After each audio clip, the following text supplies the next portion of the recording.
Ano niya ba?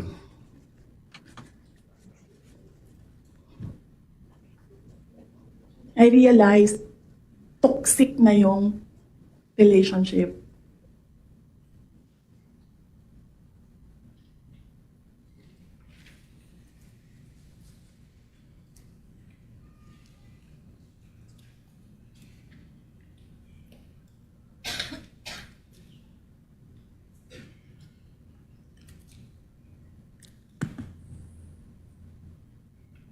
There's one more counsel, right? Yes, Your Honor.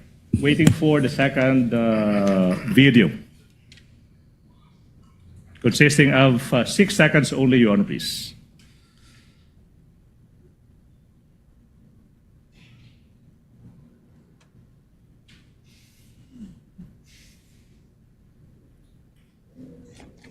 Imagined myself cutting his head.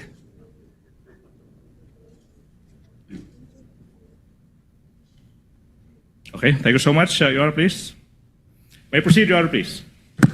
Counsel may proceed. Mr. Witness, what relation, if any, do those videos have, portions of the videos have, with the video you mentioned earlier? That's the same video I mentioned, Your Honor. Okay, thank you so much. Let's proceed. Attorney Lotok now. After you discovered these previous statements by the Vice President, what happened next, if any, in relation to the investigation you conducted on the Vice President's statements on November 23, 2024? Yes, Your Honor. We have also discovered reactions from the recipients, specifically from the President himself, the Speaker of the House, relevant government agencies tasked to secure the life of the President and the national security, Okay. Your Honor. Thank you so much. You know, Mr. Witness, let's focus on the President kasi it's his head eh. Ulo ng Presidente yung gustong tanggalin ng Vice President. Let's focus on the President. Now, what did he say again in particular? If I may refer to my notes, sir. Your Honor, You may do so. Thank you, Your Honor.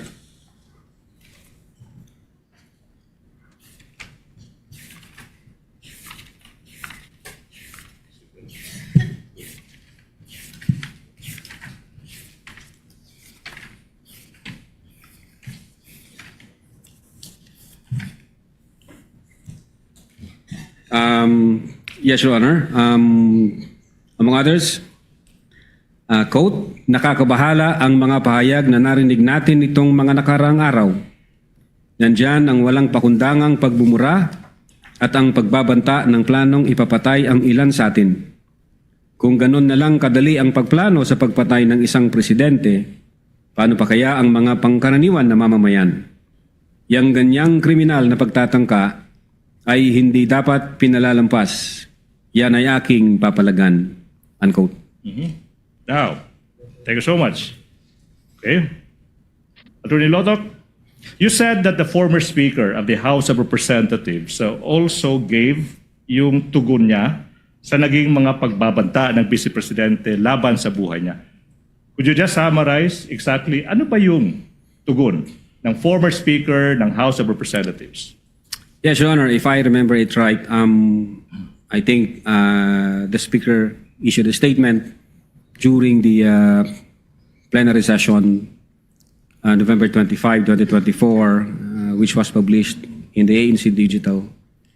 And then among others, the former Speaker stated that the utterances were dangerous, unprecedented, isa itong banta sa demokrasya at sa seguridad ng bansa. Alright, now, Mr. Witness, Attorney Lotok, sinabi mo rin na may mga ahensya ng gobyerno na nagbigay din ng kanilang tugon sa mga pagbabanta ng Vice Presidente. If you may, anong mga ahensya na ito?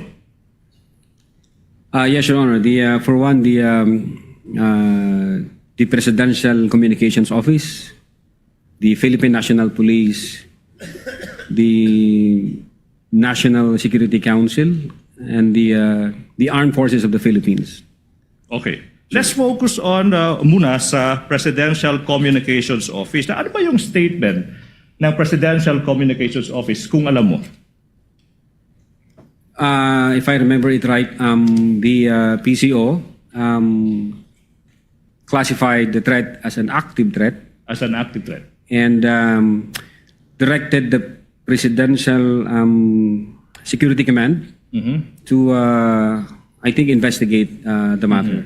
As an active threat. It was the Executive Secretary who directed the Presidential Security Command, so based on that statement. Okay. Now, sinabi mo rin yung Philippine National Police. Yung tanong is kung maalala mo, ano ba yung sinabi ng PNP in response sa naging mga pagbabanta ng Vice Presidente sa buhay ng Presidente sa kayong dalawa pa?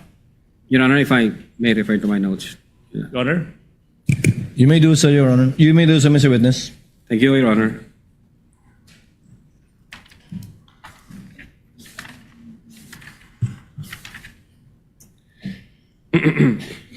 The Philippine National Police issued a statement relative to the press conference made by the Vice President. Quote, the Philippine National Police threats any threat to the safety and security of the President and all public officials with the utmost seriousness. In light of the Vice President SARA Duterte's recent statement, which directly referenced an assassin contracted to target the President, the PNP recognizes the grave nature of this matter. The safety of the President is a national concern, and any direct or indirect threat to his life must be addressed with the highest level of urgency. Close, unquote. Hindi ko na binasa lahat. Alright. Now, Your Honor. Attorney Lotok, now, the PNP used, based on your statement as the response of the PNP used the term assassin in referring to the person contracted by the Vice President to kill the President and two others? Your Honor, it was not just the PNP, even the Presidential Communications Office also used the term assassin, Your Honor. Okay. Now, what about the National Security Council? Ano bang sinabi ng NSA kung alam mo? Again, Your Honor, if I may refer to my notes. Pwede na ba? Your Honor?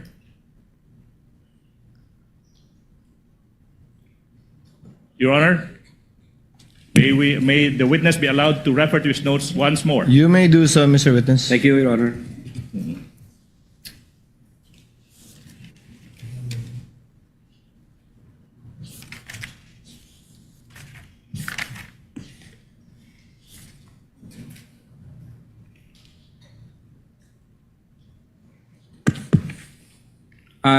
Your Honor, the question was about the statement of the NSC, right? Yes. Quote, the National Security Council considers all threats to the President of the Philippines as serious. Any and all threats against the life of the President shall be validated and considered a matter of national security, unquote. Okay. Now, sinabi mo rin na yung Armed Forces of the Philippines or AFP nagbigay din ng kanilang response sa naging pagbabanta ng Vice Presidente. Kung alam mo, tsaka kung maaalala mo, ano ba yung sinabi ng Armed Forces of the Philippines? Same, Your Honor, if I may refer to my notes.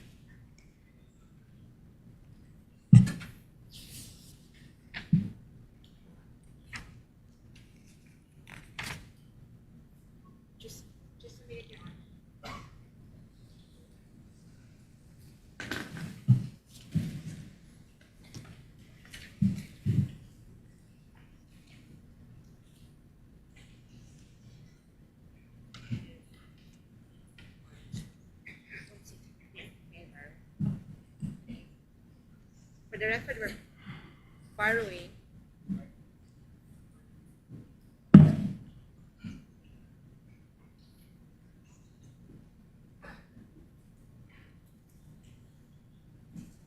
Just for the record. For orderly proceeding, Your Honor, please, I think it's proper for Attorney Season to ask to be recognized first. Yes, Your Honor, we will do that.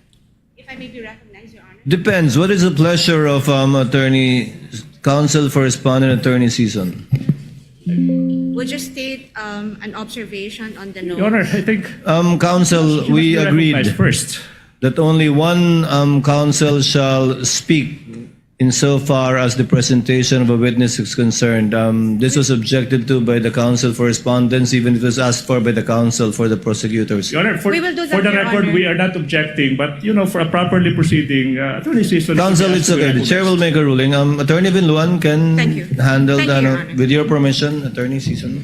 Your Honor, I'd just like to share the observation that the witness is reading from notes, from his notes, and not directly from the document that he identified.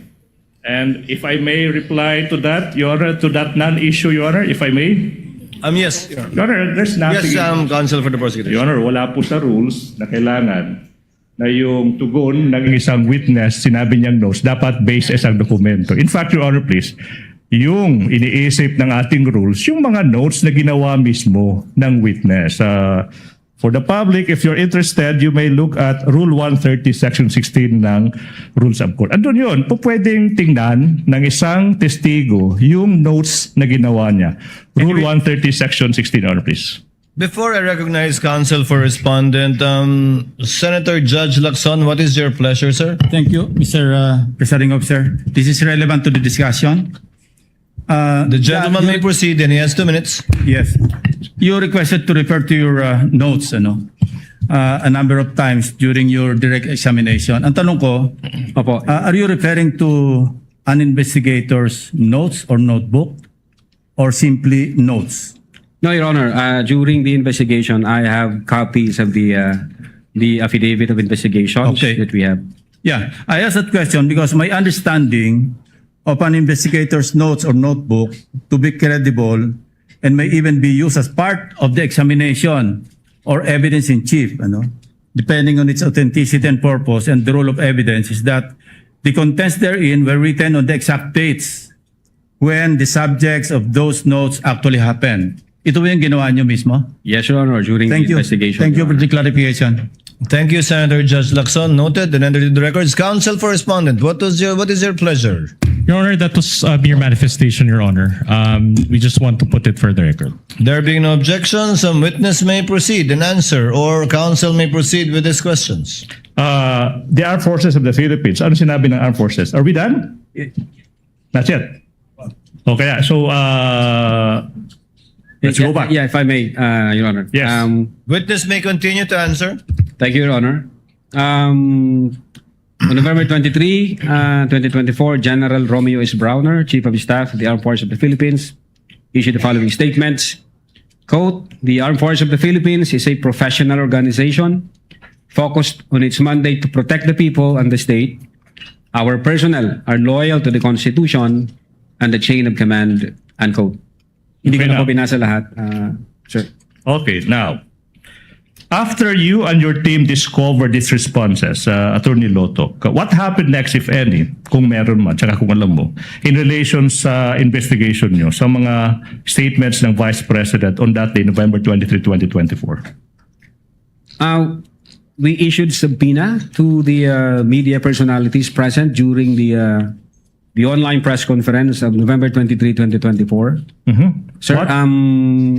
for them to appear on December 4, 2024, sir.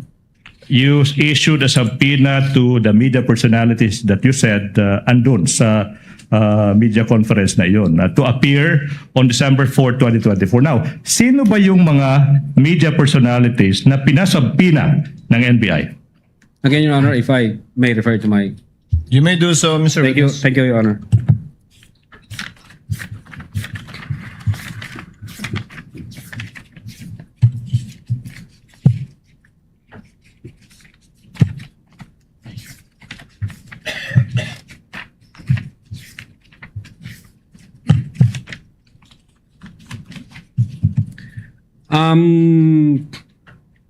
First to the late Dempsey Saiden Reyes of the Philippine Daily Inquirer, and then to Red Whore Marky J. Mendoza of the Manila Times, Bons Magsambol of Rappler, Ana Rosario Malindo Uy of the Manila Times, Jason Rubrico of the SMNI, and Mikael Flores of the Reuters, Your Honor.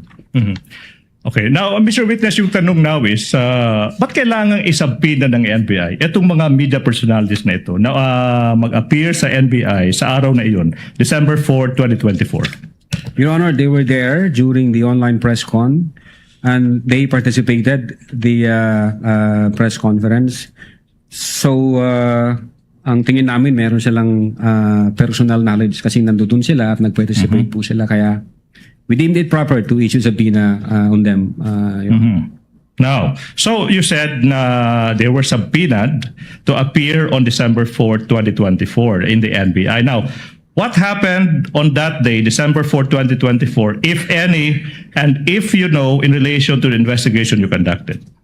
The agent on case reported to me that Mr. Reyes and I think Mr. Magsambol appeared before the Office of the Cybercrime Division and participated in the process of the interview, sir. Now, how do you know? How do you know that these two individuals, at least, si Dempsey Reyes, again, may his soul rest in peace, and Magsambol appeared before the NBI on that day, December 4, 2024? Yes, Your Honor. Aside from the fact that the agent on case reported that to me, he showed to me the minutes of meeting wherein the signatures of the late Mr. Reyes and Magsambol were affixed on it, Your Honor. Okay. May nakapirma ho sila doon sa minutes of meeting, sir. All right, now, thank you so much, Attorney Lotok. Now, Attorney Lotok, you said that your team interviewed members of the media. You issued subpoena to them and they appeared. Now, what else happened, if any, in relation to the investigation you conducted? We issued subpoena ad testificandum to the Vice President herself to shed light in the investigation we are conducting, sir. So you're telling the public that you, NBI, also issued a subpoena to the Vice President? Yes, Your Honor. Answered, Your Honor. Okay, now, proceed, Your Honor. Now, what proof, if any, do you have that in fact the NBI issued a subpoena addressed to the Vice President? We have copy of that subpoena ad testificandum dated November 25, 2024, sir. Now, kung yung subpoena na binigay ng NBI sa Vice Presidente may petsang Nobyembre 25 taong 2024 ipapakita sa iyo, makikilala mo ba yung dokumentong ito? Opo. Now, we are now in the process of presenting to you a subpoena ad testificandum dated on even date December 25, 2024. That Counsel is, for the parties are authorized to approach Thank and you so view the much. document. for the record, this is previously marked as Exhibit P-Roman numeral 4-4 for the prosecution. Have you perused the same, Attorney Lotto? Yes, Your Honor. Question, what relation, if any, does that document have with the subpoena you mentioned? This is the same subpoena I mentioned, sir. Thank you so much. So the NBI issued a subpoena to the Vice Your President. Honor, can we just make a comment? Counsel for the respondents recognized. We have. Your Honor, may we just put on record that Exhibit P-4-4 is a photocopy and it was not, the original or the certified copy thereof was not produced. We are ready to produce that, and that's the next step we are supposed to do. Your Honor, Noted. Please proceed. we have a copy of the certified true copy. We invite the defense to check the same for comparison, Your Honor, please.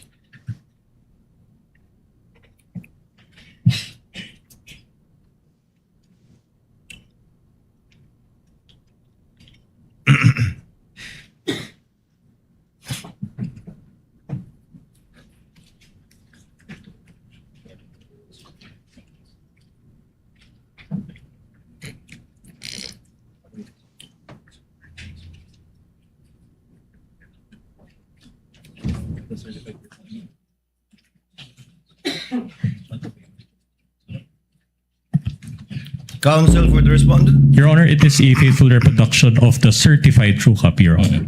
Noted for the records. May Counsel proceed, for Your the Honor. prosecutors may proceed. Now, Mr. Witness, we would like to know how did the Vice President respond, if any, if at all, and if you know, to the NBI's subpoena issued to her? Well, the Vice President did not appear, Your Honor. Instead, she sent her lawyer, Attorney Paul Lawrence Lim, if I'm not mistaken. Okay, she did not appear. Yes, As Your Honor. answered. Okay, now, question. If you know, what was the Vice President's reason for failing to appear at the NBI, in the NBI, despite the subpoena issued to her? I think the Vice President, in effect, was saying there were office matters to tend to, so she cannot attend the scheduled subpoena date, sir. Office matters. Now, how did the respondent, the Vice President, inform you that she could not attend the subpoena because she was attending to, quote, office matters, unquote? There was a letter, I think, dated November 28, 2024, which was submitted by the counsel of the Vice President, sir. So the letter, December 20, 2024. Now, kung yung kopya ng letter na yan ipapakita sa iyo, ma-identify mo ba yung letter na ito? Opo, Now, Your Honor. we're in the process of showing you a copy of the letter dated November 28, 2024. Counsel for the prosecutor may approach, as well as counsel for the respondent.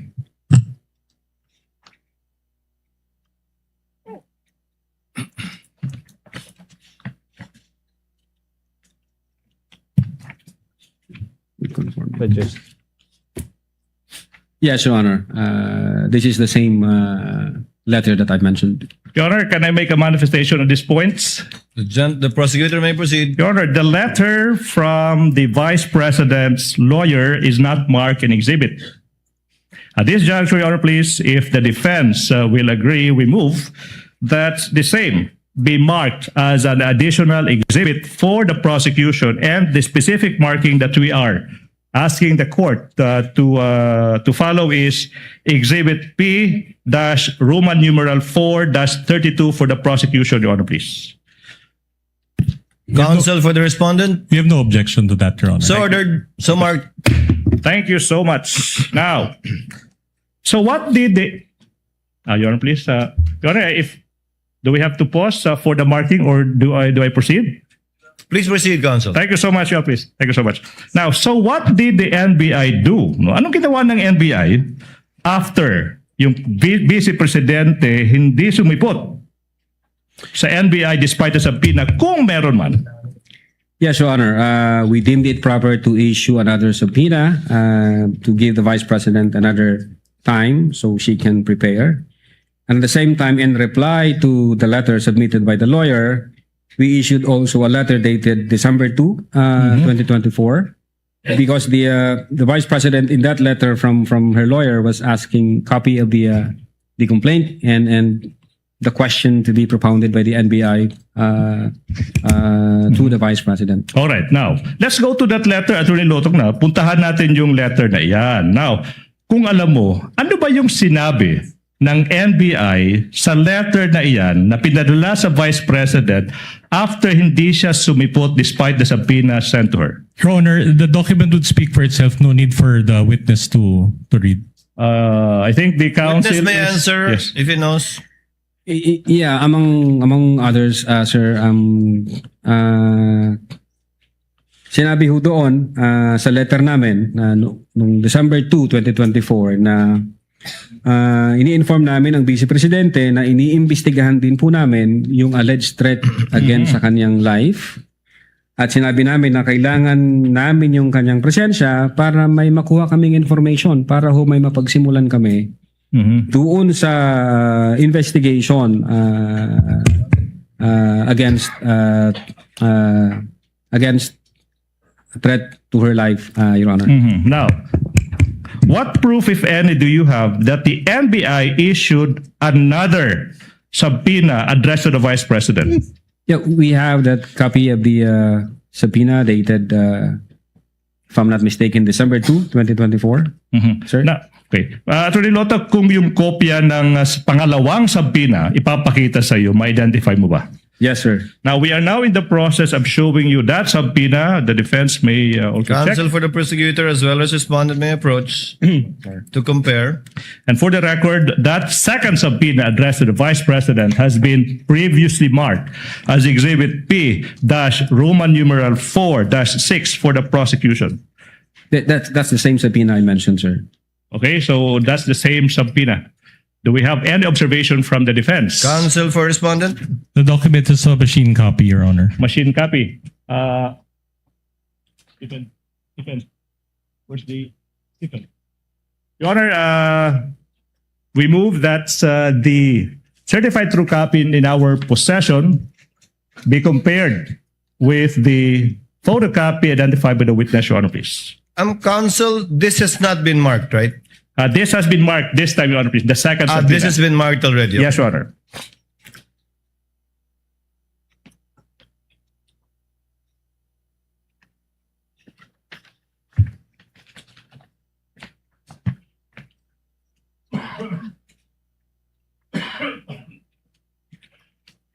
Same observation, Your Honor, as the last document. Meaning it is a photocopy? It is the same as the photocopy of the copies are the same, but it is not the original, just a photocopy of the original, Your Honor. That was certified. Wait, so I do not get it, Counsel. Your Honor, the other document that the prosecution is showing is a certified copy, Your Honor. So in other words, it is the same as the photocopy that was previously marked, Your Honor. But certified. Correct, Your Honor. Noted. thank you. You may proceed. Now, you also mentioned, Attorney Lotok, yung isang letter, this time, it's dated December 2, 2024. Now, kung yung letter na iyan ipapakita sa'yo, ma-identify mo ba ito? Yes, sir. Now, we are in the process of showing you a copy of that letter that is previously marked as Exhibit P-Roman numeral 4-5 with submarking P-Roman numeral 4-5, small letter A. May you peruse the same and answer the question after perusing the document, what relation, if any, does this document have with the one you mentioned? The same document that I mentioned, sir. Okay, thank you so much. Now, Mr. Witness, sa pangalawang subpoena, Your Honor, the document again is a photocopy, machine copy. Your Honor, we move that the certified true copy that we have in possession be compared with the photocopy that is marked in exhibit for the prosecution, Your Honor, please. Counsel for respondent is instructed to so view the certified true copy and make the corresponding manifestation of their observation. Faithful reproduction of the certified copy, Your Honor. Noted. Thank you so much. Counsel, Proceed, Your Honor. Now, Attorney Lotok, ano ba yung naging tugon, kung meron man, tsaka kung alam mo, ng Vice Presidente sa pangalawang subpoena na inisyo ng NBI? Yes, Your Honor. The Vice President again did not appear, but instead sent her lawyer with another letter. Another letter. Yes, Your Honor, submitted to the Office of the Cybercrime Division. Okay, now, kung alam mo, ano ba yung nilalaman ng letrang iyan, yung pangalawang letter ng Vice President in response to the second subpoena ng NBI? If I remember it right, sinasabi doon, we must state the obvious. The NBI is under the administrative supervision ng Secretary of Justice, who is an alter ego of the President. And the Executive Secretary is the chief alter ego. So, minarapat daw niya makinig sa kanyang counsel at hindi na mag-appear sa subpoena ng NBI, Your Honor. Now, kung yung, what proof, if any, do you have of that letter? We have copy of that letter, Your Honor. Kung yung kopya ng letter na yan ipapakita sa iyo, ma-identify mo ba? Yes, Your Honor. Now, we are showing you a copy of the letter dated December 10, 2024. The question after you peruse the same, what relation, if any, does that document have with the letter you mentioned? The same document that I mentioned, sir. Your Honor, manifestation, the same letter coming from the Vice President's counsel is not marked in exhibits by the prosecution. Same with the previous letter we moved, that the same, with agreement from the defense counsel, be marked as our exhibit P-Roman numeral 4-33 for the prosecution. It is a photocopy of that letter, Your Honor, please. What does counsel for the respondent say? No objection to that, Your Honor. No objection. Thank you so much. Noted. Kindly have it marked. Your Honor, proceed. Now, Mr. Witness, what else, if any, did the letter state, if any? Well, the counsel for the Vice President stated that the Vice President is confident that the NBI will also investigate the alleged threat against her life. Yun po yung tenor ng letter na yun, sir. Now, ito yung tanong now. You mentioned earlier that the Vice President stated that she already contracted an assassin to kill the President and the two others. Now, Attorney Lotok, wait, not yet done. No question yet. Please proceed, counsel. As the head of the investigation team, what was your impression of the Vice President when she declared that she already contracted an assassin to kill the President, the First Lady, and the former Speaker of the House of Representatives? Objection, Your Honor. Calls What for an ground? opinion. Opinion. You may cite the rule, Your Honor, please. And misleading as well, Your Honor. She never mentioned the word assassin. Your Honor, the term, may I reply to that, Your Honor, please? Counsel for the The prosecution term is recognized. assassin had a fiction.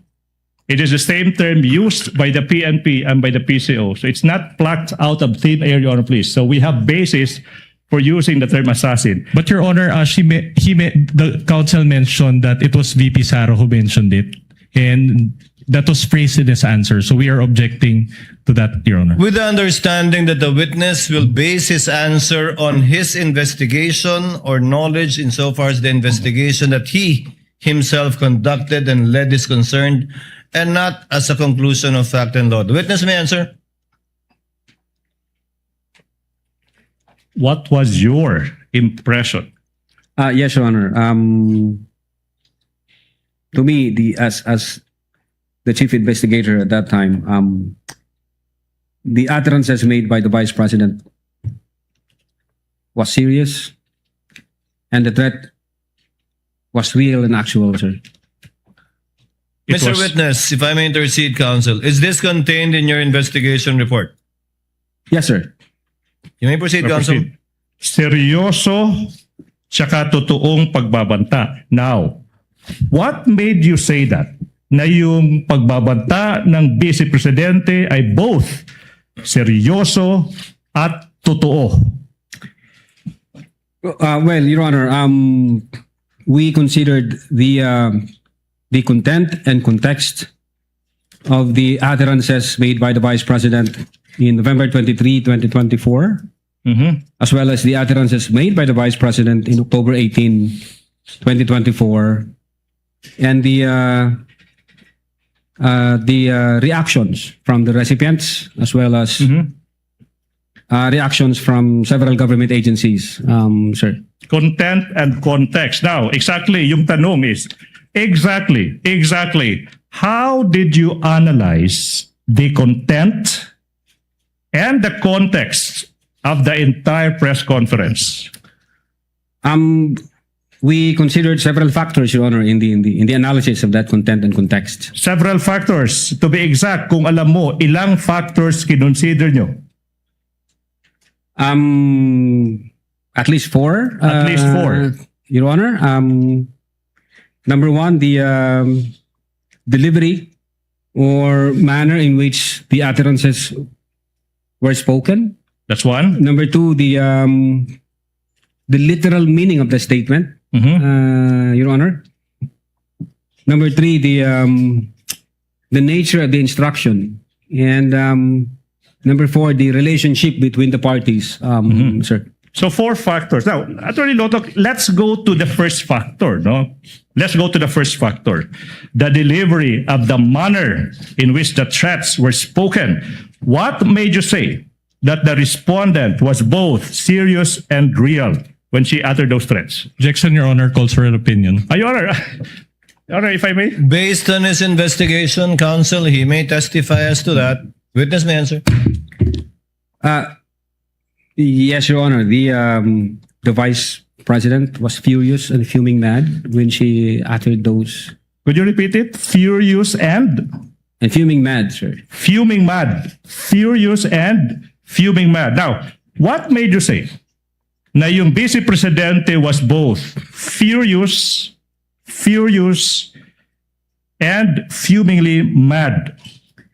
Well, nakita ho namin dun sa video nung niran ho namin, Your Honor. If I'm not mistaken, I think more or less 8 beses ho siyang galit na galit at nagmumura at minumura yung Presidente, si First Lady, and then si former Speaker of the House, sir.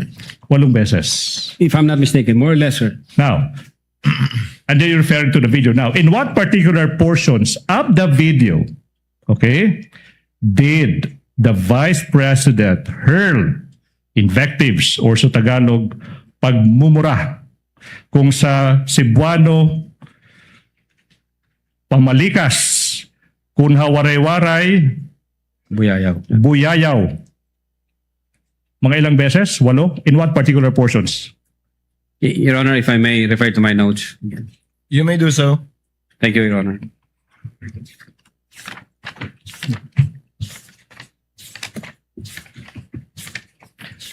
In the interest of time, Your Honor, please, while the counsels are doing that, I move that the previously marked and identified Exhibit P Roman numeral 4-10, which is the flash drive containing the video of that press conference, be unsealed in the presence of counsels from both sides. You may proceed. And then you may now answer, Mr. Witness, anong mga timestamps ba ito? Yeah, Your Honor, from timestamp 53 minutes to 27 seconds and 53 minutes to 39 seconds. So 53 minutes, 27 seconds to 53 minutes, 39 seconds. The second timestamp, if you may. 54 minutes to 03 seconds and 54 minutes to 08 seconds. 54 minutes, 03 seconds to 54 minutes, 08 seconds. That's the second timestamp. What about the next timestamp, if you know? 55 minutes to 42 seconds and 56 minutes to 07 seconds. 55 minutes, 42 seconds to 56 minutes, 06 seconds. What about the fourth timestamp, if you know? 58 minutes to 38 seconds, up to 58 minutes to 47 seconds. 58 minutes, 38 seconds to 58 minutes to 47 seconds. What about the fifth timestamp, if you know? 1 hour, 02 minutes and 25 seconds. 1 hour, 02 minutes and 32 seconds, sir. 1 hour, 02 minutes to 25 seconds to 1 hour, 02 minutes, 32 seconds. What about the next, the sixth timestamp, if you know? 1 hour, 05 minutes and 08 seconds, up to 1 hour, 05 minutes and 31 seconds. 1 hour, 05 minutes, 08 seconds to 1 hour, 05 minutes, 31 seconds. What about the last timestamp, Mr. Witness? 1 hour, 08 minutes and 43 seconds. And then 1 hour, 08 minutes and 54 seconds, Your Honor. 1 hour, 08 minutes, 43 seconds to 1 hour, 08 minutes, 54 seconds. Your Honor, we move that those 7 timestamps identified by the witness be shown in sequence, Your Honor, please.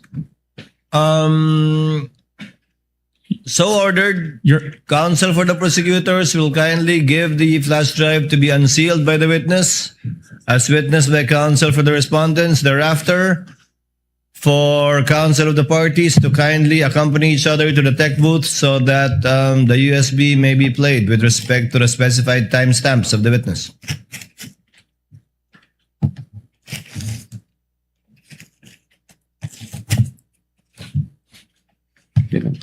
Punitin, okay lang.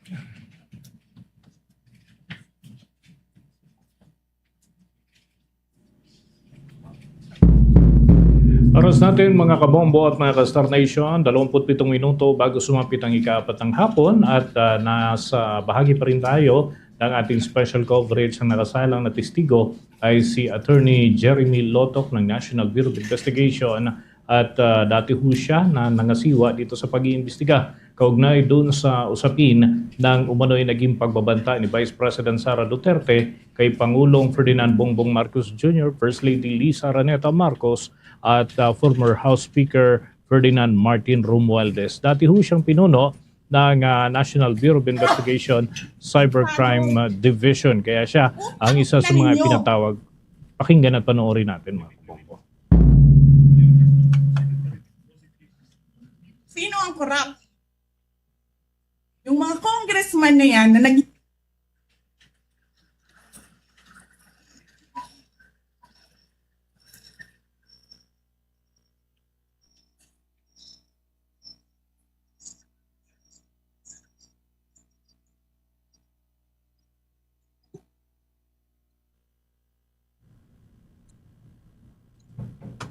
Mga kabombo, hinahanap pa ho doon Keso sa Taksin, record kung ano yung particular na Keso portion na Abusado. ipaparinig at ipapanood. utang ina ninyo.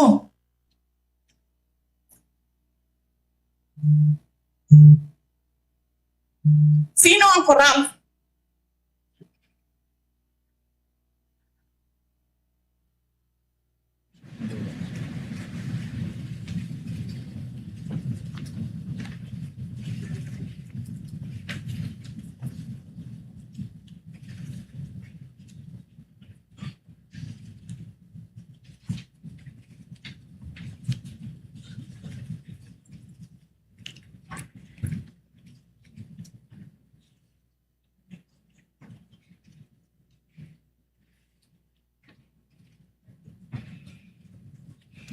Itong ginagawa ko eh. Putang ina, hindi mo pala gusto ginagawa mo eh. Bakit mo sinisira pangalan ko? Joel Chua.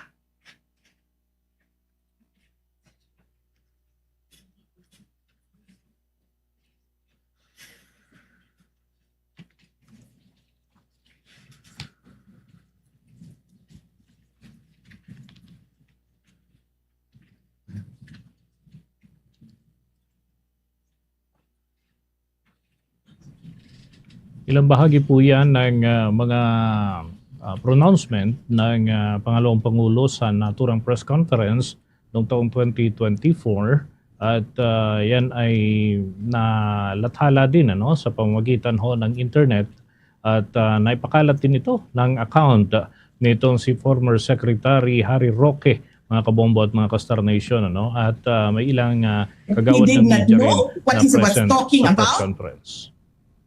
So incompetent, or he was lying through his teeth to get the votes of people. Utang ina ninyong lahat. Martin Romualdez, Lisa Marcos, Bongbong Marcos.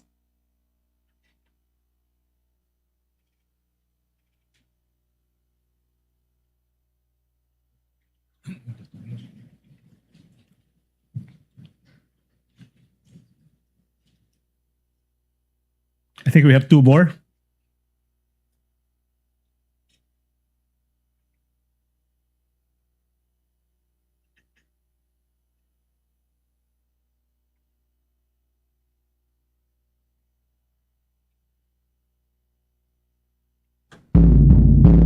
Mga kabombo at mga Kastar Nation, meron po tayong 22 minuto pa bago sumapit ang alas 4 ng hapon.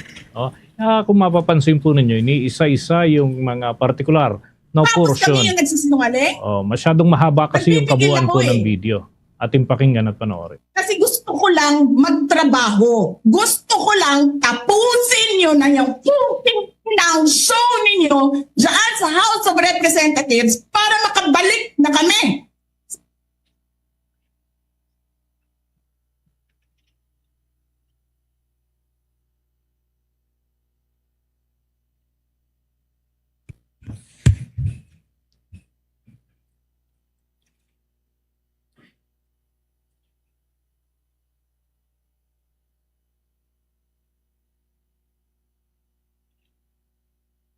I think we have two more.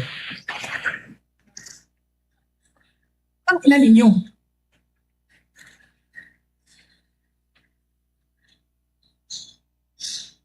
I think that will be the last. Your Honor, that will be the last. Counsel, that's the 7 timestamps. Let me confirm. Attorney Magallon. Okay, we have one more. We have two more, Your Honor, please. I was told we have two more timestamps, Your Honor, please. Two more. Thank you.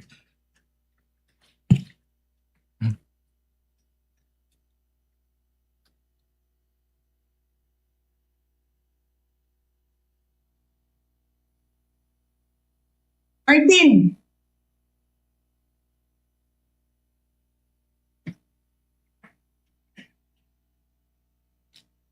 Nangangampanya tayo. Nakasakay tayo sa eroplano. Magkatabi tayo. Nagre-reklamo ka, putang ina ka, walang pera.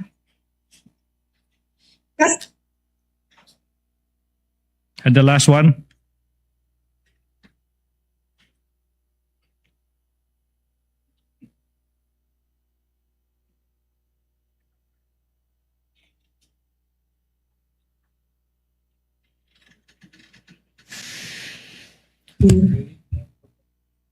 Maalis mo man ako sa presidential days, hindi pa rin ikaw ang presidente, king ina mo. Walang buboto sa'yo. Please lang. Okay. Thank you. Wala. So, Your Honor, those were the 7 timestamps, portions of the video where the Vice President hurled invectives and profanities. Now, the question is, may I proceed, Your Honor? Counsel, to clarify, Yeah, opo. that the Vice President hurled invectives, period. Not necessarily against the 3 officials mentioned. Most of them were against the 3 officials, Your Honor, please. I only counted or heard 1 or 2. Out of the 7, I heard Representative Chua, but he's not one of the subject matters of this case. But just for the record, does the witness confirm that? Out of the 7 timestamps, there are approximately 2 or 3 that mentioned either all 3 or 1 of the top officials. Would that be correct, Mr. Witness? I think more than that, sir, if you can see the Make your voice context. louder, louder. If I'm not mistaken, I think 5 times referring to either Martin Romualdez or Liza Marcos or the president. The rest were either congressmen or a particular congressman. If I'm not mistaken, sir. Yeah. Counsel, you may proceed. Now, Mr. Witness, etong mga 7 timestamps kung saan nagmumura yung Vice Presidente. Why is this a factor in classifying her threats as serious and real? Yes, Your Honor. It's very much factor. Because we want to establish the intent of the Vice President, and that intent is crucial in our investigation. We want to determine whether those utterances made by the Vice President were just a product of a temporary fit of anger? Was it just spur of the moment? Or were they really serious, actual, and real threat? So what was your conclusion? Your Honor? So what was your conclusion? Was it serious, real? Yeah, Your Honor. Okay. Serious and real. Let's go to factor number 2. So 2 out of 4 factors. Now, sinabi mo yung literal meaning ng mga utterances ng Vice President. Yung literal meaning, why is this a factor in your conclusion na seryoso at totoo yung pagbabantaan ng Vice Presidente? Yes, Your Honor. Klaro po dun sa utterances ng Vice Presidente. Even before the online press conference held on November 23, 2024, the Vice President had already contracted a person to kill the President, Lisa Marcos, and the former Speaker, Your Honor. Siguro, so the public will understand. I want you to answer in Tagalog. No?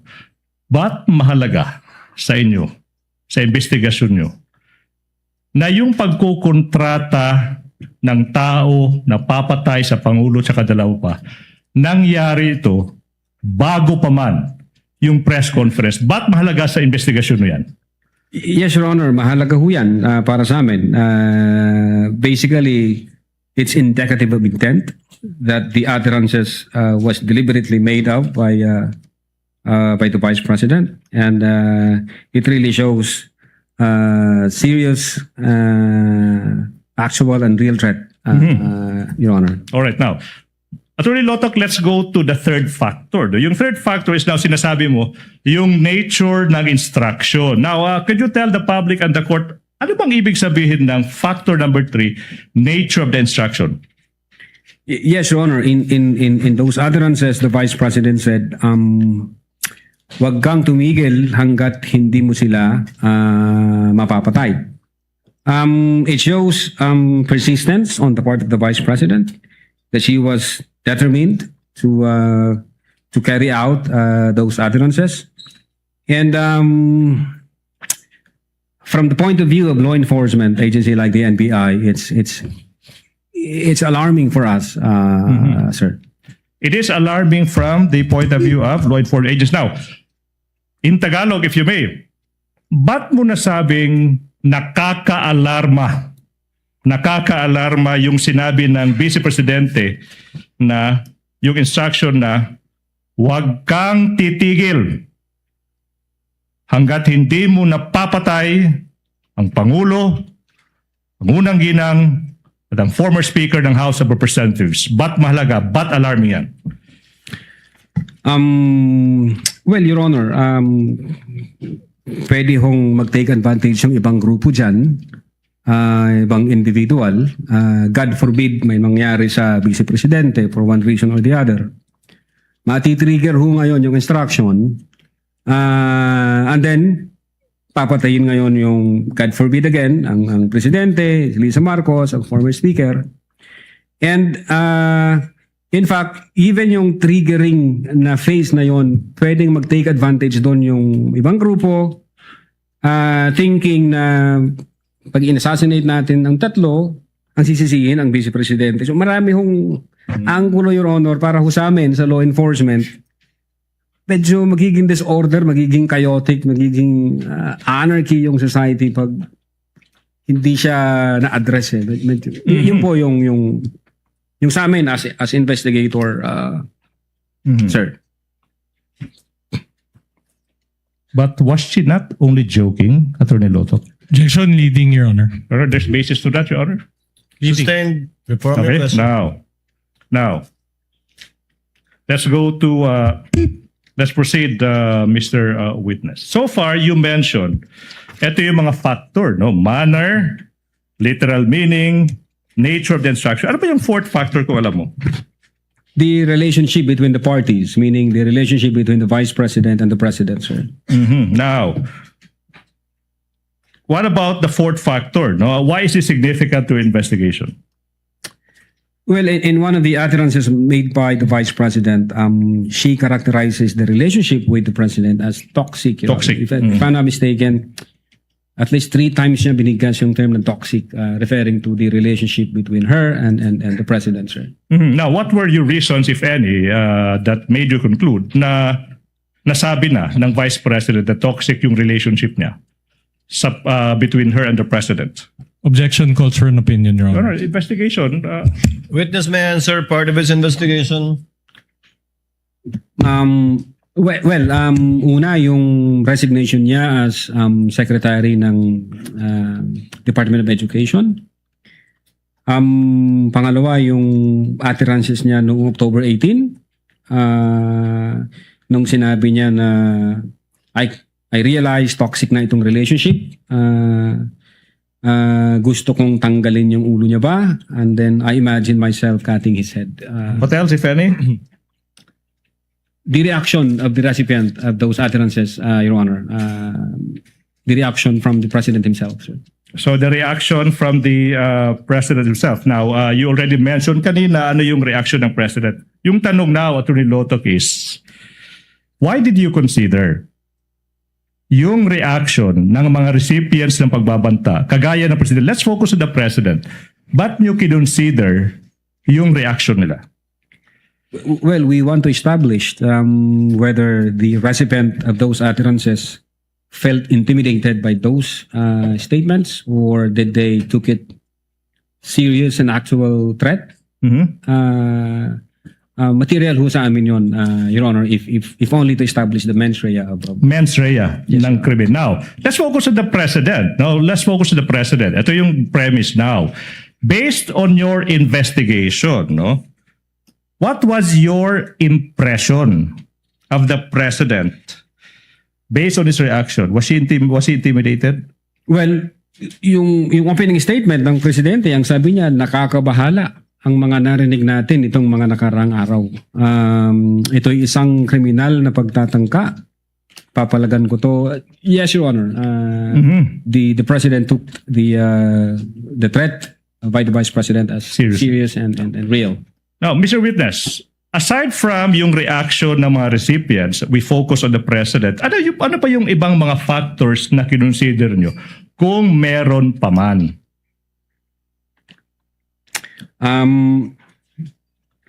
Yes, Your Honor. We find it, this is from the point of view of the investigator, we find it disturbing when we tried to compare the utterances made in October 18 and the utterances made in November 23. And may nakita ho kami doon, at least 3 o 4 na medyo, sabi ko nga, disturbing from the point of view namin. Disturbing. 3 or 4 na disturbing na utterances, Your Honor. utterances. Now, let's go to that. So you said you compared the utterances in October 18 tsaka November 23. Sabi mo, you found at least 3 or 4 disturbing statements. Tama ba? Now, ano ba yung 3 statements na ito? Your Honor, we are trying to establish the patterns and the consistencies of those utterances. For instance, nung October 18, ang sabi niya is, walang number 1 ang Pilipinas na to. Para sa akin, number 2 lamang ito. Walang number 1. And then we compared it in November 23. Ang sabi niya, ni-reiterate niya, I do not recognize anybody above me. That's number 1, Your Honor. The number 2, ang sabi niya nung October 18, hindi marunong maging presidente yung nakaupo, kasalanan ko ba yon? And then we compared it in November 23, ang sabi niya doon, this country will go to hell because that person who sitting, sabi niya, doesn't know how to be a president and who is a liar. All right.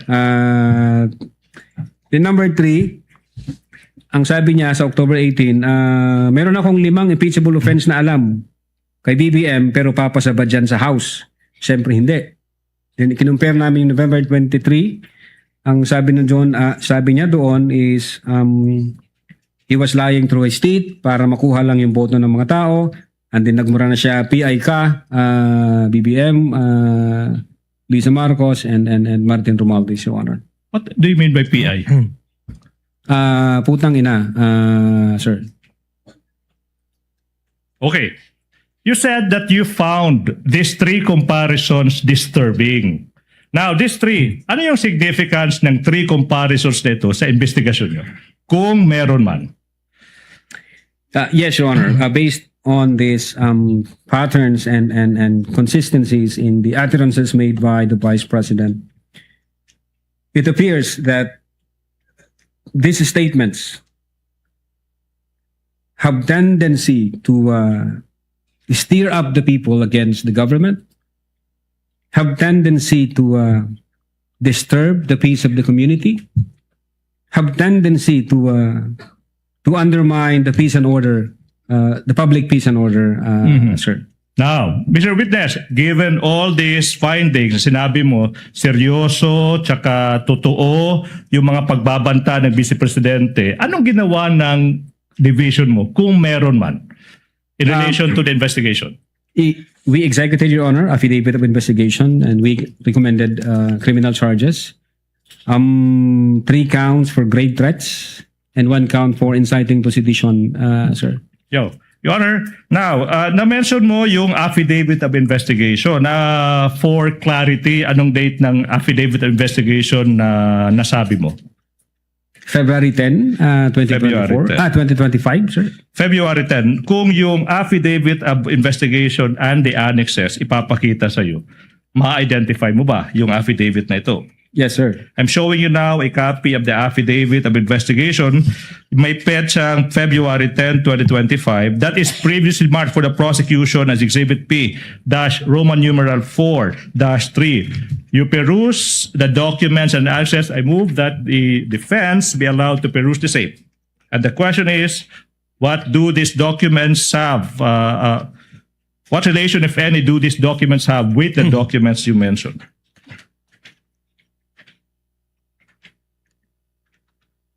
Counsel for both parties may approach.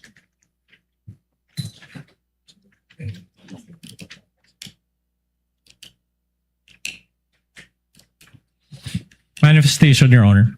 Counsel for the respondent may proceed. Your Honor, we just like to manifest, Your Honor, that the marked document, permanently marked by the prosecution, does not contain any annexes, and the other set of documents that he is comparing it to has affidavit annexes, Your Honor. I can reply to that, Your Honor, please. If I may, Counsel for the prosecution will please reply. Number one, the affidavit of investigation, the annexes thereto, ay makikita yung mga annexes, most of them, as separate documents that have been pre-marked. Ulitin ko, yung mga hinahanap ng depensa ng mga annexes sa affidavit of investigation, nasa record ng Senado yan because na-marka separately, because they have been identified separately also by the previous witness. I hope that satisfies.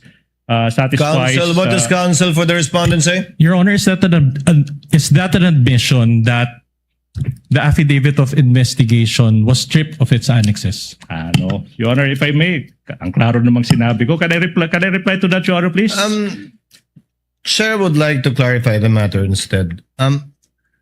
Are all the annexes listed and identified in the footnotes of the affidavit of investigation marked or pre-marked by the prosecution? I can answer that. Most of them, Your Honor, please, and I can identify ano yung mga hindi na marked tsaka yung reason. So most, not all. Yes, Your Honor, please. And for the record, that the affidavit of investigation that the witness is identifying and that you have marked does not contain any of the annexes mentioned in the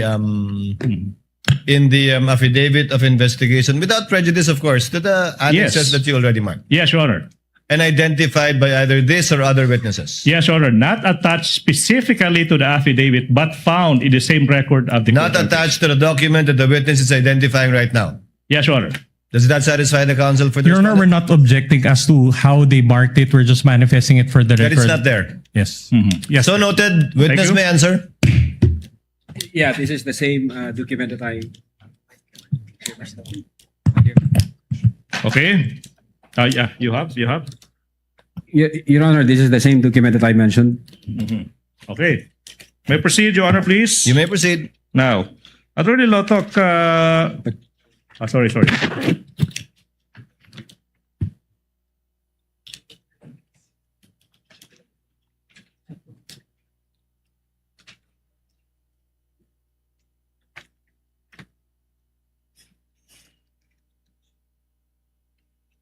Tatlong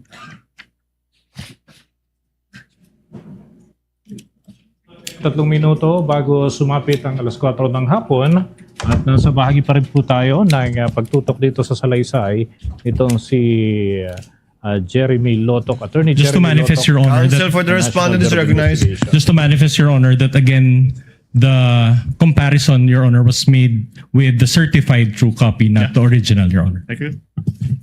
So noted. Thank you so much. Please proceed, counsel, for the prosecutor. Attorney Lotok, sa pahinang 28 ng Affidavit of Investigation, may makikitang pirma sa ibabaw ng pangalang S.A. Jeremy Lotok. Yung makikita mo ba yan? Yung tanong, kaninong pirma ito? This is my signature, sir. And sa pahinang 29 ng affidavit, may makikitang pirma sa ibabaw ng pangalang S.A. Jeremy Lotok. Kaninong pirma ba ito? Again, sa akin, pirma ho ito, sir. Your Honor, at this juncture, the prosecution manifests and move that the two signatures of the witness be marked as Exhibit P dash Roman numeral 4-3-1, that's for the first, and the other one P dash Roman numeral 4-3-2. Reason is these signatures have not yet been marked in Exhibit, Your Honor, please. No objection to that, Your Honor. Thank you so much. Now, may proceed, Your Honor. You may proceed. Attorney Lotok, in paragraphs 202 tsaka 203 ng naging answer ng Vice President dated May 25, 2026 to the articles of impeachment, which document forms part of the record of these courts. Sinasabi ng Vice President na she was merely exercising her freedom of expression. Freedom of expression, sinabi niya. That's protected, yung pagbabanta niya. Are you aware of this defense? Yes, Your Honor. Attorney Loto, as a lawyer and as the head of the NBI Cybercrime Division, that's the basis, Your Honor. Do you agree with this? Objection, Your Honor, calls for an opinion. This is not part of the investigation. She's a lawyer, Your Honor. That's It a matter does of call law. for an opinion and it's not part of their investigation, counsel. Kindly reform your question. I know where you're getting at, but kindly reform your question. Okay. Your Honor, Attorney Loto, you are aware of the defense Yes, that sir. it's a freedom of expression. Okay. In your investigation, did you consider this, if at all, and if any? Objection, Your Honor, legal. There's basis, if at all, if Witness any. may answer. Yes, of course, Your Honor. We consider that whether magfo-fall ba siya sa confines ng freedom of speech. And what was your finding? That's the basis now. What was your finding? When una, three reasons, Your Honor, if kung okay lang. Una, when the second highest official of the land openly and publicly uttered that she had already contracted a person to kill the highest official of the land, the First Lady and the former speaker, and that she instructed the person to be relentless in killing them, we failed to see any amount of freedom of speech in that utterances, Your Honor. That's number one. Number two, we talk to ourselves. If we allow the argument that it is within the bounds of freedom of speech, if we allow that to become the norms of our society, then who would prevent anybody from doing the same to anyone? Pwede na pong sabihin, patayin mo si senator ganito pag ito ang nangyari. Patayin mo si congressman ganito pag ganito ang nangyari. Patayin mo si justice ganito pag ganito ang nangyari. So imagine, Your Honor, the anarchy, the disorder, and the chaos it would bring to our country. And number three, Your Honor, as a lawyer and being in the law enforcement, freedom of speech protects lawful expression, but it does not protect utterances that satisfies the elements of a criminal offense, like this one, Your Honor. Satisfies the elements of a criminal offense like this one. Ito yung tanong daw. Attorney Loto, based on your finding, based on your affidavit of investigation, did the Vice President commit a crime? Based on our Objection, Your Honor, leading and calls for conclusion of This is law. based on his investigation. Let the witness answer. Sustained, but the presiding officer will ask the question to the witness. Based on your investigation, Attorney Loto, Yes, sir. was Yes, there Your Honor. enough basis to file a criminal complaint, as you did, for the crimes you charged the Vice President with? Prima facie evidence only, ha? Not as to whether or not she indeed committed it or not, because only a court of justice can determine that. Yes, Your Honor. Based on our findings, we believe that the Vice President committed the crime of grave threats and inciting to sedition. Only insofar as satisfying the requirement of prima facie evidence sufficient to file a case. Prima facie evidence with reasonable certainty of conviction. Yes, that would be a more complete description of what you have to comply with before you can file a case. Yes, Your Honor. Yes po. Counsel may proceed. Thank you so much. Let's continue. Attorney Lotok, kita magpapadayon hininaton mga pakiana nga naimo pagbaton hininaton mga Your Honor, pakiana. Your Honor. Your Honor, what? What's May your I objection? be allowed to make a manifestation? Your Honor, as I understand, only Filipino and my goodness. English was careful. because I cannot understand, Your Honor, what he was saying. So can we just ask that he states his statement in Filipino or English, Your Honor? Your Honor, Filipino language encompasses all the languages, dialects. It includes our very own waray-waray. But Counsel, the rules state only Filipino and English, but I will let it go once in a while, but not each time. we will Yes, Your submit, Your Honor. Thank you, Your Honor. You may proceed, counsel, for the prosecutors.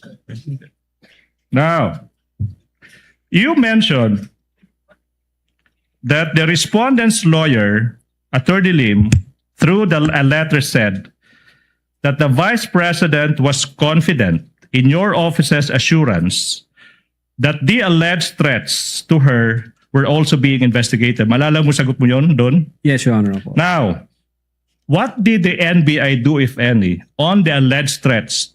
This time, sinasabi niya, to her, to the Vice President, kung meron man. Yes, Your Honor. We started the investigation on the alleged threat against the life of the Vice President. You started. So, what was the result? If any, if at all, if you know, to that investigation? Well, Your Honor, the fact that we issued a letter dated December 2, 2024, we informed the Vice President that we are investigating on that alleged threat against her life and that we want information, any information that would give us any investigative lead on that matter, Your Honor. Unfortunately, the Vice President did not appear. So wala ho kaming makitang pagsisimulan na imbestigahan. Well,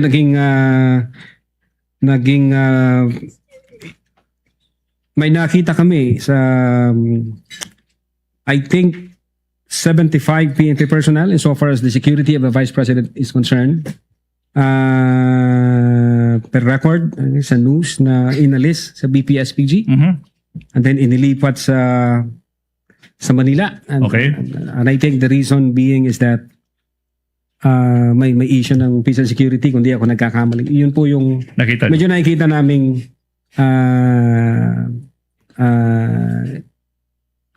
security issues. So now, if you know, no? Ilan ba yung natira sa Vice Presidential Security and Protection Group? If you know. Pagkatapos ma-remove yung sinasabi mong 75 personnel of that VP SPG, if you know. Well, based on if I'm not mistaken, based on the record, the COA record, I think more or less 335 security personnel. Kung di ako nagkakamali, base doon sa 335 personnel protecting a single person, the Vice President? based on that record, Your Honor, based on the news, yeah. 335. Last point, Your Honor, please.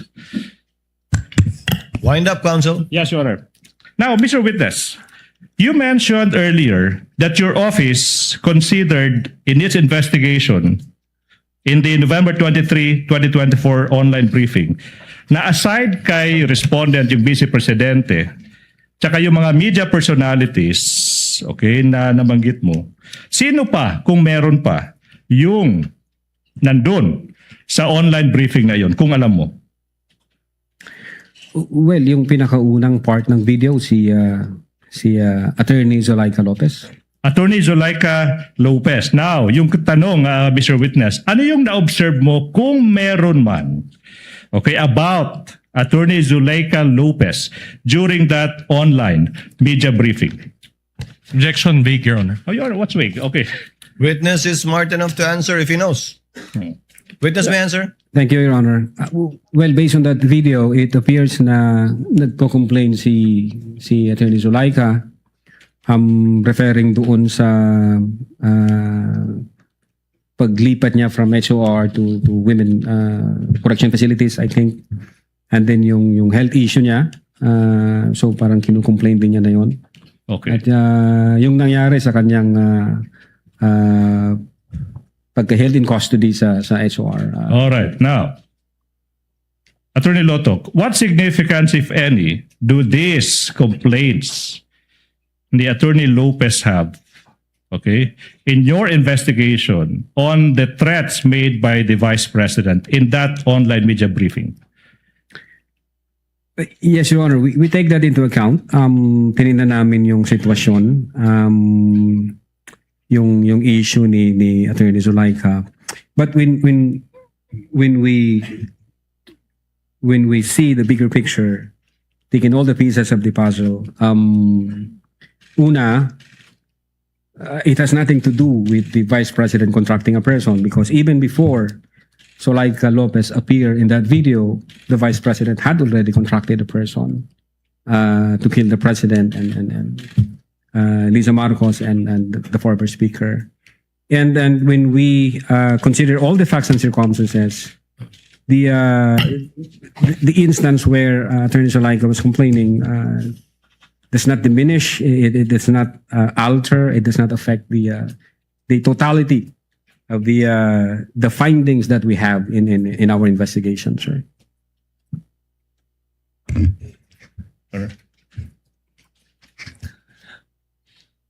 Senator Judge, is counsel for the prosecutors done? Attorney Ligutan, are you done? Yes, Your Honor. You're done?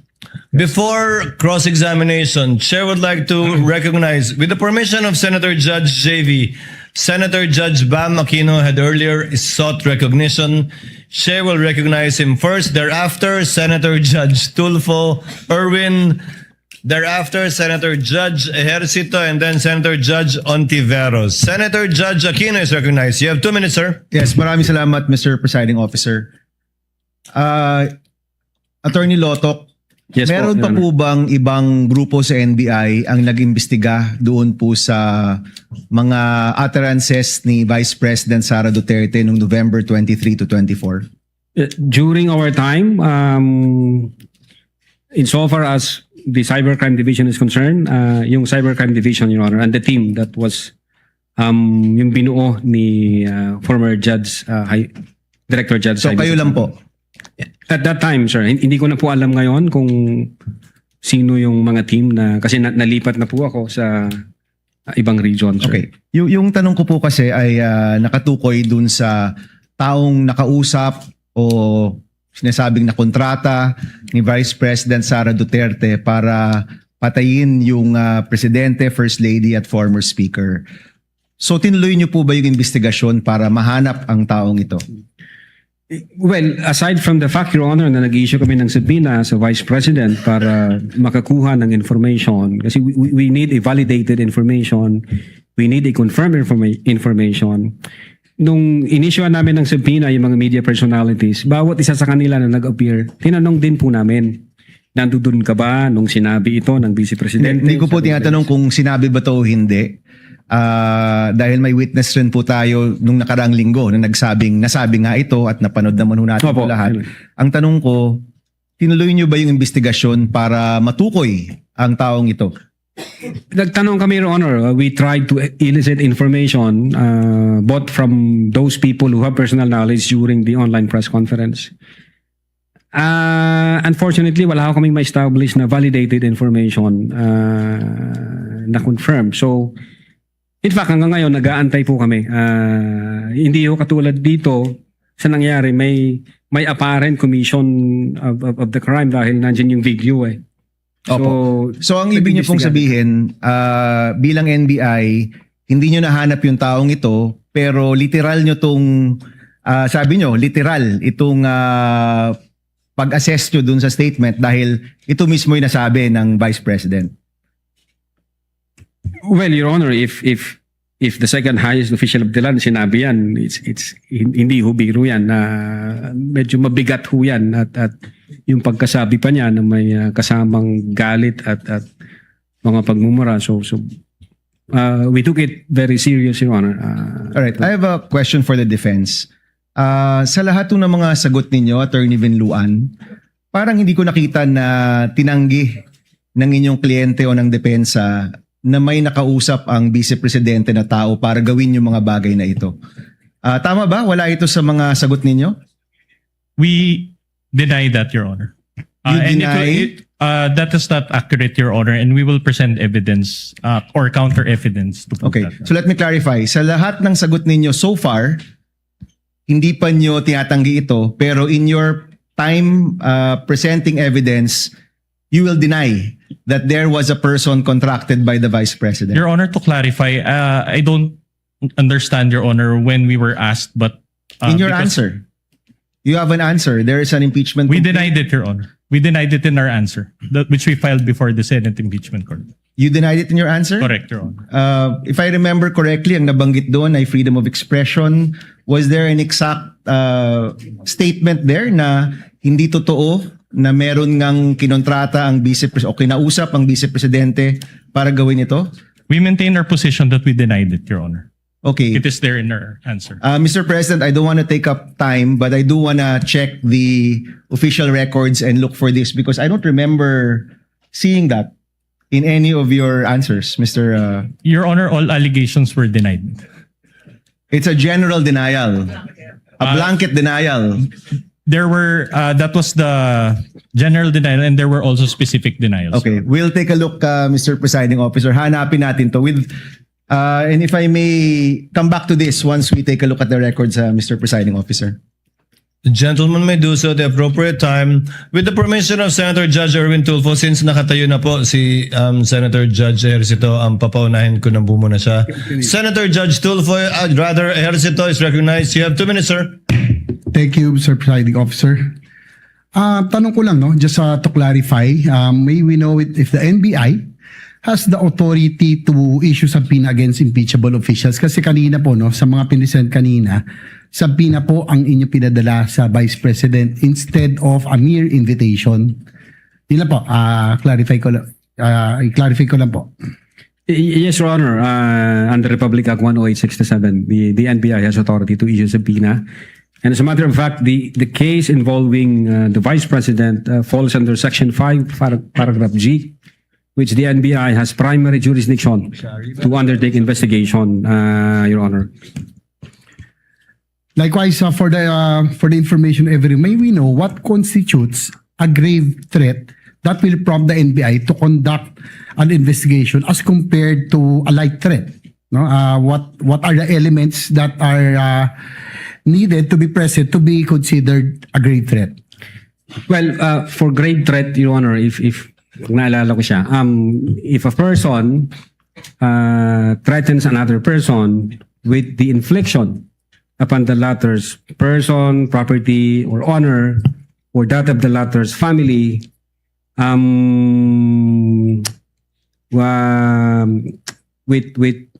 with a wrong or with any wrong amounting to a crime, if that threat is with condition or without condition, or with involved with monetary consideration, yun po, Your Honor, yung kabuuan nung sa grave So threat. yung grave threat po, may condition. Or wala The condition. crime of grave threat, Your Honor, can be committed with or without condition. With based or on the without law, Your Honor. Yeah. condition. So as an investigator, have you ever investigated and filed a complaint for grave threats apart from this one? Again, Your Honor, As an investigator, have you filed any case or investigated and filed a case for grave threats against anyone aside from this, no? Excluding this one? I think kasi nag-start po kasi ako as counter-terrorism and then organized crime group and then cybercrime. Wala akong maalala, Your Honor, kundi ito lang. I mean, insofar as my being in the NBI is concerned, Your Honor. So ito lamang yung ito pala yung kaso na naimbestigahan nyo concerning grave threats, you know? I think yung iba, may mga naimbestigahan, Your Honor. Pero again, sabi ko, yung sa sarili ko po, yung experience ko from counter-terrorism hanggang sa organized transnational crime group, hanggang sa cybercrime division, ang naalala ko lang, Your Honor, kasi matagal na ho yun kung ano yung nasa record. I think itong grave threats na to is pag hindi first time, doon ko lang na-experience. Gaano katagal ho kayong parte nitong cybercrime division? Bago kayo nalipat? Since 2018, Your Honor, nagsimula ho ako bilang investigation agent. And then 2022, I was designated as chief of the Digital Forensic Laboratory Division. And then 2023, designated as chief of the Cybercrime Division, sir. So more than 5 years kayong nandito sa cybercrime division ng NBI. Opo. That's all, Mr. Presiding Officer. Thank you. Thank you, Senator Judge Ericito. Senator Judge Tulfo Irwin is recognized. You have 2 minutes, sir. You may proceed when you're ready.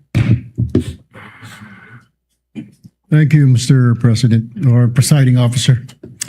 I'd like to direct my clarificatory question to the witness on the stand, Mr. Presiding Officer. Attorney Jeremy Lontok, Opo, Your Honor. what findings, if any, convince the NBI the motive of the respondent to kill the president and 2 other people? Meron po bang kayong nakitang motibo? Kasi maaari pong sabihin lang nung isang tao sa sobrang galit niya, na pag-usapan na po kanina yan, di ba? Spur of the moment. Pero did you find any motive? Bakit niya po gagawing patayin ang Pangulo? Yes, Your Honor. As I've said before, when we take into consideration all the facts and circumstances surrounding that issue, nagkaroon ng hindi magandang relasyon yung dalawa, and then nagbato na ang Vice Presidente ng mga salitang mabibigat laban sa Presidente. Pinapakita doon sa October 18 na toxic na nga yung relationship nila. Galit na galit si SARA dahil sinasabi ng Vice Presidente is politically motivated yung pag-attack sa kanya. And then at the same time, pinagtutulungan siya ng buong gobyerno. So, then na-trigger ho yun, if my memory serves me right, nung incident nangyari noong 23 November 2023, 2024. So parang nagpatong-patong na ho siya, convolution ng iba't ibang issue. So nakita ho namin, talagang galit ang Vice Presidente sa Presidente. Okay. So you saw that the Vice President is very angry, right? Galit po siya. Did the investigation uncover any evidence, if there's any, that the respondent had taken steps to carry out these threats or these statements that she made in public and online? Did you have or did you cover any evidence? Your Honor, insofar as the Cybercrime Division is concerned, we focuses on the investigation on the alleged grave threats and inciting to sedition. Ngayon, pagdating doon ng whether or not meron na-execute na o may inutusan, I think ang makakasagot po niyan, Your Honor, yung aming director kasi sa kanya po yung pool ng information. At at the same time, yung jurisdiction na yan, nasa intelligence service po namin. Kami ho nasa investigation service. So, insofar as the NBI Cybercrime Division is concerned, at that time, nakafocus ho kami sa grave threat and inciting to sedition. But insofar as whether meron na bang in-engage ang Vice Presidente, jurisdiction ho yan ng aming intelligence service. At maybe ang makakasagot niyan yung aming director kasi siya po yung recipient ng full of information from different divisions and regions. You mean the inciting to sedition will be answered by the director, is that correct? Kasi parang hindi po natalakay kanina yung inciting to sedition. Is it? Well, Your Honor, the inciting to sedition, in our investigation, we were able to establish that those utterances from 18 October 2024, November 23, 2024, and other facts and circumstances, even the November 26, 2024, we believed that those utterances have a tendency, Your Honor, to stir up the people, to go against the government, have tendency to disturb the public peace of the community, the peace of the community, and have tendency to undermine public safety and public order. And I think that's elements of the inciting to sedition, Your Honor. I have last two questions, Please proceed. Mr. Presiding Officer. So you're saying they're intertwined, killing the president and then inciting the people to revolt against the government. They're intertwined. Is that what you're saying? Based on our findings, Your Honor. Based on your findings. And what could be the motive of the vice president inciting people to sedition, to revolt against the government, when in fact she will be the next president of the republic? She's been saying, and everybody knows, and she's been claiming. Well, why do you think? I mean, did you look deeper? Why incite to sedition? I mean, when in fact you're the vice president. Usually, in our country, Mr. Witness, the vice president would run for presidency. What could be the motive? Well, Your Honor, what we have established is the fact that the relationship between the two were already hostile. And what we established is the fact that the Vice President has committed great threats and inciting to sedition. Yun ho yung focus namin, Your Honor. Insofar as yung mas malalim pa na motibo, wala akong personal knowledge. All right. Well, I'm running out of time. Can you identify the strongest piece of evidence which you relied in deciding to file these cases before the Department of Justice? And what is the status of this case, Mr. Witness? Well, Your Honor, the pieces of evidence that we attached or we incorporated in our investigation is sufficient and has satisfied the requirements of the quantum of evidence required, which is prima facie evidence with reasonable certainty of conviction.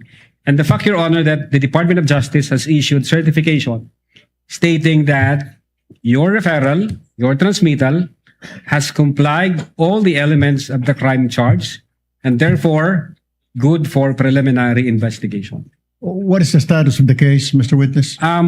It's ongoing, Your Honor. If kung tama ang naalala ko, it's ongoing, Your Honor. One very, very quick question, Mr. Kindly Presiding wind Officer. up, Senator Judge. Do you think at this point you have an airtight case against the respondent? I believe so. Yes, Your Honor. Otherwise, the Department of Justice would not issue a certification stating to the effect na kumpleto ang elements namin, na nakuha namin yung requirement, at ready na siya for preliminary investigation. Thank you, Mr. Witness. Thank you, Mr. Presiding Officer. Thank you, Senator Judge Tulfo. Senator Judge Ontiveros, Senator Judge Villanueva, and thereafter we pause for a 10-minute break. You may proceed, ma'am. You have 2 minutes. Salamat, Mr. Presiding Officer. Attorney Lotok, Opo, yes, Your Honor. sa affidavit of investigation dated February 10, 2025, nirekomenda ng NBI na sampahan ng mga kasong grave threats at inciting to sedition ang vice-presidente. Pwede po bang idahilan sa mga kasong yan na nadala lang ng emosyon or may matinding trigger kaya nakapagsambit ng ganoon? I don't think, Your Honor, kasi wala naman ho sa elements ng grave threats yung situation na yon. As long as we were able to satisfy the elements for grave threats, Your Honor, and when the Department of Justice certifies na kumpleto yung elemento doon, so, no, Your Honor, hindi ho yan mamatter doon sa findings namin. At yung sinabi po ninyong elements of grave threats, yun po yung 4 na in-enumerate nyo kanina. Ano pong elements of grave threats? Yes, Your Honor. Number 1, that a person threatened to inflict another person upon the latter's person, honor, property, or that of the latter's family with any wrong. That's the first element. The second element, that wrong amounts to a crime. Then the third element is yung may demand for money or may condition na imposed. In our investigation, mayroon hong 3 acts para makommit yung grave threats. Base doon sa 3 elements na sinabi ko, the offender have complied with the threat na sinabi niya. The offender hindi niya na-comply yung threat na sinabi niya, or yung pangatlong act, yung walang condition yung threat na yon, Your Honor. Mga 2 beses nyo po binanggit yung salitang condition, Attorney Lotok. Itatanong ko yan mamaya-maya. Sa DOJ po, sa DOJ naman, may criteria ng reasonable certainty of conviction bago magsampa ng kaso. Sa Yes, Your NBI, yes, Attorney. Sa Opo. NBI, ano naman po ang pamantayang sinusundan ninyo bago magrekomenda ng kaso? Well, sinusunod din ho namin yung quantum of evidence na prima facie evidence with reasonable certainty of conviction. Kaya ho, kung makikita nyo yung pong aming processes o yung phases, yung pang last po niya is legal evaluation. Meaning, pag meron na ho kaming conclusion, bago ho namin ito isubmit sa Department of Justice, meron hong referral kaming ginagawa sa legal division or nagpapatulong ho kami sa aming mga legal experts. So sila ho ngayon yung nag-evaluate, sila ang mag-qualify kung na-satisfy na yung requirements at kung pwede na siyang isubmit sa Department of Justice for purposes of preliminary investigation, ma'am. Alright, salamat, Attorney. So kahit papaano ina-approximate nyo yung criteria na sinusundan ng DOJ kahit bilang NBI? Yes, Your Honor, and that is on the basis of our cherished principle, the 2-pillar rule in investigation, thoroughness and legality, Your Honor. Alright, salamat po. Eto, in principle, kailangan po ba ng patunay na may kinontratang assassin para maituring na grave threats ang mga sinabi? Well, Your Honor, in so far as the crime of grave threat is concerned, hindi po yun kailangan. Alright. Speaking of condition, kanina na binanggit nyo 2 beses, posible po ba ang grave threats kahit may kondisyon ang banta? Ibig sabihin yung kapag ito nangyari sa akin, ito ay mga gawin mo. Kahit may kondisyon yung banta, posible po ba ang grave threats? Very much possible, Your Honor. As I have said, grave threats can be committed with or without condition. And as a matter of fact, meron akong naalalang isang case, SPO2 Jamaica versus Attorney Bangot. Ang sabi ho doon ni SPO2 Jamaica, if I lose my job, I will break your head or I will. So it's for us, it's a kind of event-based condition na matitrigger yung execution ng threat pag nangyari yung event. But then when the Supreme Court nag-decide the Supreme Court at ang sabi niya, the threat was absolute. So it's Sinabi ng SC absolute yung threat, you know, hindi conditional. So parang ganito akin sa situation dito, meron siyang sort of event-based condition na pag nangyari yung event, matitrigger ngayon yung threat na inatter ng offender, So, Your Honor. masasabi pong may jurisprudence po dahil may nakikita kayong paghahalintula dun sa kasong ni rule ng SC, kaugnay ni PO2 Jamaica at itong kay Vice President. Yes, Your Honor. Alright. Huling tanong na lang po, Attorney Lotok. Bilang abogado po, as a general rule, kailan po masasabing lampas sa free speech ang pananalita at nagiging grave threats o inciting to sedition na? Well, we consider the two tests. Number one, yung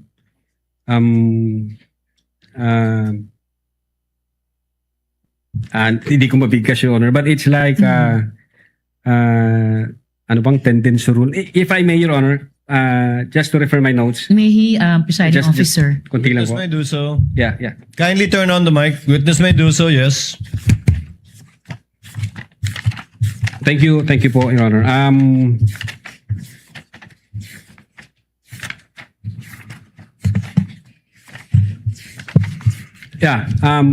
We consider, Your Honor, the clear and present danger rule and the dangerous tendency rule. But among the two, ang nakita ho namin yung the dangerous tendency rule, meaning if the speech would have a tendency to create chaos or to create illegal acts, then that should be restricted. Pag may tendency ho na magiging ganon ang resulta. So, huli po, attorney, masasabing bang may parang spectrum pwedeng nagsisimula sa free speech pero pag lumalapit na dun sa dangerous tendency rule ay maaari na talagang tumawid sa magiging grave threats o inciting to sedition. Yun. Yes, Your Honor. Pwede ho yun. Alright. Maraming salamat po, Attorney Lotok. Salamat po, Mr. Presiding Officer. Thank you. Noted and entered into the records. Senator Judge Villanueva, you have 2 minutes, sir. You may proceed. Thank you, Mr. Senate President, Presiding Officer. Just a few questions to our witness. Mr. Witness, it's been mentioned several times the importance of your investigation, that it falls under yung prima facie evidence with reasonable certainty of conviction. And nabanggit niyo po na fulfill po lahat yan, no? Kaya ho siguro nagkaroon ng first report at second report. Is that correct? Yes, Your Honor. And can you just for the record give us an idea ano yung mga boxes that you have to fill in para pumasok po dito? You mean, Your Honor, yung comment ng Department of Justice dun sa first affidavit namin? Yes, to make it clear na it's indeed goes dito sa pumapasok siya dun sa prima facie evidence with the reasonable certainty of conviction. Well, basically, Your Honor, yung requirements na binigay ng DOJ from our point of view were administrative requirement. Hindi ho yun yung sustansya ng aming affidavit. Kasi hindi ho namin binago yung affidavit namin, yung pa rin ho yun eh. Ang nakita ho ng DOJ doon, yung affidavit ng, I think, authentication na kailangan i-attach, doon and others yung TSN, affidavit of transcription. This is from our point of view to satisfy the requirements of admissibility. But insofar as the substance nung aming affidavit, Your Honor, hindi namin binago yon nung yung pangalawang submit namin. So it didn't change. So that's part of your fourth stage, no? Yung legal evaluation. In that stage na legal evaluation, no, was it considered, Mr. Witness, yung binabanggit ni Vice President and even some of the defense panel, no, na it is actually a conditional threat that. And it appears that the Vice President, during the presentation of the video, is also getting threats. What can you say about that? Well, insofar as the threat against the life of the Vice President, the very reason why we issued subpoena and we sent letter for us to have the chance to talk to the Vice President and elicit some information, baka mayroon siyang maibigay na lead na pagsisimulan namin. Unfortunately, hindi ho siya nagpakita ng 2 beses at wala ho siyang maipinadalang representative para magbigay ng info. Kahit info lang na mapavalidate namin, then matitrigger ho yung aming... But part of your investigation, did you pursue that? If indeed there is a threat to the Vice President? Yes, Your Honor. We nag-check kami sa mga open sources. Nagtanong din kami. But again, insofar as the cybercrime division is concerned, limited ho kami doon, Your Honor, sa cases na may cyber aspect. Siguro ang makakasagot po niyan, yung aming intelligence service. Sila po ang may hawak dyan sa mga issue na yan. Kasi sila ho po yung recipient ng mga information from different But do you think it is important, if it is a conditional threat, it is also important to look at this aspect? Yes, Your Honor. Thank you. Mr. Witness, gusto ko lang maintindihan din yung standard na ginagamit ng National Bureau of Investigation. Kung hindi po ma-identify o ma-locate ang sinasabing assassin, does that automatically mean that the threat is no longer credible or actionable? Or does the NBI still consider the statements uttered and the surrounding circumstances and the totality of the evidence before deciding to proceed with further investigation? No, Your Honor. The threat was absolute. We follow the test of mens rea, Your Honor, in considering whether the threat is totoo. Una, we examine the utterances objectively and we interpret the same in light of the circumstances where the utterances was made, the manner in which they were spoken, the person to whom they were addressed, the relationship between the parties and the reactions of the recipients of those utterances, Your Honor. Yes, yes, thank you, Mr. Witness. I have here with me yung binanggit po nyo sa notes ko, yung 4 stages, identification and pag-preserve ng digital evidence, collection of evidence, analysis and attribution, legal evaluation, and then you have the 3 statements. Binanggit nyo rin tanggalin ulo niya, toxic relationship, and I always see myself cutting his head. Now, you also mentioned the factors considered: delivery, manner, literal meaning, nature of the instruction, relationship of the parties, and last but not the least, yung utterances na binanggit nyo doon sa October 18 and November 20. Last question, Director Luntok. Bukod po doon sa authentication ng recordings, maaari nyo po ba sa amin ipaliwanag yung kung ano po yung mga naging batayan ng NBI sa pag-assess sa mga pahayag ng respondent? Halimbawa po, binabanggit po ninyo yung kakaibang bagay na nangyari dito sapagkat ang binabanggit nyo pong nagbibigay ng statement ay dun sa nakita nating video ay no other than our Vice President, no? Yes, So, Your Honor. did her position, her access or authority naka-apekto po doon sa how your investigation was conducted?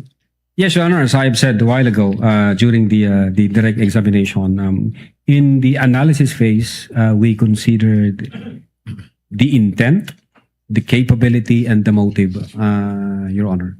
Kasama po yun, kinonsider po namin. The fact that she is the second highest official of the land, and definitely she's capable of doing so. And then there is that motive in the sense na may mga issues na sila, galit na ang Vice Presidente, then na-trigger dito sa November 23. And you would say it's not the usual. It's not the usual. Yeah. Thank you, Mr. Witness. Thank you, Mr. Presiding Officer. Thank you, Senator Judge Villanueva. We will be pausing for a break, Senator Bam. Point of order lang. Mr. Presiding Officer, may hiningi What is po the tayo. pleasure of Senator Judge Aquino? No, just a point of order, Mr. Presiding Officer. May hiningi po kami sa defense na pagklaro. May we tackle this after the break if they have identified it in their pleading. This is in relation to your question earlier. After the others shall have been able to speak, Senator Judge Aquino, we shall be pausing for a break for 15 minutes. We shall resume on 4:54.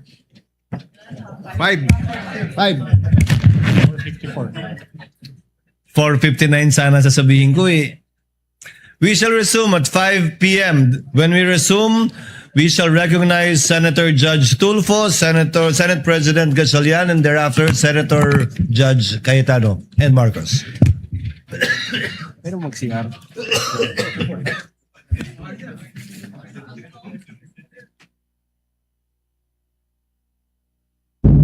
Oras natin mga kabombo at mga ka-Star Nation ay 14 o 15 minuto bago ho sumapit ang ika-5 ng hapon at patuloy pa rin ho ang pagtugaygay ng Bombo Radio Philippines dito sa mga kaganapan sa panig ng Senado kung saan ay nagpapatuloy ang impeachment trial ni Vice President Sara Duterte. Konting flashback lamang mga kabombo dun sa naging pagharap ng testigo ng panig ho ng prosekusyon sa katauhan ni Attorney Jeremy Lotok at siya ho ang nag-imbestiga dun sa usapin ng umano'y pagbabanta ni Vice President Sara Duterte. For the first time, nagsalita naman itong panig ng depensa na mayroong blanket denial dun sa lahat ng aligasyon at mayroong mga specific na denial dun sa mga ibinabato na issue ng prosekusyon laban sa pangalawang Pangulo. Pero hindi pa ho ito inilahad ngayon mga kabombo dahil may panahon na nakalaan din naman para ho sa kanila dyan sa impeachment trial. At this point, i-check natin ang linya ni Bombo Angelo Aganan habang nakabreak itong impeachment trial ng ilang minuto ay kumustahin natin ang sitwasyon. Bombo Angelo, please come in.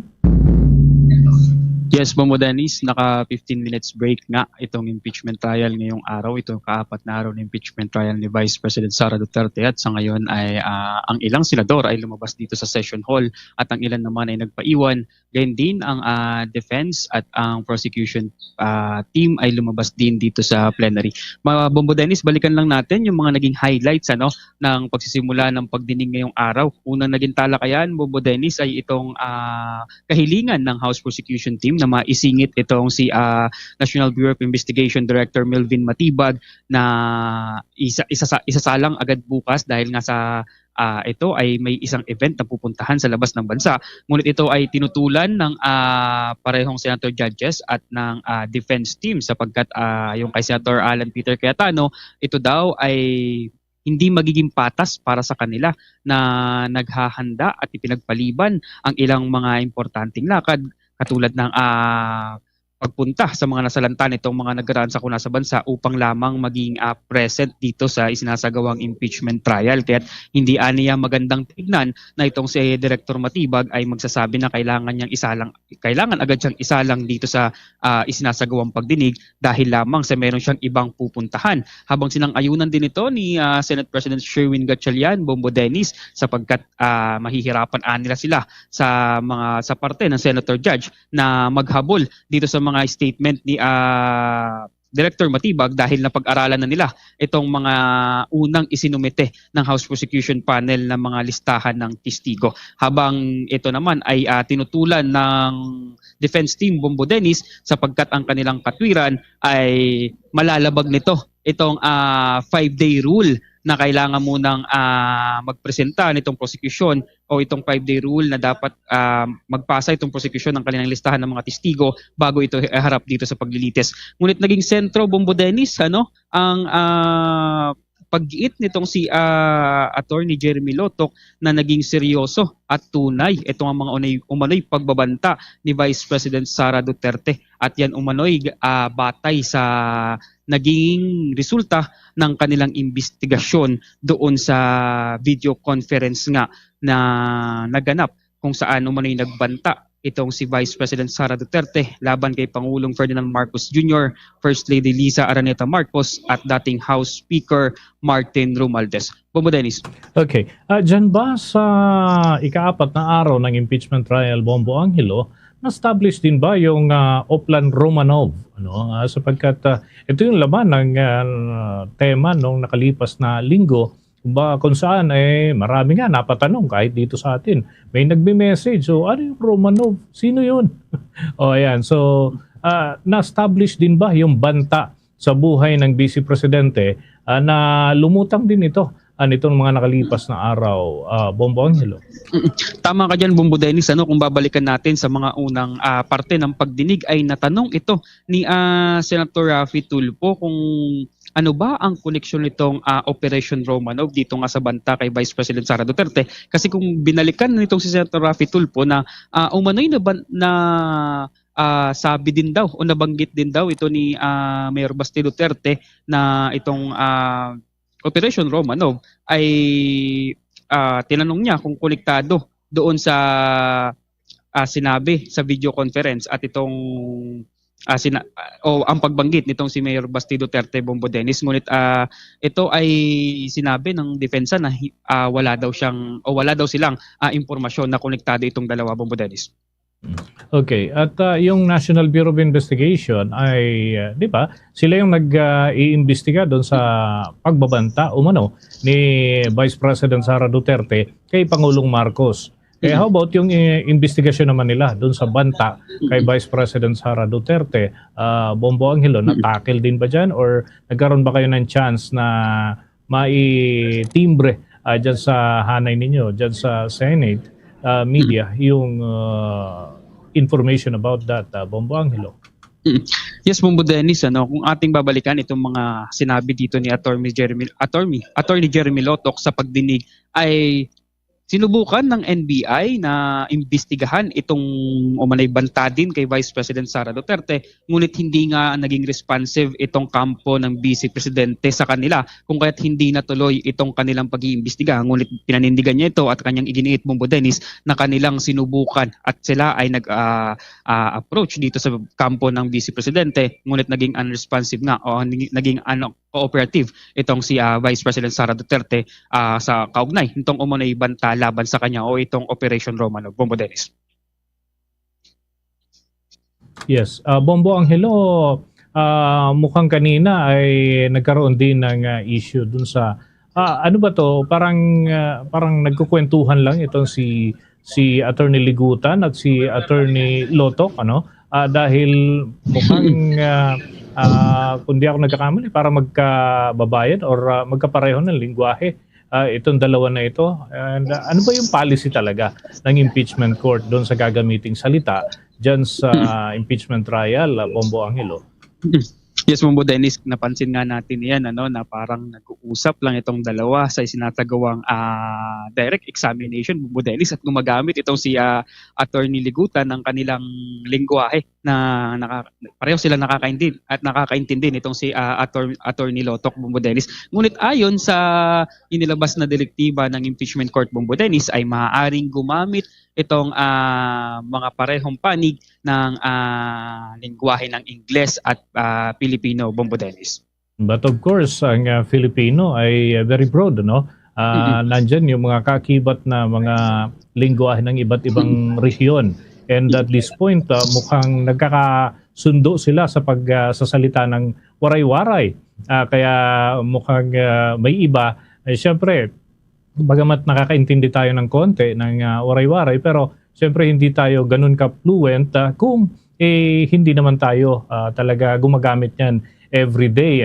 So, ang malinaw, dalawang lingwahe yung allowed, Bombo Angelo. At mukhang may pronouncement na rin si Presiding Officer Chis Escudero na allowed naman ito. Kung halimbawa may mga pagkakataon na talagang kailangan sabihin o banggitin yung mga kataga na mula sa regional dialect or kung ano pa mga katawagan, basta ang tinutukoy yung lokal na salita, local tongue, ika nga, doon sa mga partikular na lugar. But of course, you have to at least make it clear na naiintindihan ito ng lahat. Kung hindi man ng lahat, at least karamihan. Or pwede din siguro na i-translate, Bombo Angelo, for the benefit ng mga hindi naman nakasanayan yung paggamit ng ilang mga kataga, Bombo Angelo. Tama ka dyan, Bombo Dennis. Magandang punto yan. At yan nga ang inireklamo ng depensa na kailangan daw umano na maintindihan nila kung anong sinasabi nitong si Attorney Ligutan. Kaya nire-request nila. Sa dami ng gagawin, mundo'y mamadaliin, pero nagbago to dahil sa'yo. Bumabagal ang mundo sa sarap ng luto ko. May one pot wonder na luto with sarsaya. Ang sarsaya, nagbibigay ng kumakapit na linamnam. Bago to! Ang sarap saya, ninanamnam, tumatagal, binabalikan. Pag nandyan ang sarsaya, may sarap at may saya. Saya! Kapit ang sarap, kapit ang saya. Shout out sa mga call center agents diha. Parihon nako, I'm Kate. Ang among stress sa shift, grabe. Labi na kong graveyard. Kanunay puyat, haggard, sabaw, unsa pa, makarelate yung taan na. Maayo gani kay adunay nagsuggest sa ako og stress tabs. Uban sa proper diet and exercise, tabangan ni ini nga maibalik ang mga nawalang nutrients sa ako tungod sa stress. Karon, fresh and focus with the help of stress tabs. Bisan stress sa shift, sulaipod ninyo. Guwapa ka? Stress tabs. Multivitamins plus iron is a generic name of stress tabs. If symptoms persist, consult your doctor. Energy and fuel conservation tips sa balay. Patya ang suga kung dili gamiton. Gamita ang LED bulbs kay mas tipid og dugay maguba. Ayaw ipasiga o ipaandar ang mga appliances kung walay gamit. I-unplug ang mga cellphone chargers kung nahumana.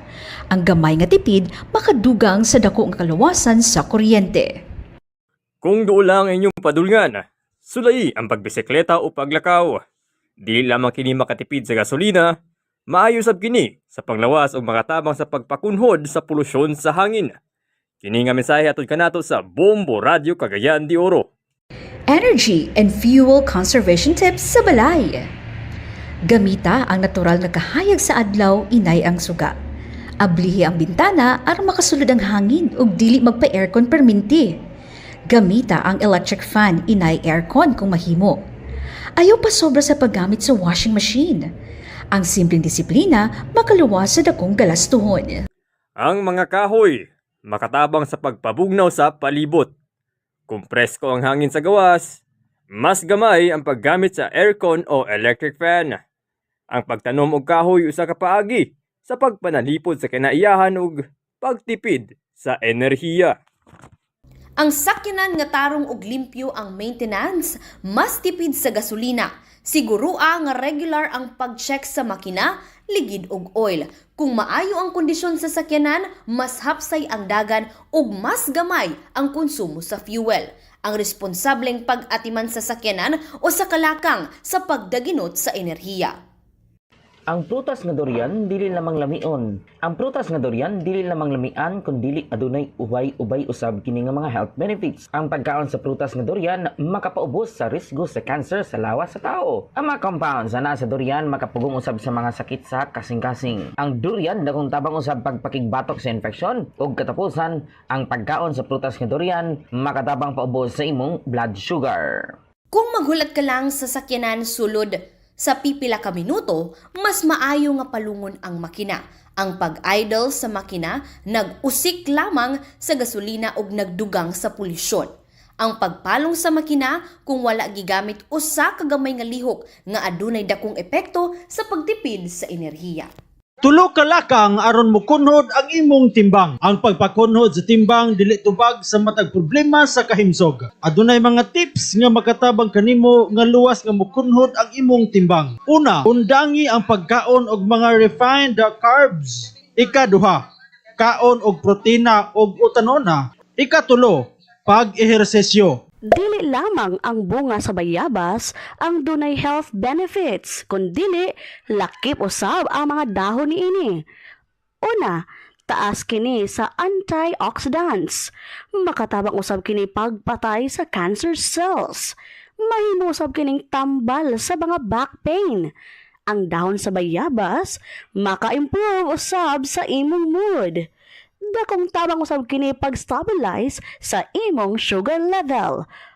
Kini makatabang usab sa imong digestion ug makapaboost sa imong immune system.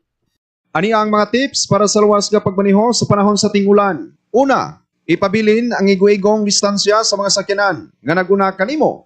Ikaduha, pagbaton og wiper nga naa sa mayong kondisyon tungod kay mao kini ang maghatag og visibility sa dalan ng imong agian. Ikatulo, kinahanglan ang mga ligid sa imong sakyanan baga pa og spike o gusto nga paghanay aron malikayan ang disgrasya.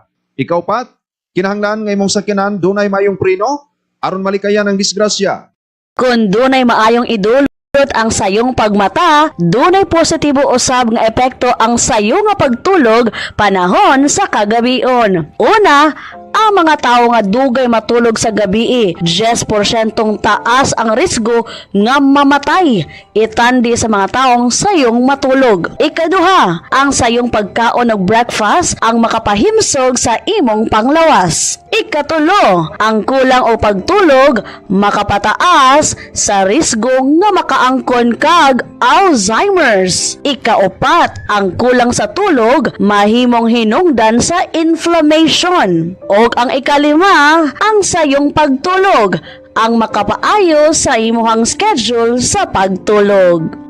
Mga balaod trapiko nga angay sundon sa mga biyahedor diha sa kadalanan. Una, Land Transportation and Traffic Code. Umas na ilang Republic Act 4136. Kini ang labing importanteng driving law sa estado kay naporma niini ang Land Transportation Office din gitahasan mga tag-iya sa mga salakyan nga nagdagan sa kalsada nga morehistro aron mahatagan sa lisensya ug di masilutan gumikan sa kapakyasan pagtuman niini. Ang Anti-Distracted Driving Act of 2016 kini nga balaod nagtumong sa mga driver nga dili mo gamit sa tanang electronic communications devices samtang nagmaneho sa salakyan o di ba nakahunong sa red light portion sa highway aron kalikayan ang disgrasya o dakong multa. Ikatulo, ang Anti-Drunk and Drugged Driving Act of 2013. Gilikayan sa maong balaod ang dugoong mga disgrasya sa kadalanan, rason nga bugat ang silot nga ipahamtang sa mga motorista nga makasupak niini. Ang Children's Safety on Motorcycles Act of 2015. Gidid-an sa mga balaod ang pagpasakay sa mga bata sa motorsiklo nga doon naging kusgon nga dagan nga 60 kilometros kada oras pataas. Ang Motorcycle Helmet Act of 2009. Gimanduan ang mga individual nga dili mo sakay sa motorsiklo ug magbaton sa backriders kun walay sulob nga standard protective helmets nga gimando sa DTI nga dunay markings nga Philippine Standard ug Import Commodity Clearance gikan sa Bureau of Products Standards. Mga kabombo, pasidaan kini aron kamo nga motorista o biyahedor dili madisgrasya ug makamulta.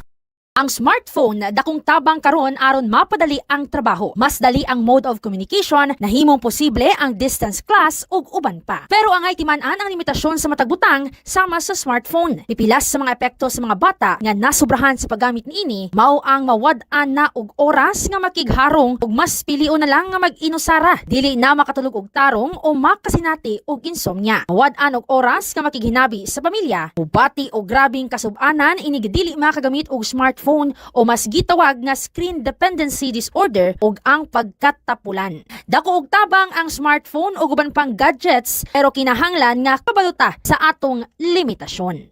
Aniya ang pipila lamang ka sampling paagi sa pagdaginot og tubig diha sa inyong mga Pinoy-anan.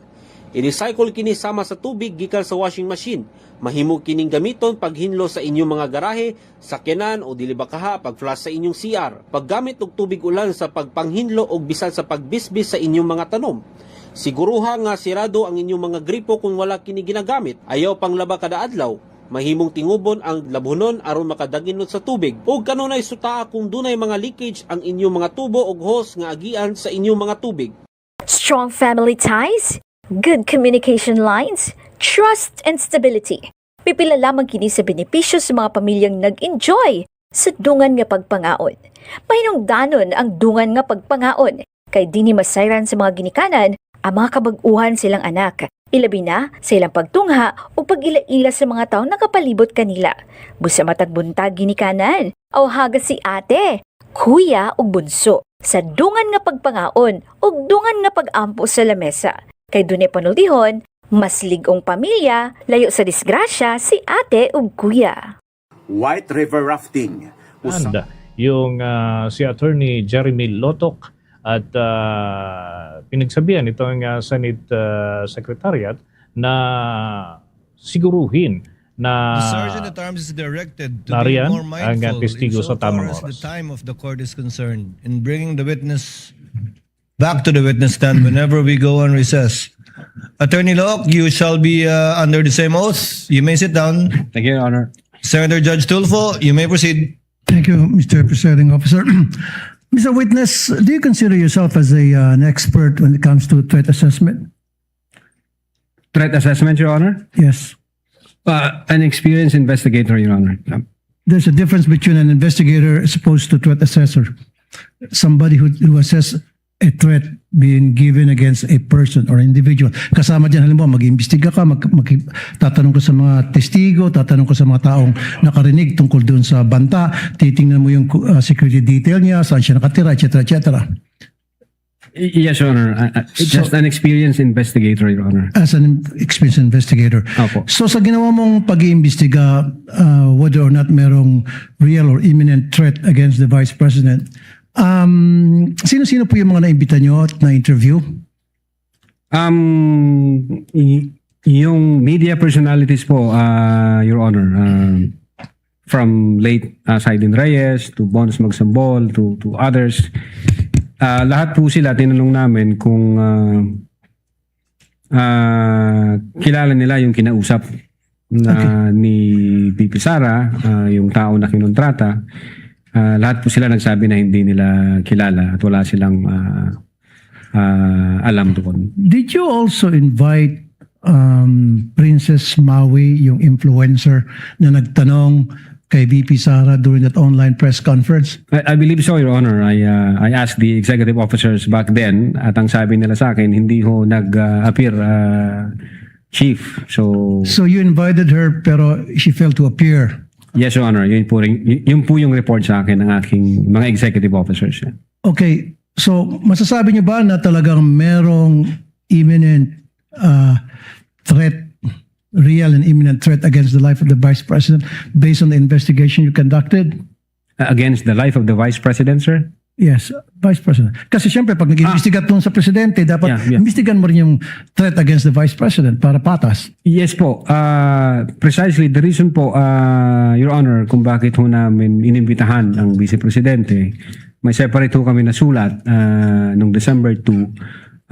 In-inform po namin siya na, ma'am, iniimbestigahan din ho namin yung alleged threat against sa life mo at para ho ma-expedite ito, bigyan niyo po kami ng any information na pwede maging lead doon sa investigation namin. Unfortunately, wala ho kaming na-receive na information. Hindi naman po kasi nag-appear ang Vice President, Your Honor. Pero nagpadala ba siya ng representative to represent her doon sa sabihan ninyo na pinadala sa kanya?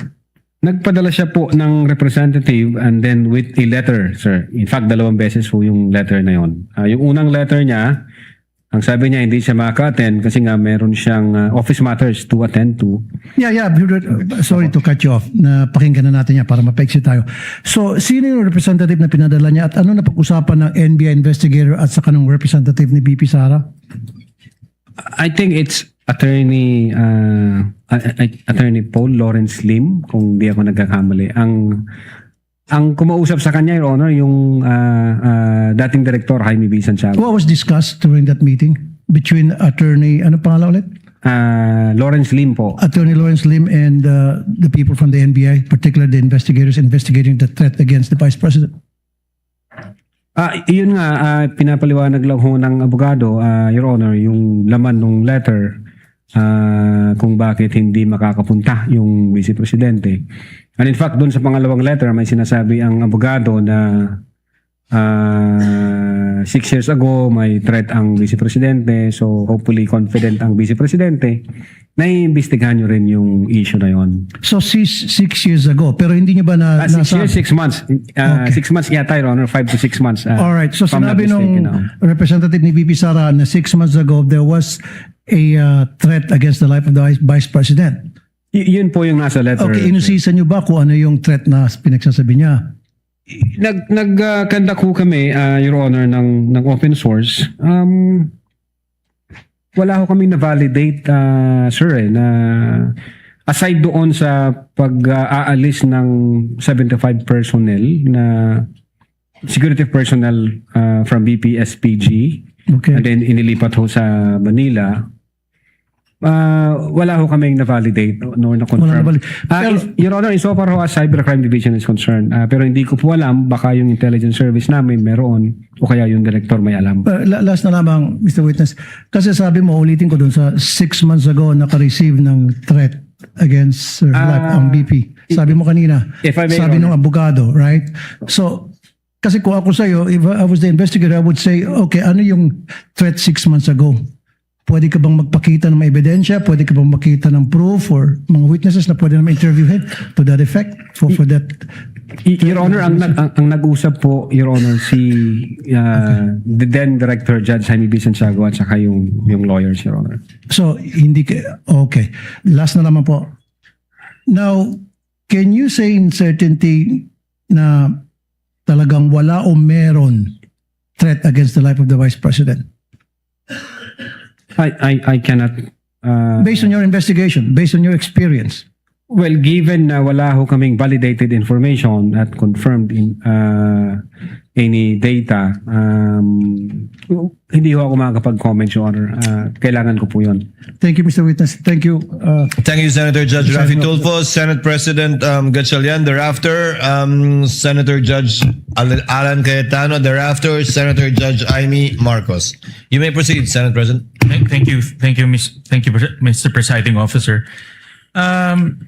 Mr. Witness, narinig ko kanina nung tinatanong kayo ng prosecution na yung statements ni Attorney Zulaika Lopez ay walang kinalaman dun sa threat na ginawa ng Vice President. Tama po ba? Kinonsider namin siya dun sa totality ng aming investigation. Then nakita namin na even before nung situation ni Attorney Zulaika, base doon sa attirances ng Vice Presidente, meron na ho siyang kinausap. So, yan ang next na tanong ko.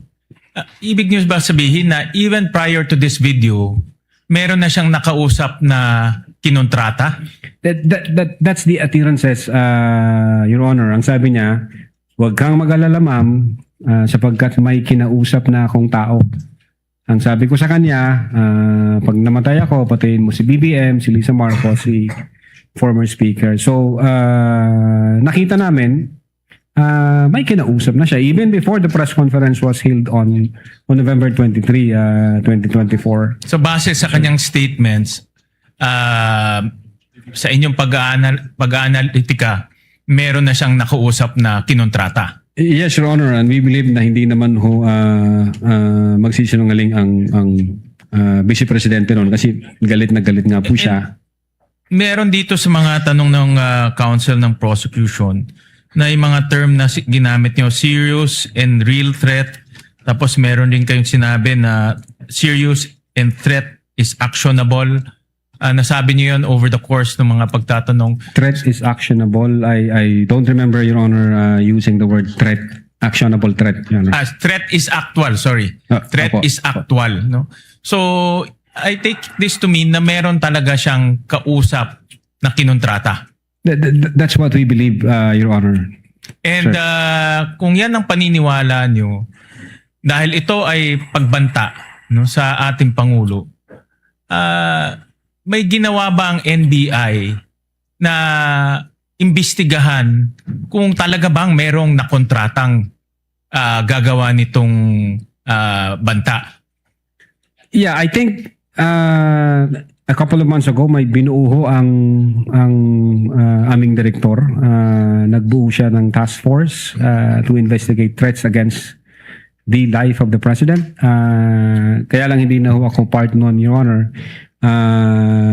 July 2025, nalipat na ho ako sa ibang region. So, wala na po akong idea.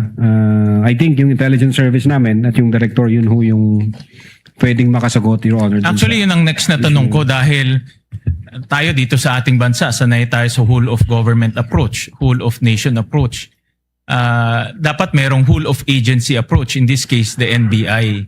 Ang tanong ko, meron ba kayo mismo o kasama ba kayo mismo doon sa pag-iimbestiga ng actual na threat, yung pagkontrata ng tao na pwedeng gawin itong threat na ito? I believe so, Your Honor. The fact na mayroong binuong special task force. At kasali kayo doon? Hindi po ako kasali, Your Honor. Bakit hindi kayo kasali doon? Ako nagtataka dahil kung banta to sa buhay ng ating Pangulo at nanggaling sa opisina ninyo yung source, dapat kasali kayo. You mean, Your Honor, since nasa regional office ako, nung nagbuo ng task force, definitely itatap nila yung mga regional offices na meron ba dyan sa region ninyo na information o intelligence na ganito. Meron hong ganong practice, Your Honor. Pero kayo mismo, kasali ba kayo doon sa nag-imbestiga nung actual, yung kinuntratang tao? At meron bang nakitang ganon? Hindi ko masasagot yan, Your Honor. Ang makakaalam po niyan, yung aming intelligence service kasi nasa 40 po nila yan at ng aming director. At meron bang ginawang coordination? Kasi ito, Pangulo, no less than our President. Meron bang ginawang coordination kayo o yung binawang task force ng NBI kasama ang nag-coordinate sa NSC, nag-coordinate sa PSG at sa iba pang mga national agencies dahil Pangulo natin to eh. Opo. Meron bang ganun na ginawa kayo o yung binuong task force? Well, insofar as the Cybercrime Division during that time, ang focus ho namin is yung investigation dun sa threat against the life vis-a-vis yung November 23, 2024 utterances. Now, insofar dun sa sinasabi niyo po, Your Honor, ang makakasagot po niyan, yung intelligence service po namin, kasi ano na po yun eh. Para siyang deep dive intelligence gathering na po yun. Ang punto ko lang naman is sa ganitong napakahalagang banta, ini-expect ko sa NBI na meron silang whole of agency approach na kasama kayo dahil nanggaling doon yung... Yes, Your Honor. Yung binuho ng director na memo, nag-create siya ng task force, and then yung task force, tinatap po dyan lahat ng regional offices. Anong information meron kayo iba to dito sa central office? Anong resulta nun? Last question, Mr. Well, Presiding Officer. in so far as the NBI BARM is concerned, yung hawak ko pong region, meron kaming ongoing investigation pero hindi ho related doon sa kausap ni SARA. Meron kaming iniimbestigahan na nag-threaten sa presidente. As a matter of fact, na-identify namin. So, ongoing pa siya, nag-aantay lang kami ng order galing sa taas kung ano yung guidance. Thank you, Mr. President. Thank you, Mr. Senate President. Noted and entered in the records. Senator Judge Alan Cayetano is recognized. You have 2 minutes, sir. Mr. President, susundan ko na yung kay Senator Win, Senate President. Yes po, Your Honor. Yeah. Good afternoon, Mr. Witness. So, dediretsuin ko na, no? So, what we're trying to figure out here kasi is, are you really investigating whether may threat kay VP Sara and whether she threatened the individuals mentioned, including the President? Or are you only investigating the video and finding kung meron siyang crime?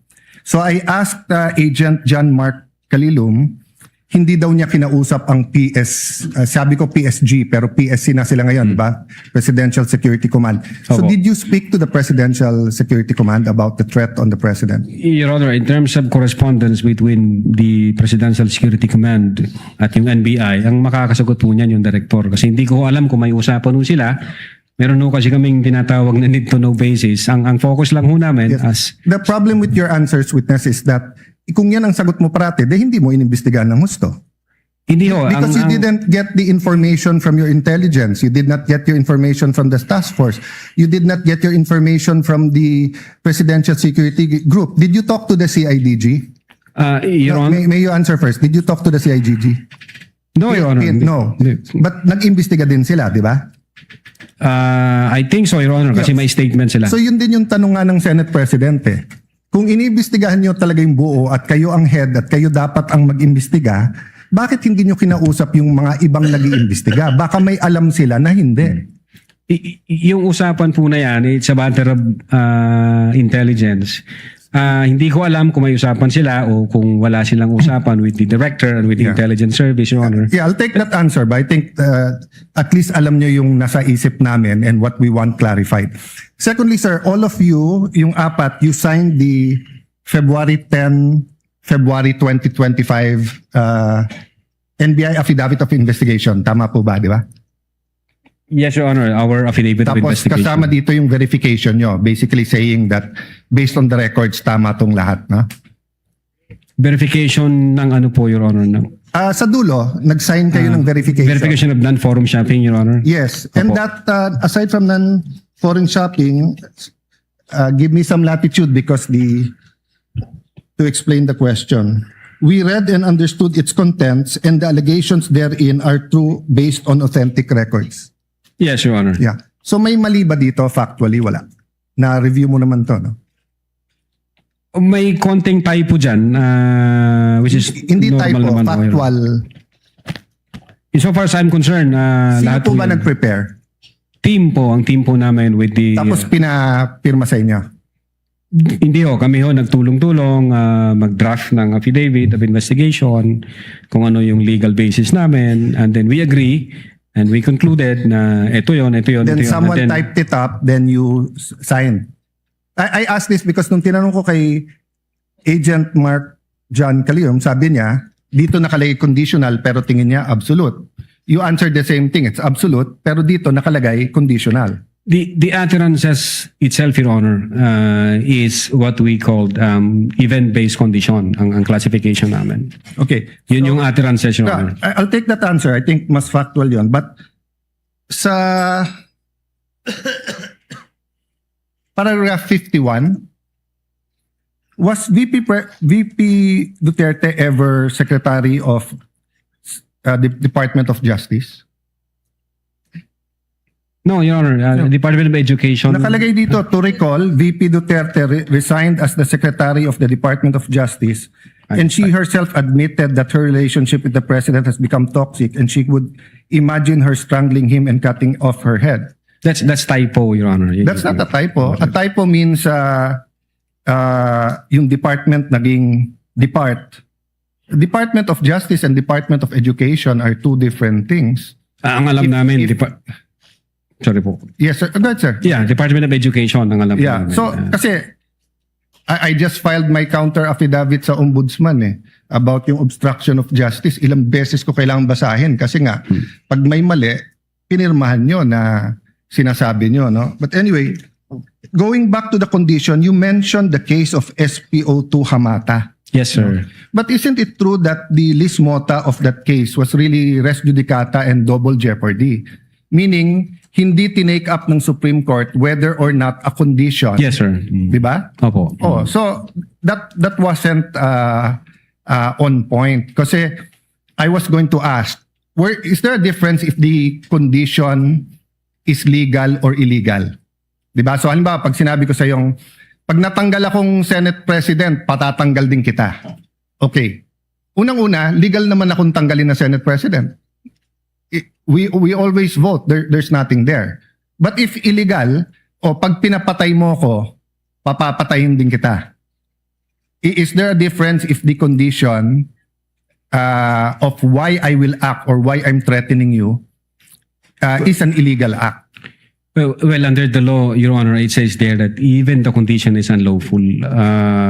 So, regardless of the nature of the condition, Yes. sir. No, I want to get lang into your mind when you sign this because nga medyo novel yung case to for me. Even as a lawyer, I have to do more research and see anong ibig sabihin nito grave threats dito because you keep mentioning we keep mentioning here that this is the second highest official in the land and therefore pag trinete niya ang Pangulo.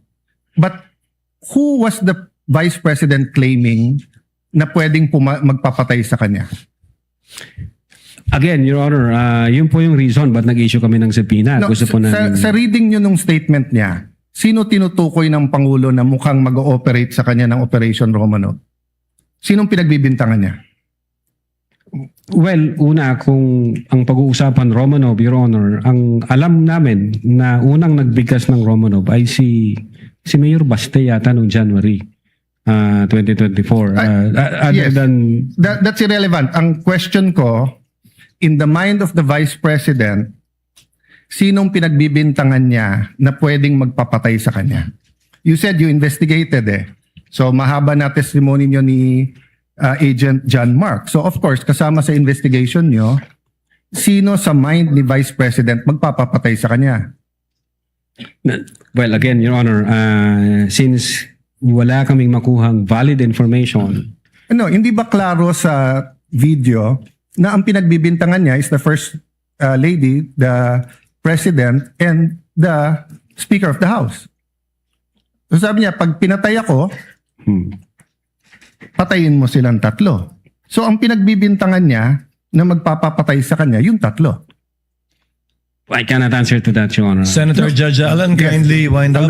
But you have to be able to answer that because you're the one who investigated. And that is crucial. Why? Because part of your self-defense, so for example, if I know na sa senator judge, pag hindi ako bumoto one way or the other, papapatayin ako ng whatever, chief PNP or papapatay ako ng whoever. So pag sinabi kong, pag ako pinatay, si ganito nagpapatay sa akin. And then, ang difference, I don't usually give a threat na patayin mo rin. So could it be that actually that was the defense of the Vice President para hindi siya patayin? I don't know the state of the mind of the Vice President. But you've testified all throughout this afternoon that you went into her state of mind. Based on the series of events, Your Honor. Yes, and based on her statement. And her statement and the series of events is nag-away sila ng administrasyon. And the series of events is that sinasabi niya, pag ako'y pinatay, eto tatlo ang papatayin nyo. Okay, last question. Kay Attorney Lopez, tinanong din to ng Senate President ni Senator Tulfo. At di ko na itatanong pero napahapyawan ni Senator Erwin din to yung tungkol kay yung sinabi ni si Attorney Lopez, sabi mo, even before kasi nangyari yon, nakausap na ni Vice President yung papatay. That's the literal meaning of the statement. Yes, that's the literal meaning. But did you believe her? Well, she's the Vice President, sir. So she also said freedom of expression. So you also believe her? Not based on the evidence that what we gathered, sir. No, okay. So I'll stop there but I'll read to you. Sinabi niyo kasi sedition. Pero tignan niyo po yung page 25 nung sarili niyong affidavit ha. Si Princess Maui, ang sinabi niya, ano po ba ang pwede niyong maging remedy para matapos na ito? Lalo't nagsisigaw na po ang taong bayan na mag-people power na. So actually, I would consider ang nag-uudyok si Princess Maui. Of course, we can discuss people power pero tignan niyo po ang sagot niya after yung sa pagpatay. Ang laban ay wala dyan sa EDSA, ma'am.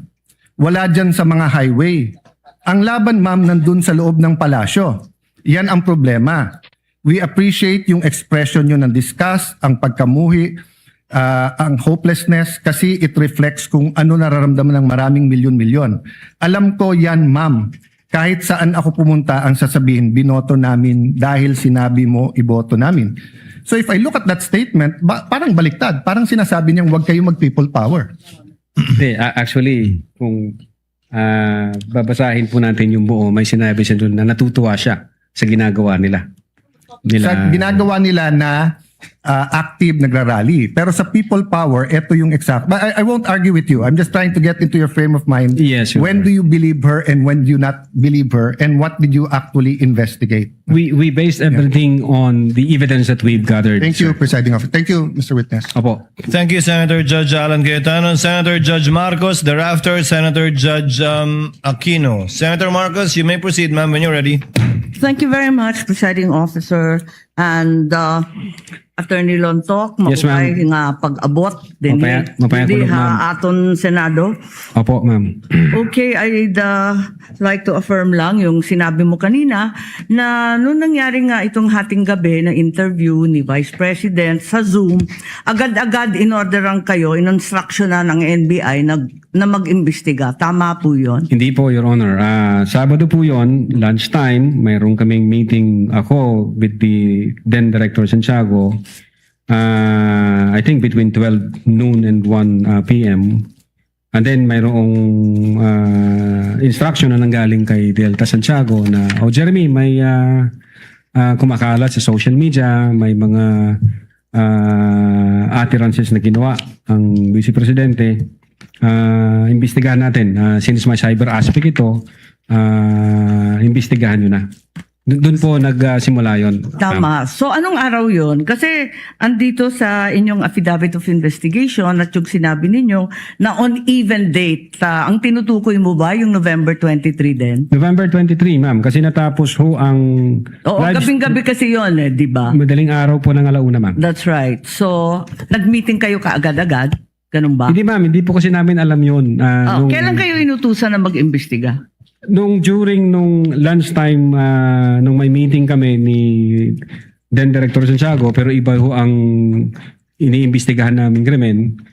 Kailan kayo sinabihan ng DOJ na mag-imbestiga? Anong araw po? That same day, ma'am. Kaya nga, November 23. November 23. Oo, pareho lang. Yun ang sinabi ninyo kanina nung tinatanong kayo ng counsel ng prosecution, yan din ang nakasaad. On even date ang nakasabi sa inyong affidavit. Yes, ma'am. Okay. So, nag-umpisa na kayo. Kwento nga ninyo, 4-phase yung investigasyon. Nag-umpisa sa identification. Nagbigay kayo ng hash value.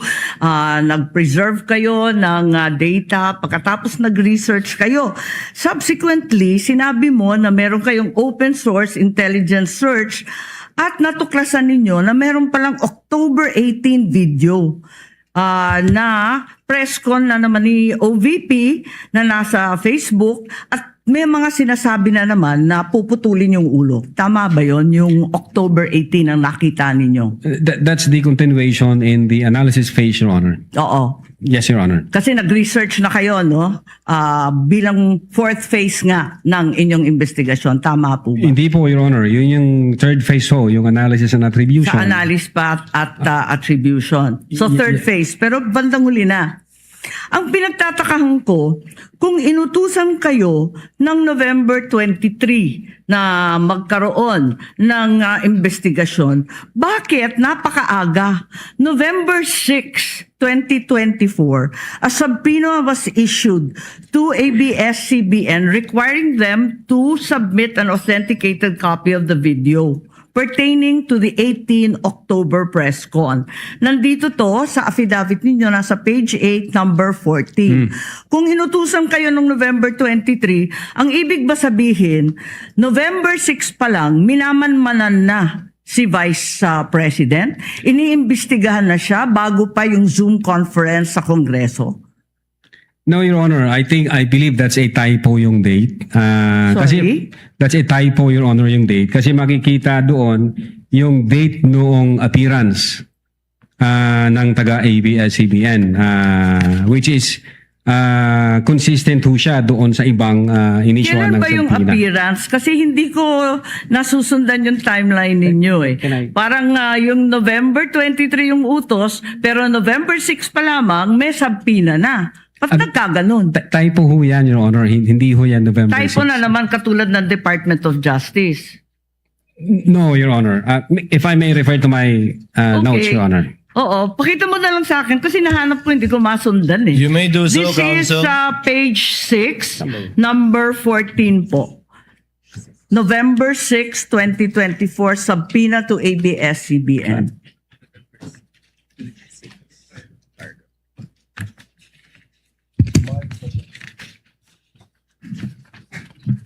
Yung subpoena mismo. The subpoena itself. The subpoena itself. Wala naman yatang date na binibigay tungkol sa appearance ni Patria Morales at yung iba pang Meron po, taga-ABS. Your Honor, if I Pakituro lang have kasi the, hinahanap record po of the namin. subpoena. Yung subpoena mismo.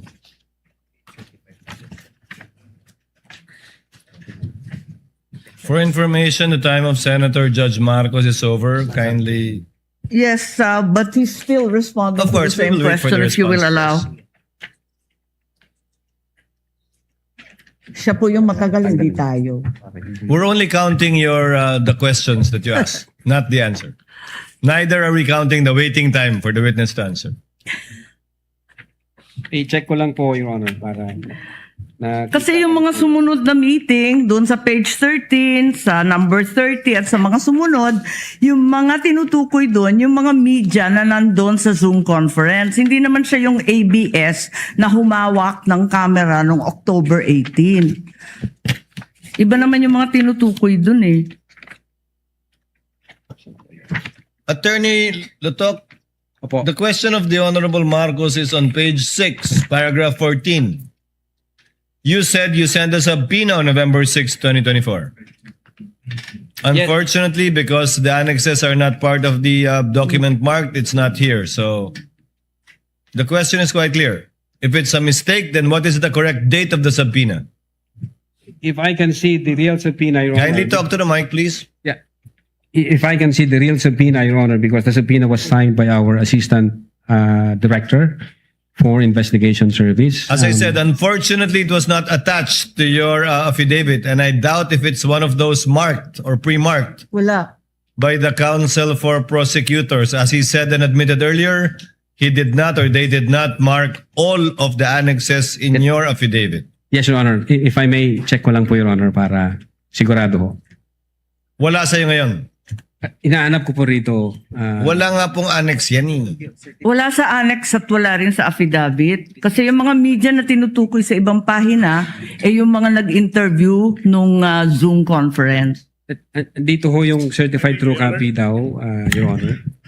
If I may, Your Honor, please, can I assist on this regard if the court will allow? Only if you can produce a copy of the November 6 subpoena, Counsel. Exactly, Your Honor. The documents are present. They are in the possession at present of the witness, Your Honor, please. They may not have been physically attached to the affidavit investigation, but they do exist in the records of the case as separate pre-marked documents, Your Honor, please.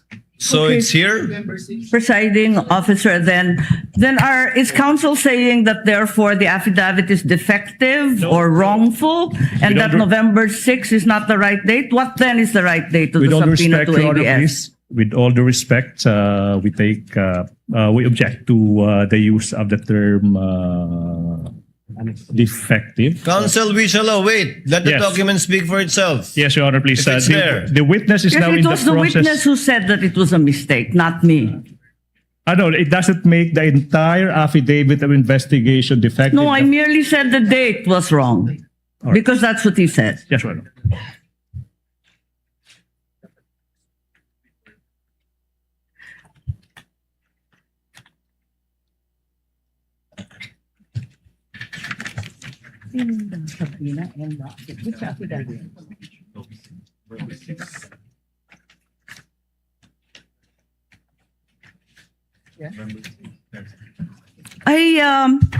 It's just been brought to my attention that in fact, presiding officer, 2 documents were issued on November 6. Not only the subpoena to ABS-CBN, but further the affidavit of investigation regarding the October 18 press con. Can we please be clarified? as to these two documents which don't seem to appear in the affidavit nor in the annexes provided. Let's first wait for the witness to answer the first question, Senator Judge Marcos. Okay. Yes, Attorney Lotok. If I may, Your Honor. Ito ho, ang subpoena, Duces Tecom, yung date ho ng appearance niya is December 11. Appearance po, ang tinatanong yung date ng subpoena. Date Attorney ng Lotok. subpoena, Your Honor, is 6th day of November 2024, which I believe this is a typo kasi magkakasunod ho ito doon sa mga inisyuhan namin na media personalities. Attorney Lotok, typo na yung affidavit mo? Typo pa yung subpoena? Hindi po. What are you looking at? The subpoena or the affidavit? Dalawa yan eh. What are you looking at, Attorney Lotok? Subpoena, Your Honor. So the subpoena is dated November 6. Okay. And the affidavit also is November 6. Dalawang typo carried over. Asan yung affidavit? Hindi ko pa nakita, ma'am, yung affidavit na November. Your 6. affidavit says November 6. Pwede patingin ako ng affidavit. Yung affidavit of investigation mo na binigay, pati I-check yung ko po, amended, carried over din. Yung first draft na rineject ng DOJ, yung ikalawa, parehong November 6. Saan? Pirmado ninyo eh. Page 6, Counsel, paragraph 14 of his affidavit of investigation.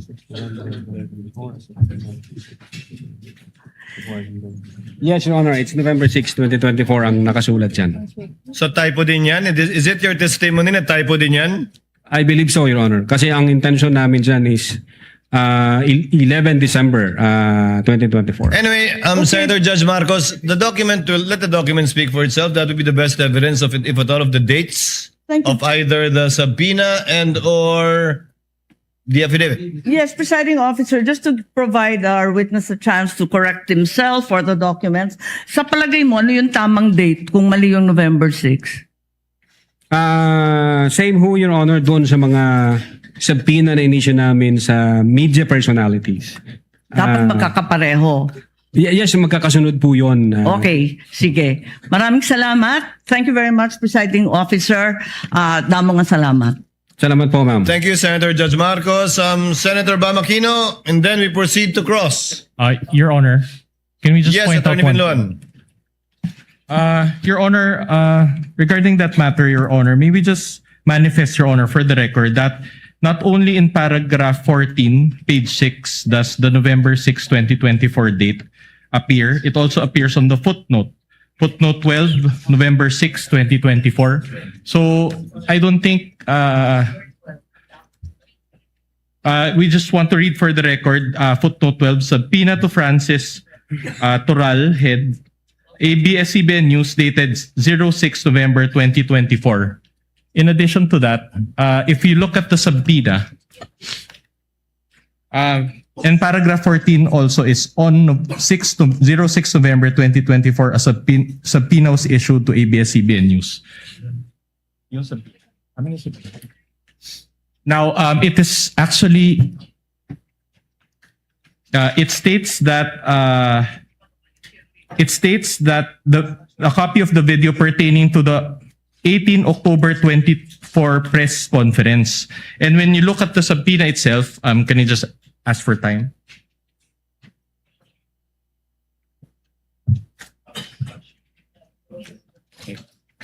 The subpoena, if you look at the subpoena, there's an attachment, and the photo there contained therein actually pertains to the 18 October 2024 press briefing. So in other words, Your Honor, this is a substantive, this is not a mere typographic. Objection, Your Honor. Counter manifestation that counts, the witness said it's typographical, that you are milking that and say it's substantial. Just for the record, ito sa manifestation. The manifestation That's why of a counter counsel for manifestation. respondent is duly noted. Insofar as the counter manifestation of the counsel for prosecution, the witness already answered. That is a typographical Thank you so much. error from his point of view. Senator Judge Bamakino. Yes, Then we proceed to cross. Maraming salamat, Mr. Presiding Officer. So ito po yung continuation po ito nung tanong ko kanina tungkol sa general denial tsaka specific denial. Pero bago yon, Attorney Binloan, let me ask Attorney Lotok kanina po, tinanong kayo kung bakit nyo tinuloy yung kaso, no? Why you continued with filing. Sabi niyo po kanina, hindi naman siguro siya magsisinungaling. Siya meaning the Vice President. Could you just quickly tell me, what do you mean by that? Hindi naman siguro siya magsisinungaling.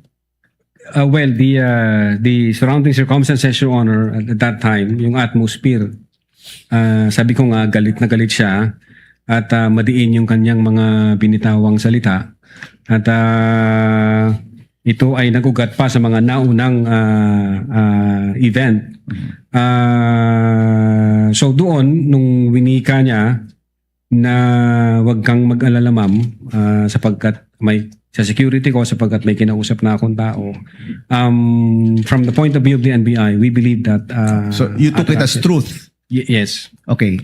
In succeeding interviews, I'm sure nag-imbestiga ka, meron bang pagtanggi dito sa pagkausap sa isang tao na papatay kung may mangyari kay Vice President Duterte? Meron ba kayong napanood o naimbestiga na pagtanggi nito in the succeeding interviews? Yes, Your Honor. I think there was a video dated November 26, 2024. Doon sa video na yon, instead na i-deny niya yung nangyari noong November 23, ni-reiterate pa ho niya, Your Honor, and admit po niya na indeed may kinausap siyang tao. So inulit pa, kumbaga. Opo. Okay, so let me repeat my question to the defense. No? So far, wala pang actual statement si Vice President Duterte na tinatanggi itong pagkausap sa isang hitman. And for the benefit of the public, magkaiba ho kasi yung general denial sa specific denial. No? Ang general denial, hindi ko ginawa yan. Wala akong kasalanan. No? Yung specific denial, hindi ko ginawa ito mismong mga bagay-bagay na ito. Hindi ko yung nakita sa sagot ng depensa. So I asked the defense, is there a denial that the Vice President actually spoke to a person to contract,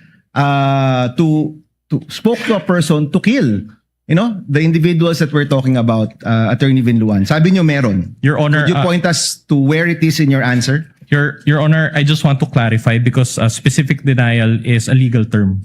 So in other words, we just want, in order to satisfy the query of Senator Judge Aquino, we will give him a copy of our answer, and we highlighted certain portions thereof, particularly paragraph 3 and paragraph 197 for his Can you perusal. read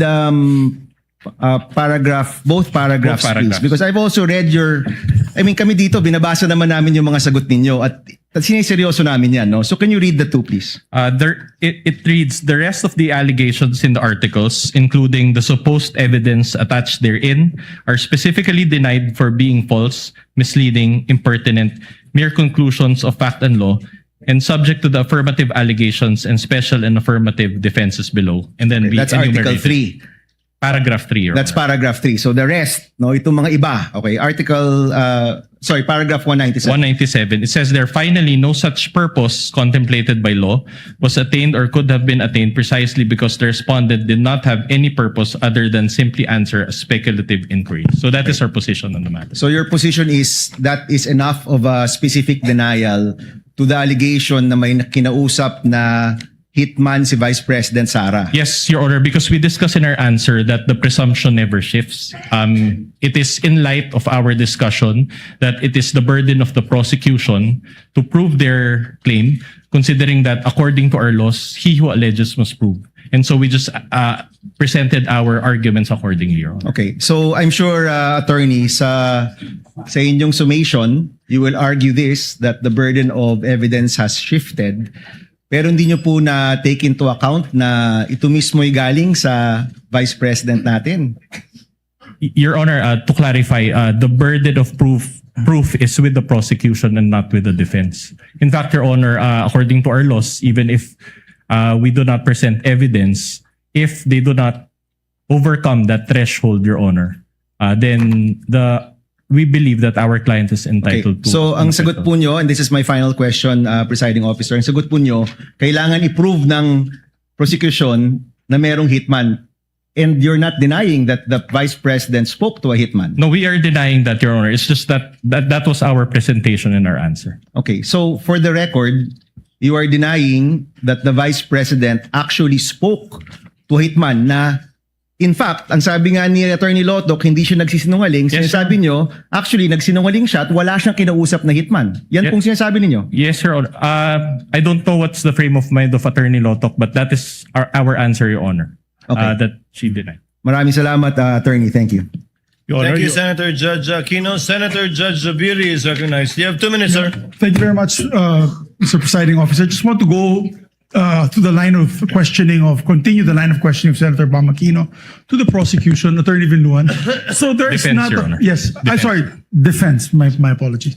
Attorney Vinluan, has been no, in any instance that the Vice President had come out on TV or radio saying that, hindi, joke only, nagkamali ako, nagbombo. Kasi, si Tatay Digong nung araw sinasabi niya yun eh. So, papatayin ko siya. Tapos mamaya, joke only yan. Nagloloko lang ako. Parang ganun.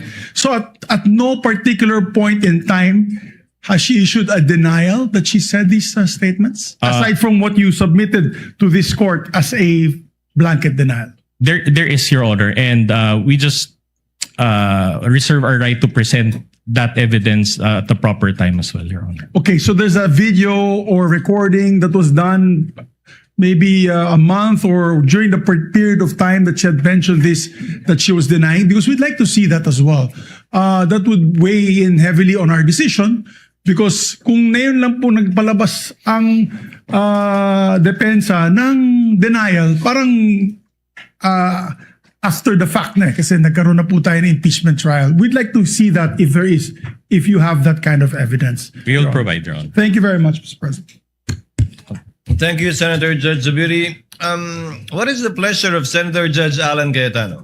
I'm not going to ask a question, just for clarification. May I just put it on the record? The gentleman may proceed in 2 minutes. If you look at the articles of impeachment, Article 4, Respondent Vice President SARA Duterte committed culpable violation of the Constitution, high crimes, and betrayed public trust by contracting for the assassination by the President, the First Lady, and the former Speaker of the House by making grave threats and actively inciting sedition against the public.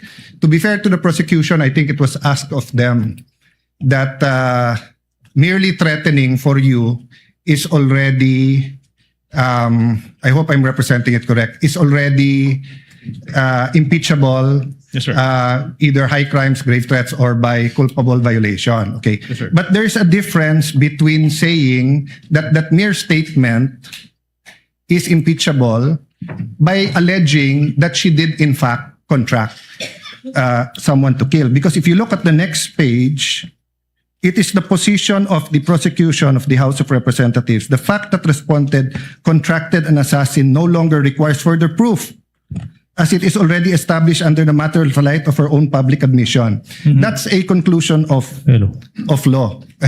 Because it is basic that if someone alleges that someone contracted assassin, you have to prove. Diba? So what I wanted to clarify, and to be fair to both sides, you can comment. As far as I'm concerned, ang understanding ko, the prosecution did not stop short by saying that by merely uttering that is impeachable. Yes. They went further to say that they are alleging that she did in fact contract an assassin. In fact, nowhere in her words assassin, in the words of the Vice President, was assassin or contracted. Contracted means may kontrata. Sinabi niya lang may kinausap siya. And yung assassin came from, at least on these documents, from them. So I just want to clarify, because baka yung manunod, bakit nga naman hindi kailangan i-prove nasabi in public? Those, what I wanted to clarify, those are two different things. Whether the threat, as said, is an impeachable offense, but if you're alleging that there was an actual assassin contracted, you have to prove that. As far as I'm concerned. Can I reply to that, please? No need to reply. The Senator Judge Cayetano was not asking a question. He was merely making a manifestation for the record. Let's move on, counsel. Counsel for the respondent, if you're ready with your cross, you may proceed. Attorney Lotok, the NBI is an investigatory body, correct? Yes, sir. But unlike the DOJ, it is not a prosecutorial body, correct? Yes, sir. In fact, you have investigators and not prosecutors. Am I right? Yes, sir. Now, in relation to this case, what you did was only fact-finding investigation, correct? Fact-finding and recommendations, sir. And recommendation, not preliminary investigation. Not preliminary. Because that function is with the DOJ, correct? Yes, sir. And in the course of your fact-finding investigation, you subpoenaed witnesses, correct? Yes, sir. Conducted interviews, Yes, sir. gathered evidence. Yes, sir. Okay. Now, thereafter, you transmitted the result of your fact-finding investigation to the DOJ, correct?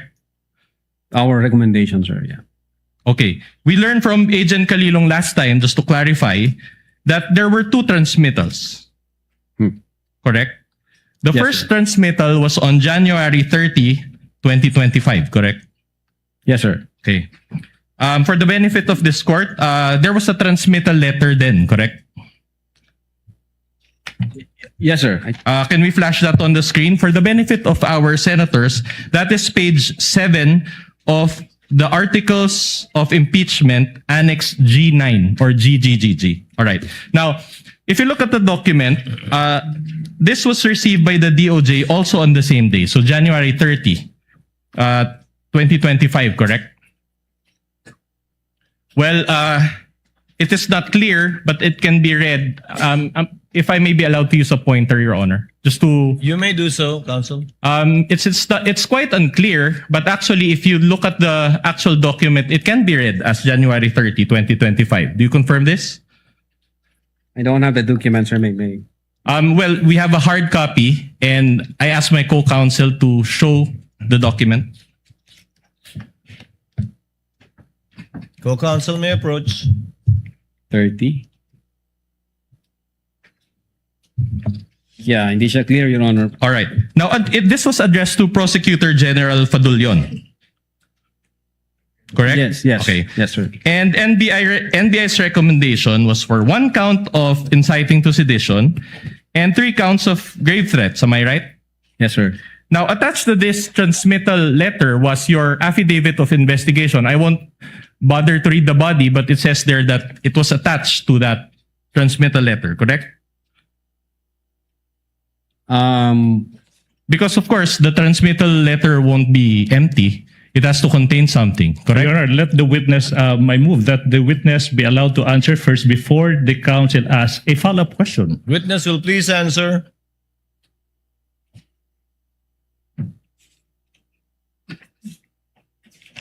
I think yung copy ng affidavit is nasa DOJ na, yung first affidavit. So there was an affidavit of investigation because Agent Calilong also confirmed this last time. So I just want a clarification from you. There was a first affidavit of investigation dated January 30, Yes, 2025. All right. But we never saw this because it was never released, correct? I think nasa DOJ. Nasa with the DOJ. For purposes of case build-up. But didn't you keep a receiving copy for your office? No, kasi meron na kaming copy sa computer. So in namin. other words, you have a copy of this January 30, 2025 affidavit of investigation, correct? Your Honor, I move that can the witness finish his answer first before the counsel. You already gave his answer. Respondent, kindly wait for the witness to finish his answer. We will comply, Your Honor. Thank you.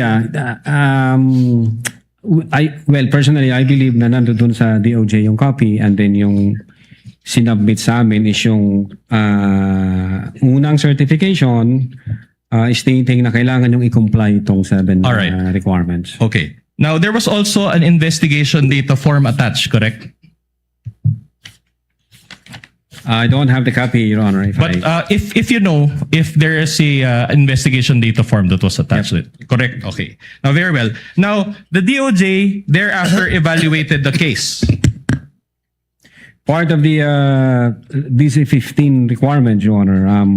No, it's a yes, sir. It's answerable by yes or no. Your Honor, the witness is in the process of answering a question. He is intelligent enough to answer the question. Let the witness finish his answer. Part of the requirement of the DC-15 series of 2024, if I'm not mistaken, the circular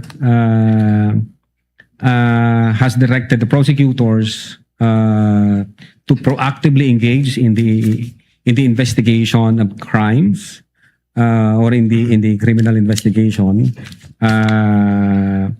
Kaya ho yung ginagawa namin nung nag-submit kami nung transmittal, ang purpose ho nun for evaluation ng ating prosecution, at the same time for case build up. So pag nakita ho ng prosecutor na may kulang, part ho ng evaluation saka case build up process, nagbibigay ho sila ng recommendation. NBI, may kulang kang ganito, may kulang kang ganito, hindi pa sa sufficient, i-comply nyo muna to. Part ho yun ng DC-15 requirements. All right, clear. So in other words, the evaluation is to determine if the recommendation is sufficient or insufficient for the purpose of preliminary investigation, correct? For purposes of case build-up, so that the transmittal or referral would be able to comply the requirements of preliminary investigation. At any rate, preliminary investigation is the next step, correct? Yes, Your Honor, after the evaluation and case build-up process. Can you receive this evaluation or response from the DOJ? Am I right? You mean the certification, sir? Yes. Yeah, the first certification. No, if only you receive. Again. The witness is in the process of answering the question, and the counsel is excited to propound a follow-up question. Let the witness answer first. Same ruling, same reminder. Witness, kindly proceed to answer. Again, sir, what is the question? So you received a response from the DOJ? A certification dated February 5, 2025. All right. Oh, no. That's not my question. But anyway, let me direct your attention to a certification issued by the DOJ through Senior Assistant State Prosecutor J.V. Lawrence B. Bandong and approved by Senior Assistant State Prosecutor Herbert Calvin P. Abugan, dated February 5. For the benefit of this honorable court and the Filipino people watching, this is Articles of Impeachments Annex G9 as well, pages 10 and 11. May we ask that the witness peruse this certification? Just a manifestation, Your Honor, Annex G9 is actually not numbered. So pages 10 and 11 was based on the PDF file or the soft copy, but the hard copies are not actually numbered. Noted. So, Mr. Witness, was this the response from DOJ following your January 30, 2025 Yes, transmittal? sir. So this certification contained the DOJ's evaluation, correct? Yes, Your Honor. Part of the requirement of DC-15. Again, the same. Yes, Your Honor. Same. Your Honor. The witness still answering. Let the witness answer first before propounding the next question. And the NBI received this February 5 certification, correct? Yung copy ko, Your Honor, hindi ko makita yung date. I'll help you. There is a note received on the upper right that is unclear. Can we flash that on the screen as well? It is unclear, but it appears to have been received on February 5, 2025, correct? So more or less 6 days after transmittal. Do you confirm this? Mga kabombo, mga ka-Stardation, pumasok na ho tayo sa oras ng ating Bombo Network News. Ngunit ipagpapatuloy pa rin natin ang pagtugay-gay sa mga kaganapan dyan sa impeachment court na ngayon ay tinatanong under cross-examination itong si Attorney Lotok ng National Bureau of Investigation at ang nagtatanong ay ang panig ng depensa. Ating pakinggan at panoorin ang pagpapatuloy ng impeachment trial. Ask them to correct and to provide additional information which they complied with. And what is now at issue is the February 10 affidavit investigation. That's why I'm now objecting on the grounds of relevance. Your Honor. Wait, let me finish. What's the point of digging into a prior affidavit investigation when what this witness testified to, when what this witness identified is a later affidavit investigation that is now being considered by the DO? The question is simple. What's the relevance? Objection is overruled. It goes into the credibility of the witness as well as his ability to testify as to his investigative report, and witness is competent enough anyway. Witness may answer. Yes, Your Honor. No, Your Honor, we received that letter on 10 February 2025 based on the second letter submitted to Honorable Richard Anthony D. Fadulion, signed by Judge Jaime B. Santiago. It states here that on 10 February 2025, this Bureau received the certification dated 05 February 2025, where the evaluating prosecutors referred the case for case build-up, citing reasons thereof. Then in that case, Your Honor, we have a problem because this is Your Honor, objection. I'm not yet. I'm not- Objection. Kindly let counsel finish. Because like, as I mentioned a while ago, Your Honor, this forms part of the records of this honorable court. This was submitted as page 10 to 11 of Annex G9. This is part of the court's record, and we also received this. These are not our documents. That's why I'm objecting, These are Your the Honor. prosecution's. I mean, the Counsel for the prosecution, documents. kindly let him finish. These are not our documents, Your Honor. These are part of the records of the court. This came from them, and they attached this to the articles of impeachment. Your Honor, we have all the right to confront each and every document because that forms part of the charge against our client.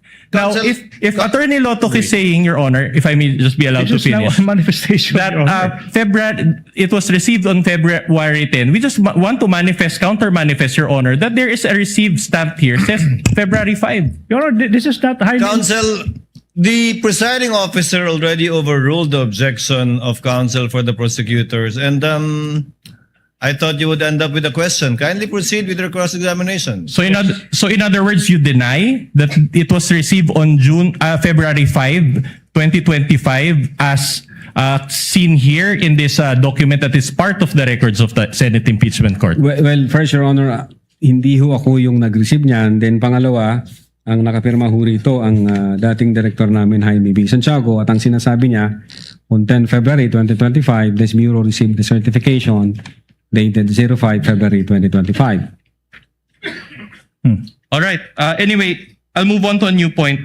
This certification noted 7 items, and we went through this the last time with Agent Kalilong, so I won't delve on that. But basically, just to go through this very quickly, the first point says that there is no affidavit of the person, so no affidavit.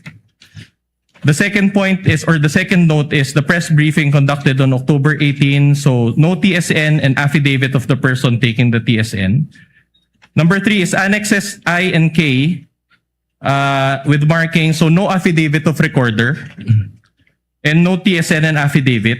Number 4, Annex L did not indicate who made such TSN, so incomplete information. Number 5, the affidavit of Juan Patria Morales, so no USB. Number 6, only the minutes of the meeting with several so no affidavit. But I'd like... Oh, Your Honor, that's my objection now. I'm just reading it, Your Honor. Where's the question? Wait for the question. Okay, there's a question. I'm going to the question. I'm just laying the basis, Your Honor. Now, I'd like to highlight note number 7. Please allow me to read that portion, or at least the latter portion thereof. It says there, in the instant complaint, only the NBI executed an affidavit and there was no participation on the part of the offended parties. As it appears, NBI is not the offended party for the crime of grave threats. My question is this. So based on note number 7, according to the DOJ, the NBI is not the offended party, correct? Based on number 7, based on number 7, NBI is not the offended party for the crime of grave threats. Okay, very well. So the offended parties, if at all, are President BBM, the First Lady, and the former Speaker, correct? Yes, sir. At any rate, all these, the 7 notes that I mentioned, are all deficiencies in the first affidavit of investigation, correct? It's not deficiency, Your Honor, because the affidavit, the first affidavit that we've submitted is substantial in terms of establishing the evidence required. This requirement is a matter of complying the required quantum of evidence required under DC-20. And if I may, sir, the purpose of submitting our referral to the Department of Justice is for preliminary investigation, which under the NPS rules, the new rules under the NPS, the law enforcement agency can submit a complaint affidavit, or in fact submit a complaint before the DOJ for purposes of preliminary investigation. The requirement that the offended party should have that complaint affidavit is not an indispensable requirement, and so far as the preliminary investigation is concerned. So far as the preliminary investigation is concerned. Very well. Now, based on that answer, I'd just like to point your attention to the portion of this certification dated February 5, 2025, next to the box ticked with an X. Kindly allow me to read, if we can highlight that portion. Okay. It says here, and you can read with me, insufficient for the conduct of preliminary investigation and must first be referred for case build-up. So in Filipino, this is my question, I'll do it in Filipino. Thank you, Mr. President. So in other words, nakulangan yung DOJ, correct? For purposes, Your Honor, of satisfying the elements, the required quantum of evidence, the DOJ required us to attach the affidavits and other documents like the TSN, sir. Thank you. And the DOJ itself mentioned this, correct? Or said this? Correct? Based on the certification. All right. In fact, let me direct your attention to the portion after, I quote, must first be referred for case build-up. Can we flash that also on the screen? And allow me to read. The complaint/referral does not contain all the necessary evidence to prove the essential elements of the crime. Therefore, it is recommended that the same be first referred for case build-up. Okay. Now let me get this straight. I'll summarize first and then I'll ask the question. So the subject incident happened on November 23, 2024, and the NBI conducted fact-finding investigation, as you said. You subpoenaed individuals, conducted interviews, gathered evidence, among others, as you said also, and the NBI spent over 2 months or until January 30, 2025 for this process. Is this a fair summation of what we had just discussed? I don't think so, Your Honor. You don't agree. And yet, when the NBI transmitted the case to the DOJ on January 30, 2025, the DOJ found it to be insufficient for the conduct of preliminary investigation. Objection, Your Honor. Continuing objection as to this series of questions as to the prior affidavit investigation, which was corrected in February 10, 2025. Continuing objection, Your Honor. The continuing objection is noted. Same ruling by the court. Witness may answer. Yes, Your Honor. The fact that the Department of Justice issued another That would be enough. Kindly let the witness finish. We will counsel. comply, Your Honor. The fact that the Department of Justice issued another certification on February 14, 2025, and it states here that the referral is sufficient for conduct of preliminary investigation and that it contains all the necessary evidence to prove the essential elements of the crime and should be docketed for preliminary With the investigation. permission of the parties, Attorney Latok, that's the second certification. Yes po, Your Honor. Okay. The second certification. Counsel for the respondent. Yeah, we will go to that. In other words, based on this certification, the DOJ did not affirm the NBI's recommendation, correct? No, part of the process of evaluation and case build-up, the DOJ require us to comply with the requirements na hinihingi nila, gaya ng mag-attach kayo ng affidavit, mag-attach kayo ng TSN, pero wala hong sinabi ang DOJ doon na hindi substantial yung aming affidavit. Ang require lang ho nila, mag-attach kayo ng yun nga, yung affidavit na record yung video, at then yung TSN, sir. Well, according to you, but we just Oh, no, you're that it was argumentative. insufficient. Objection, argumentative. Asked and answered. Move on, counsel. Okay, that's interesting because there was a 2025 impeachment complaint filed against VP SARA also on February 5, 2025. If you know. But again, Your Honor, what? The date is important because there was also a February 5 an impeachment complaint filed against VP Sara also on February 5, 2025. Correct? Hindi ako familiar. You're not familiar. That's okay. If I may refresh your memory, this was the fast track 2025 impeachment complaint signed by the Objection, 215 Your Honor. representatives. If a ground arises, a council can object. The term fast tracked. Oh, Your Honor. You are labeling a process made by House of Representatives as fast tracked. Objection, Your Honor, Counsel, move on and ask your question.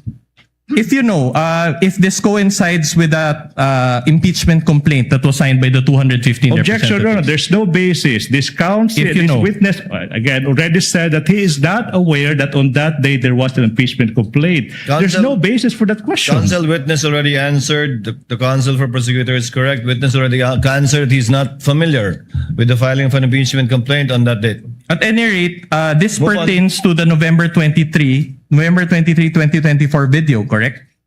Objection, vague, Your Honor. What's the question? Referring to a video. Objection, vague. Kindly restate your question, counsel. The complaint. The complaint that was filed against the Vice President also pertains to the November 23, 2024 video. Objection, if you know. Again, vague. Complaint filed on that date. Well, if he knows, he already answered. He doesn't. Who knows? He might all of a sudden recall. Do you know? Are you familiar with that, Mr. Attorney Lotok? I said, Your Honor, hindi ako familiar nung filing nung sa impeachment.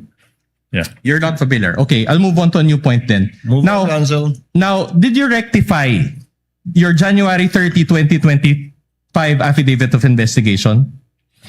January 30, 2025 affidavit of investigation. In short, the first affidavit of investigation. We complied with the requirements of the Department of Justice. All right. Did anybody ask you to rectify? What do you mean, sir? Microphone. Use the microphone. What do you mean? Did you receive any directive from anybody to rectify that affidavit of investigation? Objection, argumentative. The question was asked. He said we complied, and then he's now asking the same I'm asking question. who? I'm asking if there is another person who directed you to satisfy the requirement. Overruled. withdraw, Witness withdraw. will answer. Witness is an intelligent witness. Aside from the fact that he's a lawyer. Your Honor, when we received the certification dated 05 February 2025,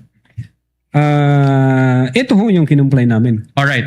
And you added affidavits executed by your agents, correct? To your revised affidavit of investigation, correct? No, we didn't revise the affidavit of investigation. We just produced the affidavits of the fact that the video was recorded and there was TSN. Yun ho yung in-attach namin sa affidavit of investigation. So you are denying that you produce a revised affidavit of investigation? Well, when you say kasi revised affidavit, binago namin yung affidavit namin. Hindi ho namin binago, Your Honor, yung affidavit namin. Nag-require ho ang Department of Justice, kulang kayo ng affidavit as to the fact na nirecord nyo yung video, kulang kayo doon sa affidavit kung sino nag-execute ng TSN, etc. But not the substance ng affidavit, Your Honor. All right, I'll go back to the point later, but let me highlight one very important observation. Okay, your January 30, 2025 affidavit of investigation included a transmittal letter, as you said, as well as an investigation data form or IDF, correct? Wala akong kopya dito, sir. You don't have a copy. Okay. In fact, let's show that IDF. Page 12, this is page 12 of Annex G9 for the benefit of this honorable court as well. Okay, this is an investigation data form. You're very familiar with this document because you're an investigator, correct? Now, this was... Kindly wait for the witness to answer. He Are you nodded his familiar? head. Yeah, investigation data form, sir. Okay. Opo, Your Honor. All right, so in other words, the IDF serves like a cover letter for your affidavit of investigation, correct? Yes, sir. Okay. And the transmittal letter, along with this IDF, was received by the DOJ, correct? Yeah, I believe so, sir. All right. Now, my question is this. Was the investigation data form also received by the DOJ? I don't have personal knowledge. You don't have, but you were the one who caused the filing of the affidavit attached to this affidavit of investigation data I form, instructed correct? the agent on case as well as the executive officer na pagkumpleto na pwede ninyo nang i-file yan sa Department of Justice for purposes of evaluation and case build-up if warranted, sir. Okay, but here, upon perusal of this investigation data form, there is a stamp received in the upper left portion of this data investigation form. And I'd like to note, Your Honor, and for the benefit of the court, can I ask my co-counsel also to distribute among the senator judges a printed copy so that they can peruse this document better, as well as the witness so he can confront. There is a stamp Department of Justice received, but it appears that it was initially stamped February 2, 2025, but there is a marking, a manual marking that converted it to January 30, and there is also a word there, JAN. So January 30 ang lumabas, no? Okay. My question to you is this. The stamp says Department of Justice, correct? Well, no, wala akong hawak na document ko, you Your can Honor. perceive it. Kung- And kung mind you, yung- these are not our documents. These are part of Annex G9 of the Articles of Impeachment. So these are not our documents. Your Honor, I would like to object now. The witness already said that he is not aware as to the actual filing because he only asked his agent on case to investigate. And then now the witness is now being propounded to question as to what appears on the stamp as to the time or date of receipt by the DOJ. So the witness said he is not competent to answer that. Your Honor, please. Oh, wait, I'm not done. That's the first one. Your Honor, please. No need for the court to rule, but I am registering my continuing objection to this series of questions as to the prior affidavit of investigation, when in fact, this witness already said that he complied with all the requirements by the DOJ and came up with a February 10, 2025 affidavit investigation. So I move that it be noted, Your Honor, please. The continuing objection of counsel for the prosecutor is noted, but counsel, as pointed out by counsel for the respondent, this is part and parcel of the complaint. Yes. That the panel of prosecutors filed before this court. If the witness knows, he may answer. So the question is, the stamp says Department of Justice, correct? It's a very basic question. Again, I don't know, Your Honor. No, based on this document, argumentative, Your Honor. the only question is, it says Department of Justice, correct? As I've said, Your Honor, hindi ako ang nag-file, may inutusan daw ako. Do you see it in the screen and do you see it in the hard copy? Counsel asked and answered, move on. That's Okay. the response of the witness. So, will you agree that considering that this was supposed to be received by the DOJ, it is only the DOJ that has the authority to change the date? Again, you asked the DOJ, sir. Wala ho akong idea dyan. All right. Counsel for the prosecution, kindly avoid. All right, but side this remarks.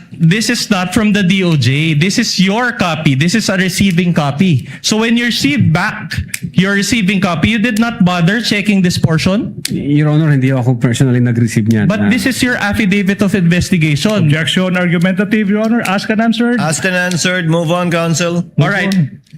My question to you now is this. The discrepancy is not 1 day or 2 days. The discrepancy is from Feb 12 to January 30. So it is a substantial discrepancy. My question to you is this. Who changed this Objection. date? Objection, Your If Honor. you know. That's misleading, Your Honor. My goodness, that's misleading. This counsel is assuming that somebody changed what? The counsel failed to elicit any answer from this witness. And now the counsel is conceiving that somebody changed that and confronting our witness with that. Misleading. This is the classic case of a misleading question. You assume something that has yet to be established. That's not how we do it. With all due respect. Counsel for respondent, I think you made your point and you gave a copy to the senator judges, and we see your point. All right. But my more important observation is this. Objection, Your Honor, please. You are supposed to ask questions. Yes, I will go to the question. I will go to the question. Kindly allow counsel for respondent to finish his question. He may just still be laying the basis. You may Thank you, proceed, Your Honor. That's counsel. precisely what I'm doing, Your Honor. Can I direct everyone's attention to the date appearing at the bottom portion of this document? It says here, counsel, technically not everyone, just the witness. Yes. And let's see if the witness can answer your question. it says here February 11, 2025. So in other words, it was and it says here subscribed before NBI agent Ricarte. In other words, the date of the document is February 11, but it was received on January 30, 2025 by the DOJ. Do you have any explanation for this? That's the Objection, question. Your Honor. Objection. This witness is incompetent to attest to that exactly because he said he is not aware of this series of facts. I know where the counsel for respondent is going. Unfortunately for him, his line of argument was already nipped in the bud when this witness said he is not aware of that. He should move on to other points. Your Honor, the witness said that the investigation date, this investigation data form was attached to the original affidavit of investigation. And we want an explanation why there is a discrepancy on the date. The witness is a lawyer. Exactly. He has an experience, Your Honor, in filing cases. We just want to know, Your Honor. We want to get to the bottom of this matter. To that. Considering also, Your Honor, that this is about transparency. Will the parties please settle down? If the witness knows, Attorney Latok, do you know? Can you explain the discrepancy or are you personally aware of the discrepancy? I cannot explain this, Your Honor. Unang-una, hindi ako nakapirma dito, hindi ako nag-receive. At wala akong idea dito sa... But Attorney Latok, you see the point that the counsel for respondent is trying to make, correct? Yes, Your Honor. That the date of receipt was changed to 1/30, January 30, but it was subscribed to on February 11. Meaning, you see it, but you have no personal knowledge how that came about. Yes, Your Honor. I don't have... Move on, counsel. Yeah. So, doesn't this demonstrate that that the document was Allow tampered counsel with? to finish. Doesn't this demonstrate, if you know that this document was tampered with? Objection, Your Honor. Exactly. He's now arguing with our witness, Your Honor. Sustained. Move on, counsel. Move on to your next topic, counsel. Your Honor, but you agree, Attorney Lotok, that the IDF is not a simple cover letter, correct? Ask and answered, Your Honor. Okay, in fact, it is an affidavit, correct? An IDF is an affidavit, correct? An ID? I don't think so, Your Honor. It's not an affidavit, Your Honor. It's the investigation data form. It's not an affidavit. So you don't agree. So in other words, this certification part here, and with the subscribed and sworn to, it is for you. This is not an affidavit. Argumentative, Your Honor. Your Honor, I just made my question more specific, Your Honor. There is a part here, subscribed and sworn to, and the witness is. I want to ask the witness if he considers this document as an affidavit despite this portion. What's the answer? Is it an affidavit or not? Attorney Latok, is this sworn to? Is this document sworn to? The what's the title of the instrument again? Can you go up? Investigation data form, Your Honor. Is an investigation data form subscribed and sworn to by the person filing it? To your knowledge? Yes, Your Honor. There is subscribed and sworn to before this 11th day of February and signed by the administrating officer. Okay. And as law practitioners, we know that when we file a case before the office of the city prosecutor, this actual page is signed and subscribed before the public prosecutor. Your Correct? Honor, again. Objection. If you know, you are a lawyer and you are a supervisor of your department. I'm just asking a basic question. As a law practitioner, as a lawyer, you know that this IDF is signed and subscribed before the public prosecutor when you file a case, correct? If I may object, Your Honor, continuing objection as to the relevance of this series of Noted, questions. same ruling. Witness may answer if he knows. Again, Your Honor, before the prosecutor? Correct. In normal cases, the IDF is subscribed and sworn to before the public prosecutor, correct?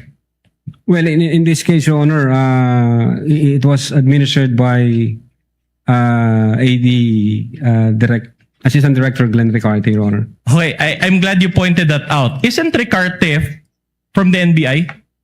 Yes, Assistant Director po siya. In other words, this is a DOJ document, but you made your subscription before an NBI agent. Isn't that supposed to be before the DOJ agent? But again, wala akong personal knowledge dyan sa details na yan, sir. Siguro tanungin nyo kung sino ho yung naka-affix ang signature. All right. But what is worse, if I can direct Your Honor, objection.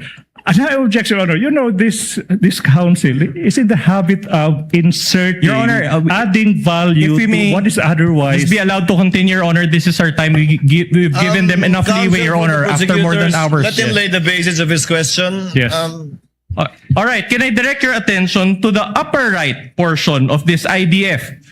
It states docketed 3/7/2025, and there is a docket number XBI-INV-25C-00048. Again, this is not with the source of this document is not the DOJ. This is your receiving copy, correct?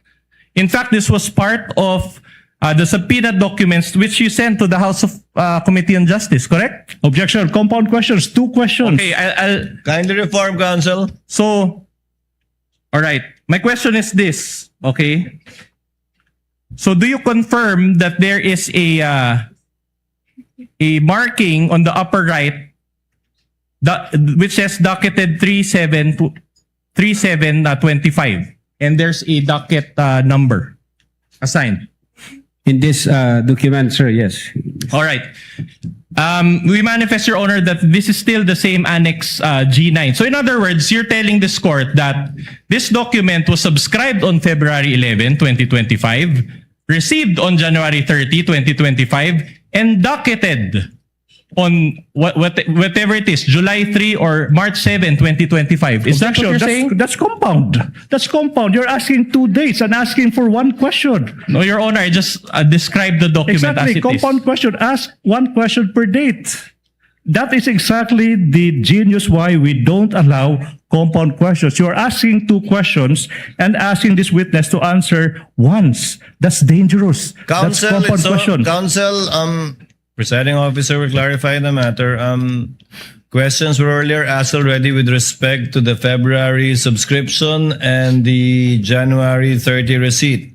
Insofar as the docketing is concerned, do you see the numbers and or dates 3/7/25, Attorney Latok? Yes, Your Honor. In this document, there is number 3/7/25. And for clarity, NPS docket means National Prosecution Service.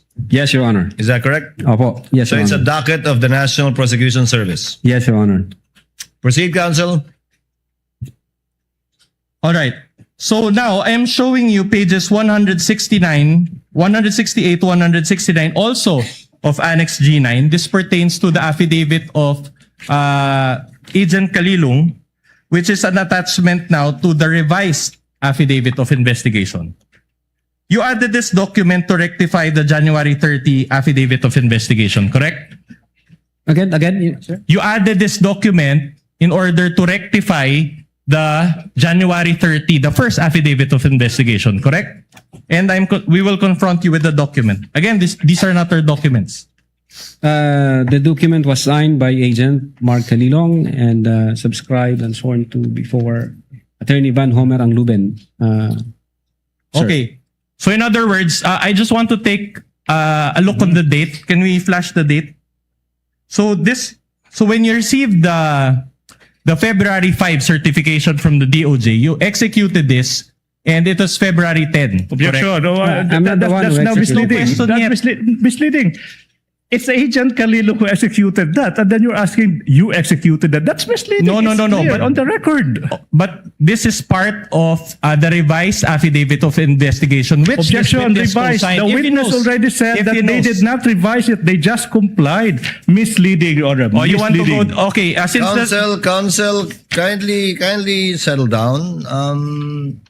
The question, Attorney Lotok, is Did you add, in order to comply with the DOJ requirement, this affidavit signed by Agent Kalilong? And is the date February 10? Meaning in compliance with the DOJ observation, is this one of the affidavits that you added? And is it dated? Although I don't have my record, it appears so, Your Honor, based on the document shown to me by the counsel. Both as to the fact that it was one of the affidavits added and as to the date, Attorney Latok. Yes, Your Honor. Okay. All Go right. on, counsel. I am showing you another affidavit. This is page 178 to 179 of Annex G9. This now pertains to the Geran affidavit. This was also an attachment to the revised affidavit of investigation. Objection correct? again, Your Honor, please. The continuing use of revise, when this witness already said that they did not revise anything, they just complied with the requirement. That's now misleading. Your Honor, just many times over, misleading. All right, just to put this issue at rest, Your Honor, I'm confronting the witness with a letter to Richard Anthony D. Fadulion dated February 11, 2025. And I want to read, Your Honor, the last paragraph thereof. It says, to support our recommendation, attached herein is the revised affidavit of investigation. This is not our document. This is the NBI's document. Can Attorney Lotok be confronted with this document, please? It was Attorney signed. Latok, please answer. Yes, Your Honor. It was signed by then Director Judge Jaime B. Santiago. Can you confirm the last sentence for the record? Can you read it for the record? To support the recommendation, attached herein is the revised affidavit of investigation, including its attachment. Can you repeat the word before the word affidavit of Ask and investigation, answered, please? Your Honor. Ask and answered. answered. So, Then I'm not misleading after all. Anyway, Objection, Your Honor. That's an unnecessary statement. Counsel, you're supposed to ask questions and not make these remarks. counsels, kindly settle down. We're about to wind up the day. all right. I'm showing you now pages, proceed, 178 to 179 of the revised affidavit of investigation. Can you be confronted with that document? The date is February 10, 2025. I just want to confirm the date if that is correct. As it appears from the document. As it appears here, 10th day of February 2025. Oh, very well. I am showing you now pages 187 to 188 of Annex G9, also a Kalilong affidavit, which is an attachment to the revised affidavit of investigation. Can we flash the date of that document?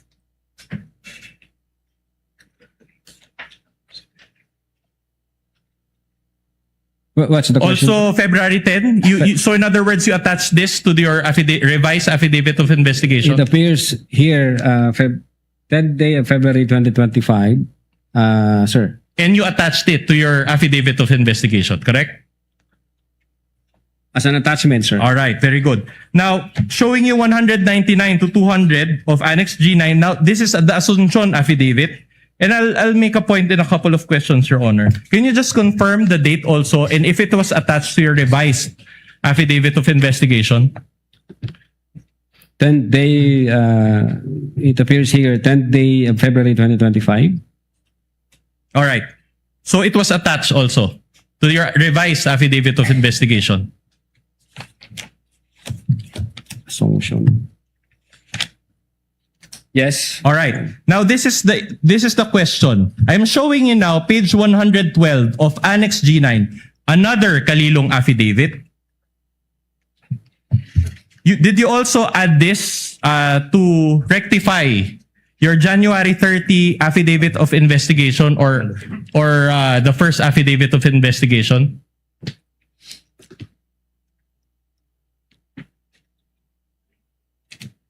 We have here a soft copy, affidavit of transcription. Was this also a document that was lacking in your first affidavit of investigation, which you added to your revised affidavit of investigation? Again, Your Honor, registering my continuing objection as to the relevance of this series of questions that is consuming the entirety of the defense's turn to cross-examine this witness. What's the relevance? Noted. Same ruling. Witness may answer. Again, Your Honor, the Was this also part of the revised affidavit of investigation to rectify the defects that we highlighted a while ago? no, there was no rectification. There was no defect. Again, this is part of the compliance given us by the Department of Justice for us to comply. All right, if you want to use that term. So in other words, after you received the Feb 5 certification, this was also one of the documents that you attached to your revised affidavit of investigation. Correct? I believe so, part of the compliance. All right. Sir? My issue is this. Let me direct your attention to the bottom portion of this affidavit. It says here, in witness hereof, I have, can you zoom that in? I can't read it.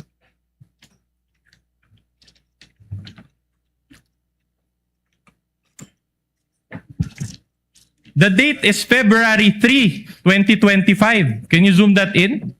So in other words, you are trying to convince this court that when you... What's the question? What's the question? This is the question. Are you trying to convince this court that you executed this affidavit prior? Objection, misleading. He did not execute the affidavit. No, sorry. You attached this affidavit prior to the Feb 5, 2025 certification? Prior to what, Your Honor? February 10? Okay. You received a certification on February 5, 2025, correct? And you said that you added affidavits after receipt thereof. Now, you mentioned a while ago that this was one of the affidavits that you added, and yet the date came prior to the DOJ certification dated February 5, 2025. Do you confirm this? I think ang makakasagot po niyan si Agent Calilong, Your Honor, kasi may mga attachment na kami during the first affidavit na-include na doon sa mga nire-require ng prosecutor na nandun na. And then nung nag-issue ang prosecutor gaya po ng number 2, the press briefing, sige muna.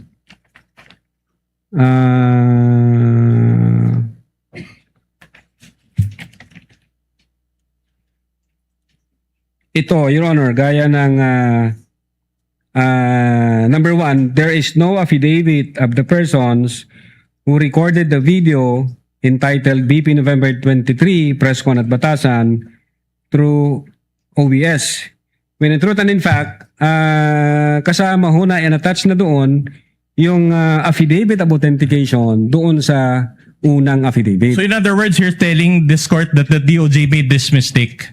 That there was no... Not necessarily, Your Honor. Pwedeng hindi nakita ng prosecutor na naka-attach na yun. Kasi nandun po sa date na January 30 yung execution ng affidavit of authentication. Your Honor, if before we continue, Your Honor, I'm noticing something, Your Honor, please. The defense is in the process, has been presenting portions of an alleged document, and they're making notes. I don't think that's proper, Your Honor. When you present a document, you present the document as is. You don't make annotations. Exactly, Your Honor. Number 2, that's not proper, Your Honor. We are presenting the actual document and we're confronting it. This is just to address, Your Honor, what was intimated by the senators, that they want to be able to follow the discussion, Your Honor, using the screen. If I may, my problem with that, Your Honor, please, because it's like you presenting your observation on a document and you're showing that to the court when what you're supposed to do is just to confront this witness with a document without any annotations. That's just my observation, Your Honor. Noted. Counsel, please proceed. For respondent, please proceed.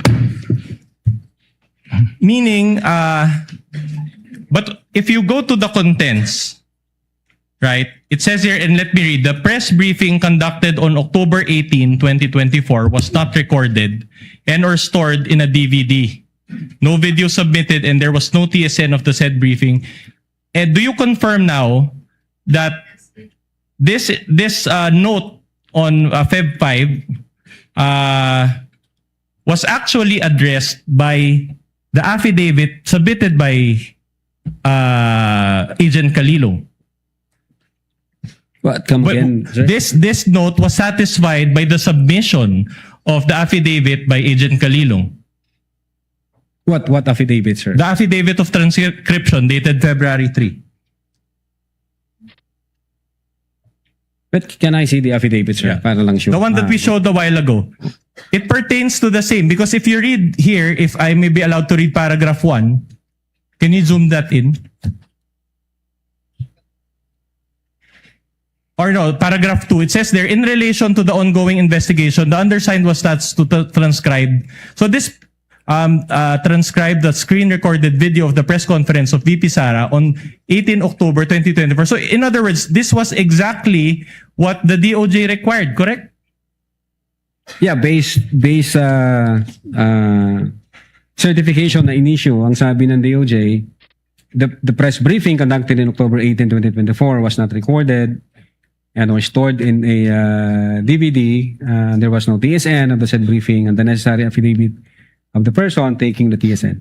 And yet, on its face, this was, because the date is February 3, on its face, this was executed prior to the Feb 5, 2025 certification, which noted this requirement. As I've said, Your Honor, ang nag-uusap po dyan, ang prosecutor at saka si Agent Calilong, may mga attachment po kasi nung first affidavit na hindi napansin ng prosecutor. So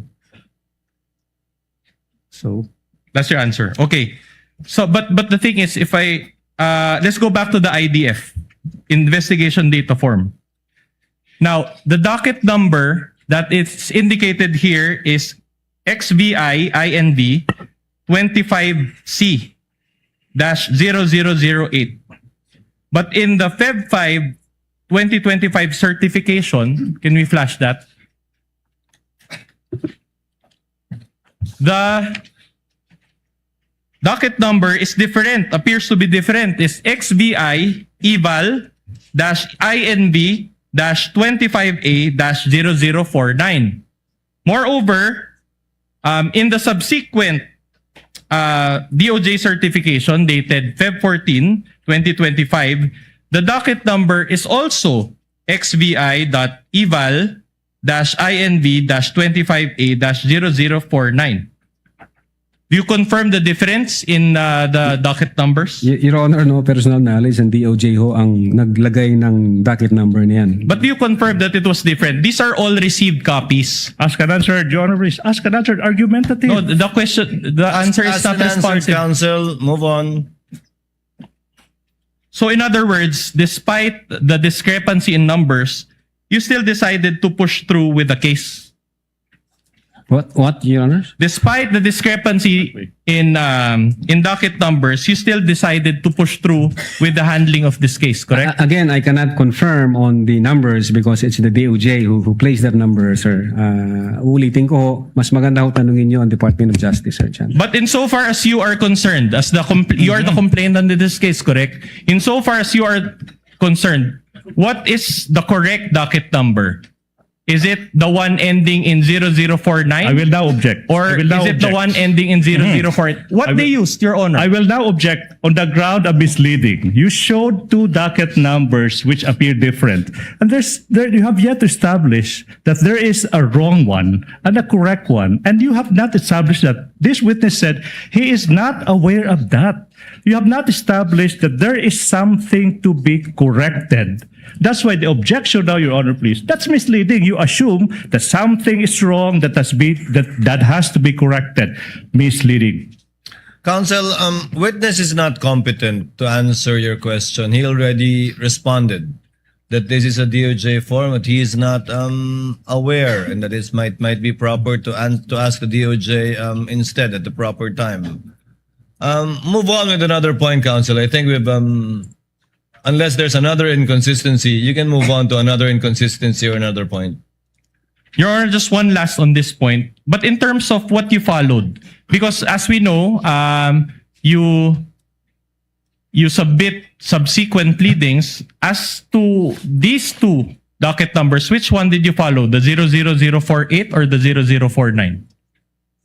Well, I don't have the record here, Your Honor. If I can check my own record. Do you have it? Can you do that now? Counsel, can you give him a copy of his record? Yung full record. Tingnan ko. Yeah. The chair finds that relevant because in filing additional pleadings or other materials to the DOJ, they need to indicate the NPS number for reference. So which one are you following? Which one did you follow subsequent to this? Yes, sir. February. Wala rito ah.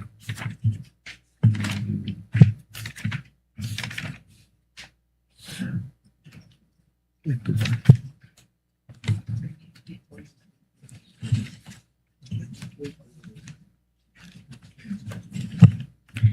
Well, wala ho rito, sir. Teka. Ang naalala ko, sir, yung sa investigation data form, dated February 11. Ano pong nakalagay na NPS docket number doon? Meron po ba? Yun po, sir, ang hindi ko, Your Honor, hindi ko po ma-confirm kung anong NPS docket number.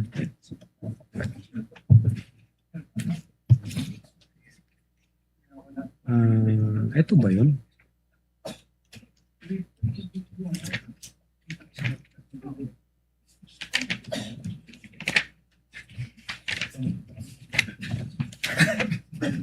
Teka, saan ang NPS ito?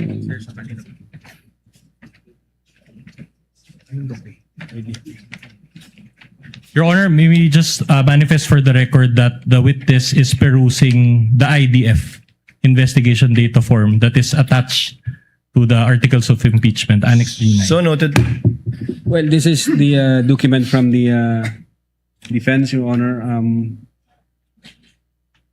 I cannot confirm, Your Honor. As of the moment, I cannot confirm. But this is as received, correct? So in other words, you just received the document and you didn't bother to argumentative objection. Counsel, let him finish, but indeed it is argumentative. Move on to the next question, Counsel. With the permission of Senator Judge Tulfo, are you winding up or not yet, Counsel? Not yet? Far from it, Your Honor. Then Senator Judge Tulfo is recognized. What is the pleasure of Senator Judge Tulfo? Just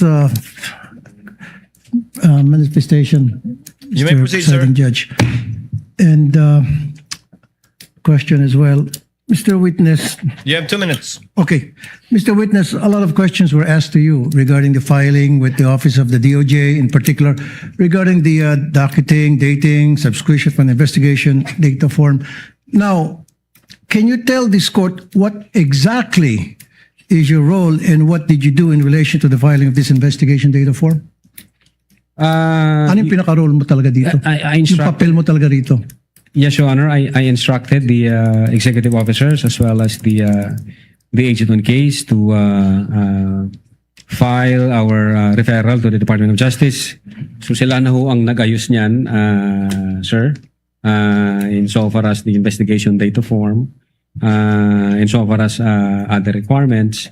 Ang instruction ko is comply with the requirement given by the Department of Justice, and then you submit it, and then kung ano yung kanilang guidance, you comply with it. Okay, Mr. Presiding Judge, in my humble opinion, I think the errors in the investigation data form should be answered by the receiving office, and I think he's not hindi siya talaga yung dapat sumagot sa mga katanungan na ibinabato sa kanya ngayon. Mukhang hindi siya really that qualified at sumasablay-sablay tong taon to. Thank you. Noted. Senator Judge Erwin Tulfo, thereafter Senator Judge Alan Cayetano. Quick question, Mr. Presiding Officer, to the witness and You to have 2 the minutes, sir. prosecution or prosecutor here. Mr. Witness, kailan mo ba talaga final itong kaso laban kay VP? Yung una na affidavit po, Your Honor, nag-file kami January 30, if I'm not mistaken.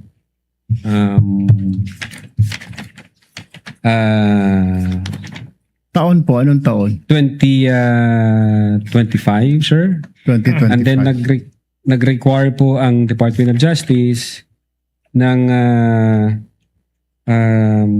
compliance dahil sabi nga nila nung una na certification insufficient for conduct of preliminary investigation and must be referred for a case build-up. Now, ang ginawa po namin, kinumply po namin yung kanilang mga requirements and then come 11 February 2025, niresubmit po namin yung aming affidavit of investigation, Your Honor. Nasa ano po itong kaso? Naisampa na po ba ng DOJ o hindi pa? I think ongoing po ang preliminary investigation. 1 year preliminary. 1 year. Over 1 year. January to January is 1. February, March, April, May, June, July. Is that normal for the DOJ to conduct a preliminary about over a year? Mr. Witness. Di ko po masasagot, sir. Hindi ninyo masagot. Could it be, hindi po kayo nagtatanong sa kanila, Sir, ano problema? Bakit hindi po pa naisasampa sa korte yung aming isinampang kaso dito sa inyo? Hindi ko kayo nagtataka? Ang alam ko, sir, Your Honor. No, hindi kayo nagtanong po sa kanila kung bakit? May kulang pa po ba DOJ? Ano po ang kakulangan? Pag ang referral po, Your Honor, is nasa DOJ na, hands off na ho kami doon. Sila ho ang magde-decide noon kung paano nila ipoprocess yung dokumento. Kaya nga, hindi po kayo nagtataka. Hindi kaya, sir, dito sa mga nakita po natin mga ebidensya rito, mukhang sablay-sablay, parang minadali ho ninyo. Ay kaya nagkakaproblema ho tayo sa mga korte natin na i-dismiss sa mga kaso dahil kulang ang mga dokumento at parang minadali. But nevertheless, you don't have to answer me that. Let me direct my question now to the prosecutors. Mr. Prosecutor, Yes. ito po mga ebidensya na nakita ho natin, hindi pa ninyo ni-review na may mga nakita, hindi nyo nakita itong inconsistencies. Doon nga po sa sinasabi ng defense na pinirmahan, sinubscribe, pero mas maaga yung pagtanggap. Your Honor, as to whether we perused that, Your Honor, please. Unfortunately, we were not party to the preparation of this. No, but this was documents. submitted as evidence, right? Yes, Your Honor, please. Yes, Your Honor, please. That's why this Pero- witness is more than competent to answer that. But the main point of the prosecution, Your Honor, please, they already filed and complied with these requirements and addressed these defects, if you may, by filing a February 10, 2025 affidavit investigation. That's why, if you have observed our good Senator Judge, we have been objecting as to the relevance of this. Exactly because what is in contention now is the latest affidavit of investigation that is now pending before the DOJ, Your Honor, please. All right. And just a quick manifestation to the NBI. Mr. Witness, next time po pag nagsampa ho kayo ng kaso, make sure, kaya nga I was asking you kanina, I already have this feeling something is wrong dahil sobrang tagal na sa DOJ ng kaso ninyo. There's something wrong with the case. Siguro po, next time, make sure na yung kaso isasampa ninyo is airtight. Tama po. Kasi madidismiss yan. Yung mga kaso na medyo hindi po tight talaga ang kaso. Ano po? Yes, Your Honor. Sayang naman yung inyong pinaghirapan. Doon, ang dami natin nakita. Totoo po lang na nagmura ang vice-presidente, nagbanta ang vice-presidente. Sa ngayon naman po ako, nakita ko naman po yun. Pero pagdating po yan, usually pag sa technicalities tayo nagkakaproblema. Don't forget that. Yes, Your Honor. Quick manifestation. Thank you. Mr. Presiding Officer. Noted, Senator Judge Erwin Tulfo. Senator Judge Alan Cayetano, you have 2 minutes, sir. Less than 2 minutes, quick clarification lang. So January 30, yung unang affidavit of investigation. Yes, Tama? sir. January 30, tapos February 5, yun yung sagot ng DOJ na may 7 notes. Yes, Your Honor. At February 5, yun din ang filing nung impeachment complaint against Vice President Sara Duterte. And then, which you said wala kang knowledge doon. I'm just looking at the dates. Then February 10, yung revised na dun sa mga ang ginamit ng DOJ word insufficiency, yung 1 to 7 na punuan, no? Or whatever the term is. So, ang sagot ng witness, sir, sagot mo yung February 3, baka attachment lang kasi nung una yon. Yes, sir. I think so. Pero hindi siya pwedeng attachment nung una kasi January 30 sinubmit yun eh. So, hindi ka naman pwede mag-submit ng January 30 na attachment mo February 3. So you went 3 days into the or 4 days into the future kasi may 31 yung January. Well, sir, siguro ang makakasagot po niyan si Agent Calilong, sir, since siya ang signatory doon. I don't think you can answer it. Point ko lang, hindi logical na it was an attachment sa January 30 because wala pang February 3 nun eh. So hindi pwedeng post-dated affidavit. Second question lang, sa parehong investigative affidavit of investigation na sinubmit, walang input doon ang PSG, ISAF, PSC, ISAF, CIDG. So kayo lang yan. A statement, Your Honor, yung inattach po namin. Yes. So what I meant is that questions kanina nung many here, including the Senate President Win Gatchalian, na did you consult the investigation ng PSC, etc. So nung final nyo to, walang input directly or indirectly ang Presidential Security Command, ang ISAF, ang PNP, CIDG, and anyone else, the National Security Council. So purely NBI to. No personal knowledge kung merong correspondence ng ibang agency with the director. Sorry, hindi kayo pwedeng walang personal knowledge kasi ikaw nag-file eh. Ikaw nakapirma dun sa affidavit. So you would know whether dun sa affidavit na yon they had input or not. No Yes, one Your else Honor. would know because you're the one who signed it. Yes, Your Honor. In so far the Cybercrime Division is concerned, kami po yun yung gumawa Yes. noon. So the answer is they had no input. Hindi ko alam kung... well, in so far as the affidavit is concerned, amin po yun, Your Honor. Now, kung correspondence between other agencies and the NBI, hindi ko na po alam kung may usapan yung Thank you. director Thank you, at saka ibang Mr. Presiding Officer. Thank you. Thank you, Senator Judge Cayetano, Senator Judge Ontiveros. Thereafter, Senator Judge Ejercito. Am I correct, JV? Senator Judge Ontiveros is recognized. You may proceed. You have 2 minutes, ma'am. Salamat po, Mr. Presiding Officer. Less than 2 minutes din po. Attorney Lotok, sa gitna nung DOJ certification dated February 5, 2025 at yung pag-submit nyo ng kumpletong affidavit of investigation na tinanggap na ng DOJ, may nagbago po ba sa di umanong sinabi ng Vice Presidente? Wala po, Your Honor. Wala. At sa gitna ng DOJ certification dated February 5, 2025 at yung pag-submit nyo ng kumpletong affidavit of investigation na tinanggap na ng DOJ, may nagbago po ba sa rekomendasyon ng NBI? Wala po, Your Honor. Salamat po, Attorney Lotok. Salamat po, Mr. Thank you, Presiding Senator Officer. Judge Ontiveros. Senator Judge Ejercito, you may proceed, sir. When you're ready, you have 2 minutes. Thank you, Mr. Presiding Officer. Attorney Lotok, may Opo, Your Honor. dagdag clarification lang. The DOJ pointed out in its certification, yung pong pinakita kanina, noong February 5, 2025, that the NBI is not the proper offended party to file a complaint for grave threats and referred its initial referral for case build-up. As a result of the referral for case build-up by the DOJ, did the NBI later submit affidavits or statements from the offended parties, namely si Presidente Marcos, First Lady, at si former Speaker Martin Romualdez? Hindi na po, Your Honor. Nung sinabit ho namin yung aming referral, yun po yung last phase ng investigation, and I think yung prosecutor na ho mag-i-issue ng summon sa mga parties involved.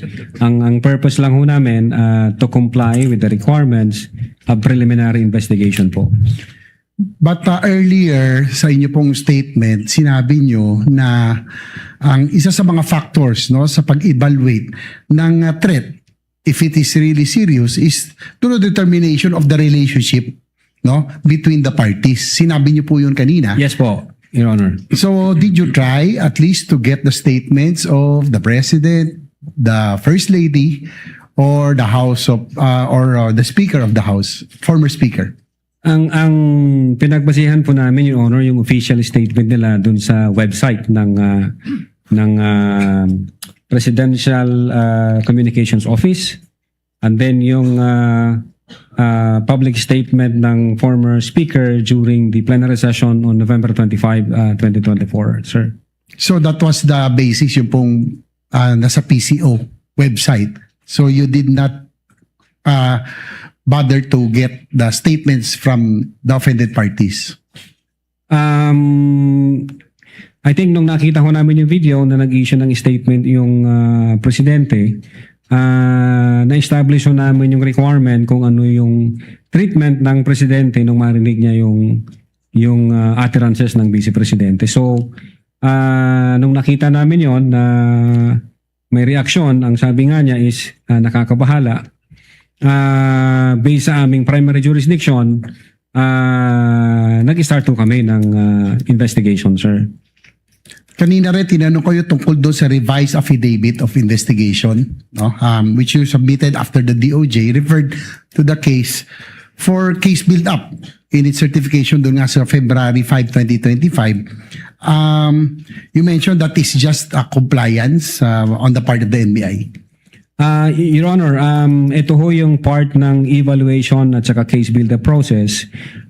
Pag nakita ho ng prosecutor na may kulang pang mga attachment para ho mabuo, maging pulido yung kaso, nagbibigay ho sila ng mga requirement. O NBI, kulang ka nito, i-comply mo to para maidakit natin sa preliminary investigation. So normal lang po yun, no? Sa investigation agency na magsabita additional evidence or revise the affidavits after the case is referred back by the DOJ for case build-up. As part po ng evaluation at case build-up process, nagtutulungan ho dyan, Your Honor, yung prosecutor and then yung investigator base doon sa requirement ng DC-15, Your Honor. You mentioned that, last point, Mr. Presiding Officer, you mentioned that the case before the DOJ is still ongoing. Yes po. So as of today, Attorney Lotok, there is still no determination by the DOJ if the case referred by the NBI should be filed in court because there is prima facie evidence of reasonable certainty of conviction. Well, Your Honor, wala pa po kaming nare-receive na any updates from the Department of Justice. Ang alam po namin is nasa PI pa ho siya, preliminary investigation process, Your Honor. Thank you, Attorney Lotok. Thank you, Mr. Presiding Officer. Thank you po, Your Honor. Noted and entered into the records. Attorney Binluan, you may continue with your cross. Your Honor, I believe that there's a hanging question. Insofar as the NBI is concerned, what docket number did they follow? 00048 or 0049? What's the response of the witness if he knows? Your Honor, I don't have the complete affidavit. So I cannot confirm, sir. So you do not know what NPS docket number the NBI is using whenever it files subsequent pleadings to the NBI to the DOJ regarding this case? Definitely there is that IDF, there is that NPS. Hindi ko lang po, Your Honor, ma-ensure kung anong NPS number po yun. Ang ginagamit ninyo? Ang ginamit. Pero nandun po yun, Your Honor. Naka-attach po yun sa affidavit of investigation. Proceed, counsel. So you cannot confirm which between the two. As of the moment, hindi ko po hawak yung... Yeah, but what if we show you, as I said, what if we show you the certification dated February, two certification, can you be guided? Ask an answer, Your Honor. Counsel, he already looked at the documents earlier before the senator judges intervened, and he couldn't. With Mr. Witness, Mr. Attorney Lotok, what document did you peruse earlier? The annex to the impeachment complaint, right? Annex to the... That was the document shown to you by counsel for the respondent earlier. Yes, Your Honor. Upon your perusal of that document, can you say what the NPS docket number is that NBI uses? Your Honor, isa lang ho ang nandito na IDF.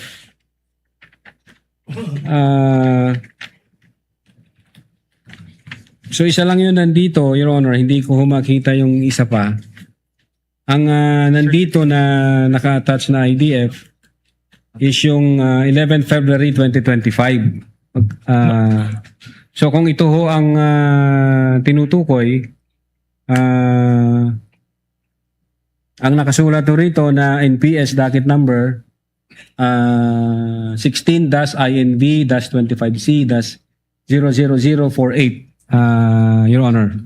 Your Honor, the certifications, the two certification also has docket numbers. Can we just ask him to peruse this so that he can make up his mind which of the two docket numbers they followed? Then confront him with the document, counsel. Your Honor, What is your co-counsel showing him? We are showing the document February 5 and February 14, which as I mentioned, contains 0049 as the ending docket number. Maybe just know, Your Honor, if that was the docket number that was followed by the NBI following the filing.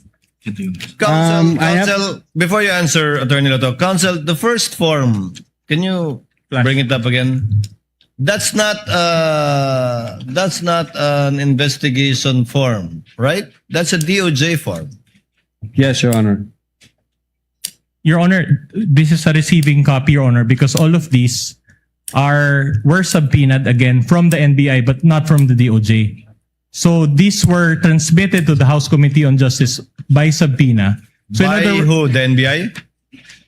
Submitted by the NBI. That's correct, Your Honor. And this was the basis that was used by the House Committee on Justice in filing the articles of impeachment before this impeachment court. So in other words, Your Honor, the agencies involved herein are just four: the DOJ, the NBI, the House Committee on Justice, and the Senate. And the line of questioning is very simple. We want to get to know to the bottom of the truth, were these documents altered? If at all. There's no basis for saying it's altered. Counsel, Attorney Lotok, what is your observation? Yes, Your Honor. Isa lang ho yung nandito na IDF. Uulitin ko po, Your Honor, mayroon na ho ditong NPS docket number at yung date po is 11 February 2025, sir. At yung isa? Yung isa, yung sa certification, Your Honor. Hindi siya IDF? Hindi siya IDF, That's sir. what I was asking about earlier. So, ang certification ho ang pinapakita sa akin, Your Honor. Hindi po IDF na isa. We're trying to show the Feb 14, the latest certification for the revised affidavit of investigation, Your Honor. So did you follow that docket number? Considering that according to you, that is the latest certification that you received from the DOJ.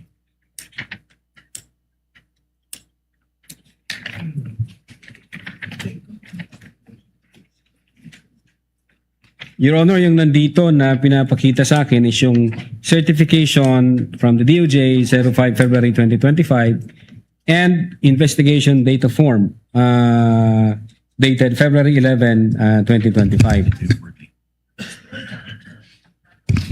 So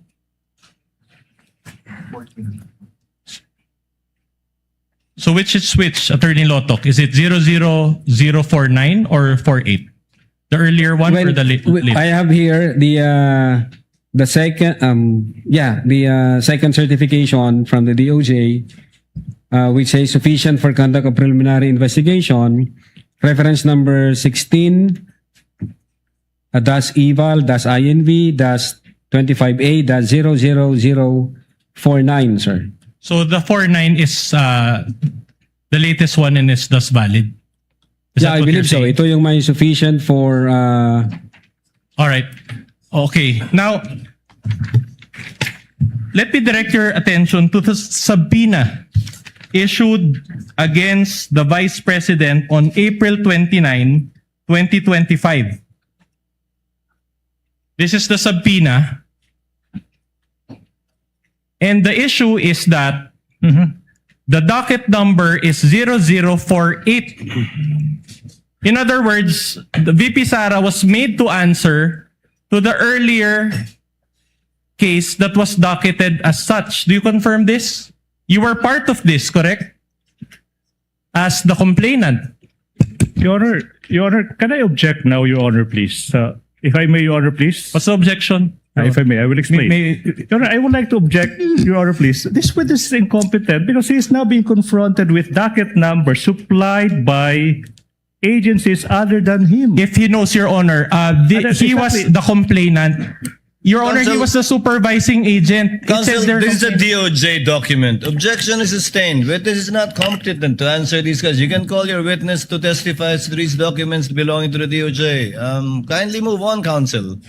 We've been at this for quite some time. I'll move on. My next question is, the NBI's own evaluation is merely recommendatory in nature, correct? Yes, Your Honor, recommendation. Okay. It is not binding upon the DOJ, correct?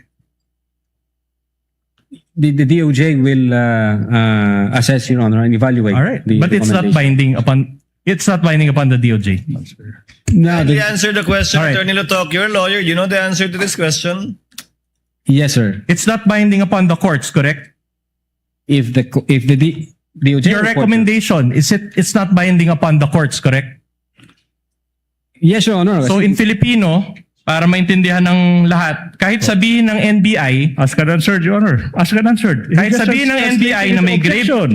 He's just translating The question into, is not yet... but the same question. Alright. Kahit sabihin ng NBI na may grave threats or inciting to sedition, it is not binding upon the DOJ, correct? Ask and answered. The question earlier was with respect to the courts. Correct, Your Honor. Insofar as the DOJ is concerned, Mr. Witness. Insofar as the DOJ is concerned, the DOJ will evaluate and pag kulang pa ho yung mga The requirement, question is are your findings binding on the DOJ?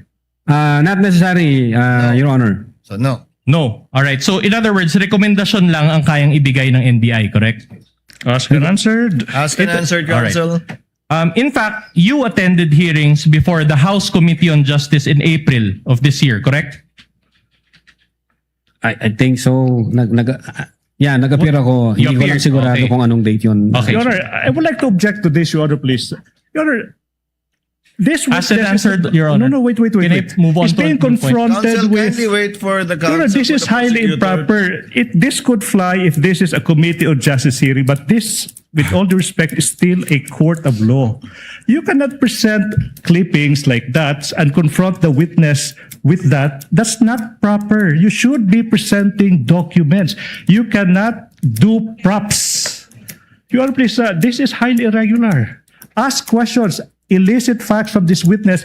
Don't use props. Can I get a ruling on that, Your Honor? Because this Counsel is is for the not purpose yet, of... is not yet Correct. asking any question. He's just laying the basis by asking if he attended previous hearings in the House to test the credibility and perhaps to elicit either contradictory statements or confirmatory statements. Counsel, please proceed. And one of the committee members there, I think it was Representative Sendanya, even asked for the elements of inciting to sedition. Do you recall that?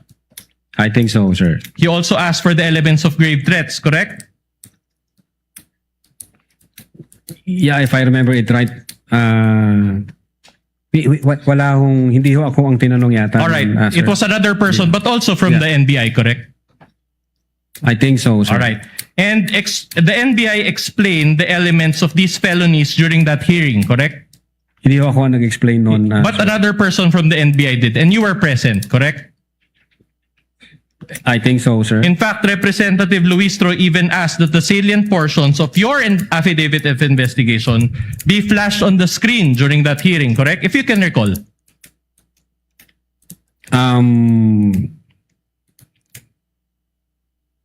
Siguro yun, Honor, pero di ko maalala. You're not sure. Okay, that's okay. And when asked whether VP Sara's acts constituted grave threats and inciting to sedition, the NBI answered in the affirmative, correct?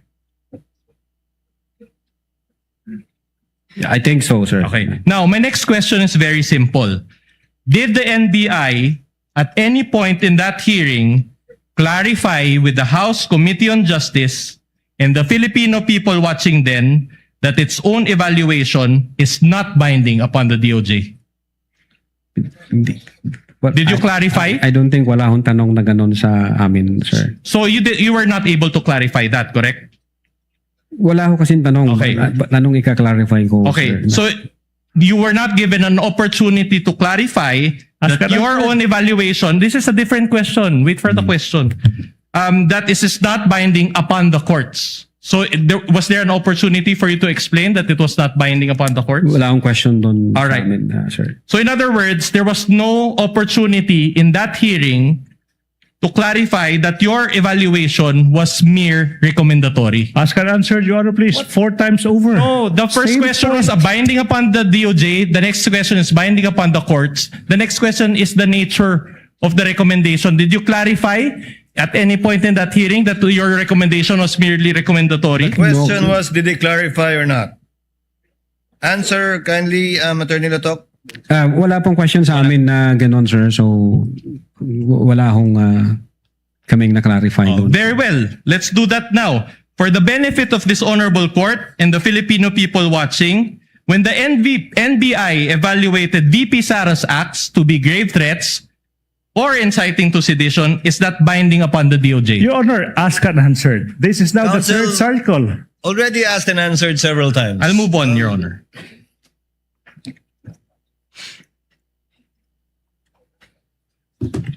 Will you agree with me that according to our laws, the authority to determine guilt or innocence of a person lies with the courts, Yes, sir. not with the DOJ, Yes, sir. not with the NBI? Yes, sir. Your Honor, I will now object now, Your Honor, please. Your Honor, if I he's may explain, competent Your Honor, enough to answer. Your Honor, he already may- answered. Counsel, kindly settle down. I know it's late and I know both parties are Can tired. I- Kindly wait for the chair to recognize you before speaking. If I may be recognized, Your Honor, Yes, please. I am Attorney now Ligudan. objecting on the ground of relevance of this series of questions. The defense might forget that we are an impeachment court. Okay? And whatever the DOJ may rule on, whatever the court may rule on, the same complaints filed by the NBI against the Vice President, it has no bearing to these impeachment complaints. What I'm saying is, the issues in this case, the question is, did the Vice President betray public trusts? When she declared before the public that she already contracted a Your Honor, person- objection, Wait, Ibon wait, wait, Cross, wait, Your wait. Honor. I'm This is yet not the done. proper venue for I any was- manifestation on the part of the Let the prosecution. counsel finish. Kindly state your objection, counsel. Relevance, exactly, Your Honor, please, as to what the court will do, as to what the DOJ will do on the complaints filed by the DOJ, by the NBI, they have nothing to do with the issue in this case. The question is whether the Vice President betrayed public trust by contracting an assassin to kill the President, the Vice President, to kill the President, the First Lady, and the former Objection Speaker again, House. Your Honor. It's not the Irrelevant, Your Honor, proper- please. Irrelevance. Counsel, you know what you're doing as well. So kindly limit it to your objection.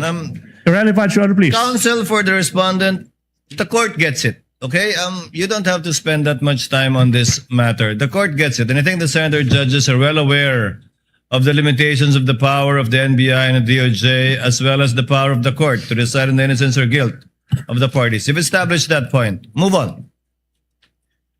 In other words, it is only the proper courts that can determine the guilt or innocence of VP Sara in terms of grave threats or inciting to Counsel, sedition. It's a direct question, Your Honor. Counsel, all asked and answered. Kindly move on. Kindly move on, counsel. Again, the court gets it. I think the senator judges get it as well as the people who are listening. All right. My question is this. Are you aware of any final verdict by any court that VP Sara is Same. guilty? Same, Your Honor. Same. If he is aware. Witness will answer if he knows. Well, insofar as the NBI Cybercrime Division is concerned, during that time, I'm not aware. So, insofar as this case is concerned, no final verdict yet. I don't know, Your Honor. I don't know. Insofar as the investigation of the NBI is concerned, All right. no personal knowledge. All right. Now, let me move on to a new point. Do you know what motu proprio means? Yes, Your Honor. Motu proprio means on your own or out of your own initiative, correct? Yes, sir. Sa madaling salita, voluntary. Not really, sir. Not really. Wala nagutos. Under the law, we acted based on the law, sir.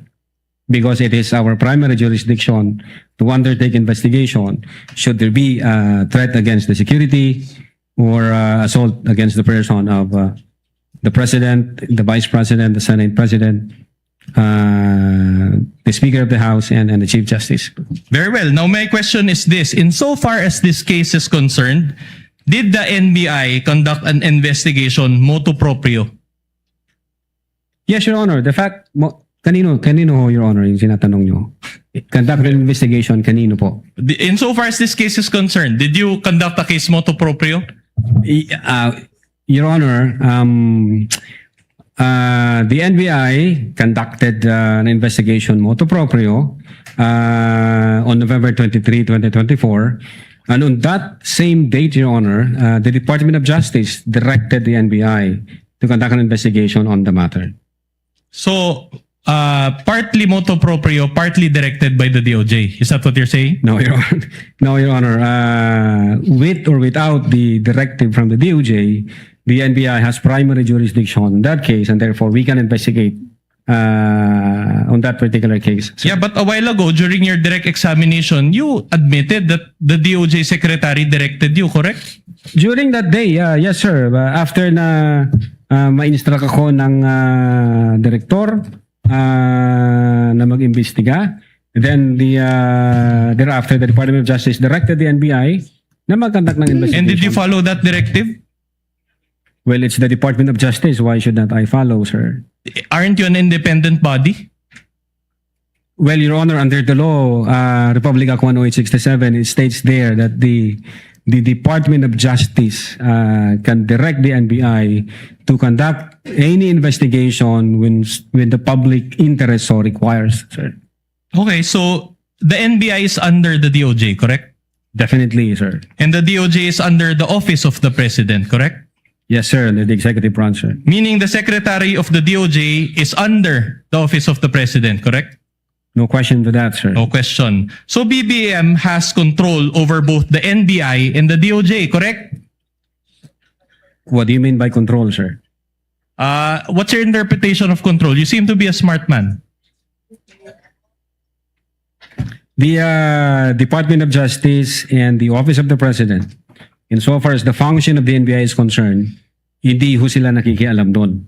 Kung ano yung findings ng NBI, kung ano ang recommendation, sinasubmit po namin ito sa Department of Justice. And then yung Department of Justice, i-weigh po nila, i-evaluate po nila, and then mag-undergo ng process ng case build-up. Yun ho ang patunay na yung una naming sinubmit, hindi tinanggap ng Department of Justice, meaning ang Department of Justice, pag nakita niya na hindi tama o kulang yung requirement ng NBI, hindi niya ito kararakang tatanggapin, Your Honor. That's why, insofar as the DC-15 is concerned, nag-require sila ng mga i-comply namin, and then nag-comply kami. That's the time ni-receive ng Department of Justice yung aming referral. Oh, very well.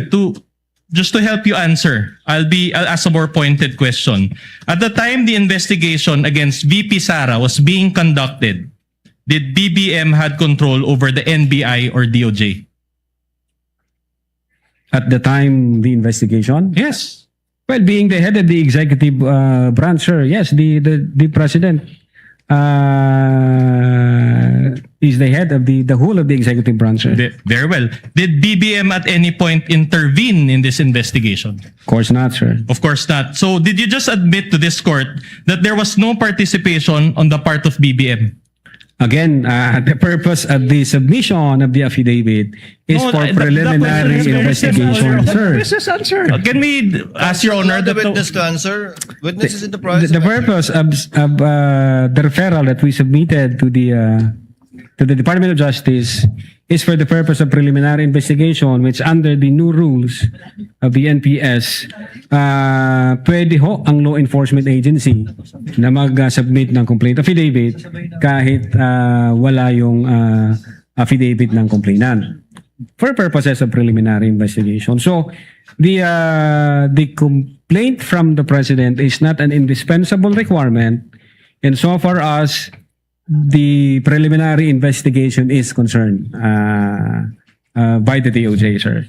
So let me clarify. You received instructions to conduct an investigation against VP SARA from the DOJ, which is under the Office of the President, and the investigation, in that investigation, BBM was allegedly one of the offended parties. Again, Your Honor, hindi ako nakatanggap ng Wait, direktiba. there's no question yet. There's no question yet.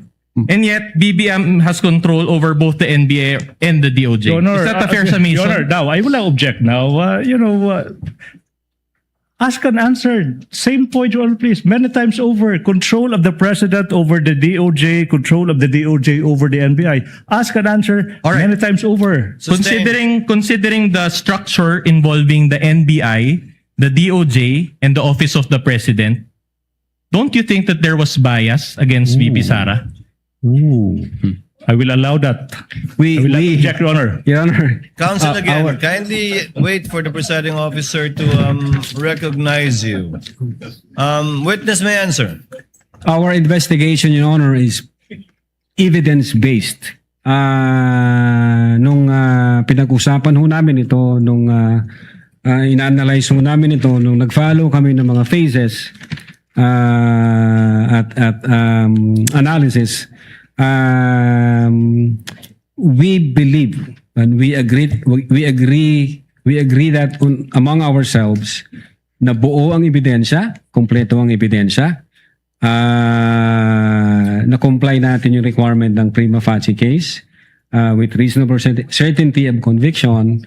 And so sinubmit ho namin yan sa DOJ na ang paniwala po namin ay kumpleto ho at na-comply namin yung requirement. All right. Either way, ng kaso. Okay. Either way, the NBI can initiate its own investigation when necessary, correct? The NBI can initiate its own investigation. In fact, you mentioned RA 10867, correct? Yes, sir. And please allow me to read Section 5G thereof. It says, cases involving threats to security or assaults against the President, the Vice President, Senate President, Speaker of the House of Representatives, and Chief Justice of the Supreme Court. You confirm this, correct? Yes, sir. My next question to you is this. While you conducted a motu proprio investigation to help BBM, FL, and the former Speaker, did you also conduct a motu proprio investigation to help VP Sara? Yes, Your Honor. The fact that we sent a December 2, 2024 letter, we informed the Vice President na iniimbestigahan din namin yung alleged threat laban sa kanya. So kailangan namin makakuha ng valid information, confirmed data or any apparent violation of our revised penal code or any special law.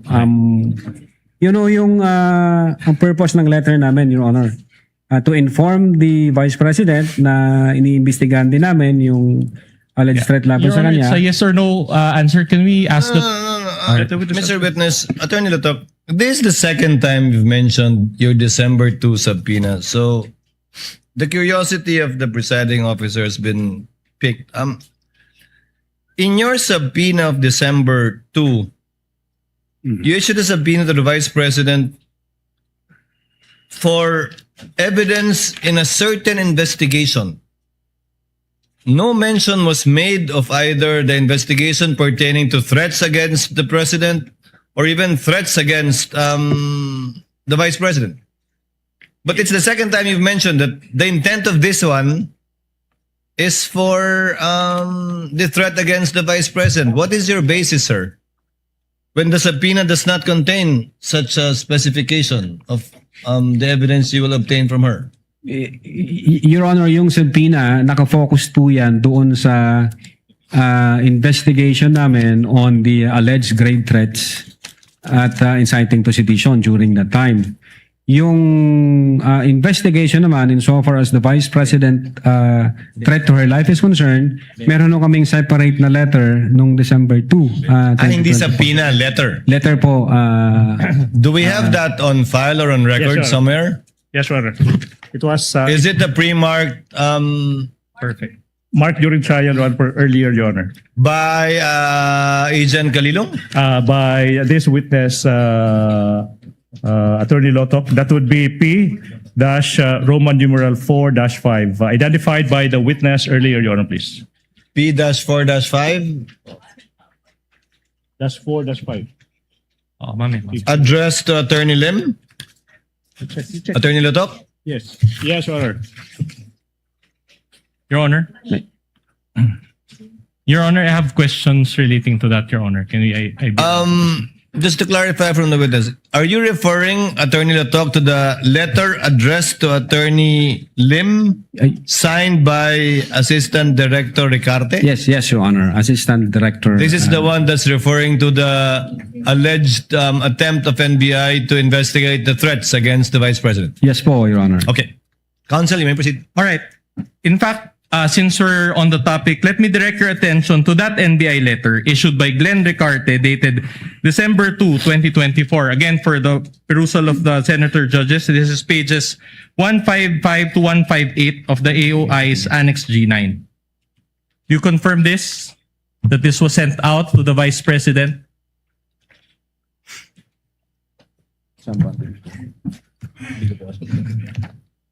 This is, we have this document, Your Honor, signed by AD Glenn Ricarte, dated 02 December 2024. All right. And Sir. do you confirm that the date is December 2, 2024? Based on this document, sir, yes. All right. Let me read, and read with me, please, the last two paragraphs. And I'll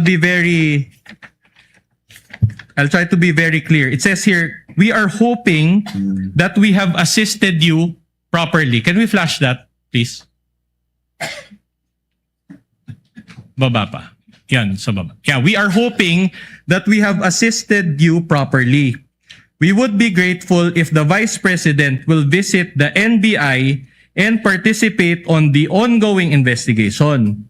As the schedule of her appearance, she is anticipated to appear on, can you read the date, please?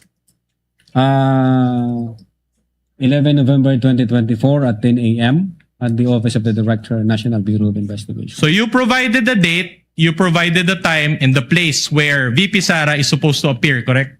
Your Honor, this So is... the answer is very simple. Since Just ask ang it. nakasign po rito, yung Assistant Director, and wala akong personal knowledge, I think this is typo kasi nga nag-reply ang lawyer ng Vice Presidente.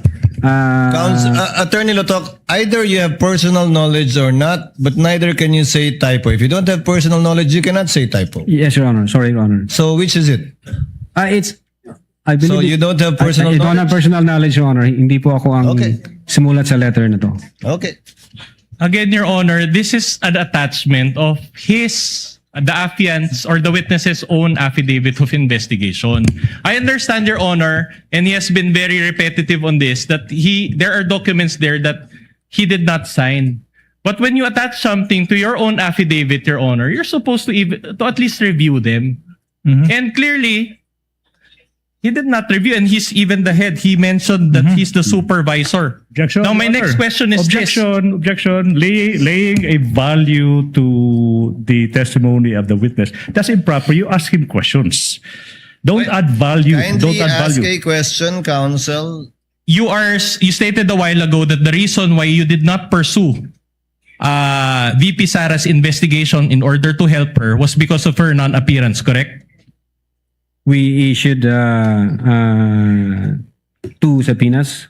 The first one, and then No, I'm not asking we give her a you. chance again to give us information, and then she did not appear for the second time, sir. But you said the second one was not a subpoena, it was a letter, correct? Well, the letter is the basis that we conducted motu proprio investigation on the alleged threat against the Vice President. The purpose of the 2 subpoena is also base sa usapan namin ng then Director Jaime B. Santiago. Pag nag-appear ang Vice Presidente, tatanungin din po ng Director namin, Ma'am, pwede mo bang i-share sa amin ano yung threat sa life mo? Baka meron kang information na pwede namin pagsimulan. Counsel, allow the presiding officer. Sir, you referred to the letter and the subpoena. As I pointed out earlier, the subpoena does not make mention that you're asking for evidence about the threats against the Vice President. You just said in your subpoena for information regarding what is under investigation by your office. Now, in this letter that you referred to, signed by Assistant Director Ricarte, yes, sir. where can I find that you're asking the Vice President information about the threat against her. You quoted several instances about the Vice President's statement against the President, but I cannot see a reference to the threat against the Vice President. Now you're telling me again that you intended to ask her when she comes. But if I may answer po, Your Of Honor. course, sir, please. Thank you. Yes, Your Honor. Kung pwede ko pong basahin. Please, sir. Kindly guide us po. Quote, this Bureau wishes her well and we would acknowledge if she can find a convenient time to visit the NBI since according to her, she received threats on her life as well. As part of its mandate, the NBI would like to inform her that we are also investigating on the said threats. Her appearance to the NBI will aid us in the expeditious investigation on the said threats, Your Honor. And then this is the basis for the issuance of your 2 subpoenas against her. Hindi po. Ang dalawang subpoena, Your Honor, is para dun ho sa grave threats and inciting to sedition. Para dun na po. Opo. Yun po yung purpose ng dalawang subpoena. Letter lang yung sa kanya tungkol sa threat sa kanya. Yes po, Your Honor. Letter lang. Bagaman sa sulat na to, binanggit nyo rin yung threat niya laban sa Pangulo. O ibang sulat po yun? Your Honor, in-explain ho namin dito kasi doon ho sa may letter ho na sinubmit ang lawyer ni VP, nagtatanong ho siya kung pwedeng makakuha ng copy ng complaint. And then kung ano yung mga itinatanong at itatanong ng NBI sa kanya, in-explain ho dito sa letter na to kung ano yung nature ng complaint. Yung mga allegation laban sa kanya. Opo, Your Honor. Thank you, Attorney Lotok. Counsel, you may proceed. But the long and short of it, in that December 2024 letter, you provided a November schedule, correct? Again, I cannot answer to that. Ang signatory ho ang makakasagot, sir. So in other words, she could not have attended that November 11, 2024 because as of the date of the letter, it was already December 2, 2024, correct?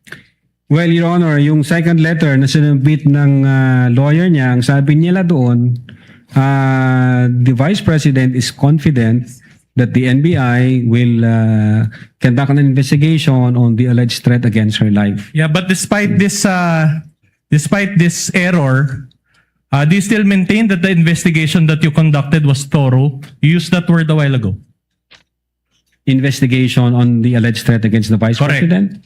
We are looking, Your Honor, for a validated information, confirmed information para ho meron kaming pagsimulan. But as far as my office is concerned, since hindi na ho ako may hawak dyan, baka ho merong ibang tinask ang aming director para dyan, sir. So as early as December 2, 2024, the NBI has been investigating regarding the threats against VP Sara.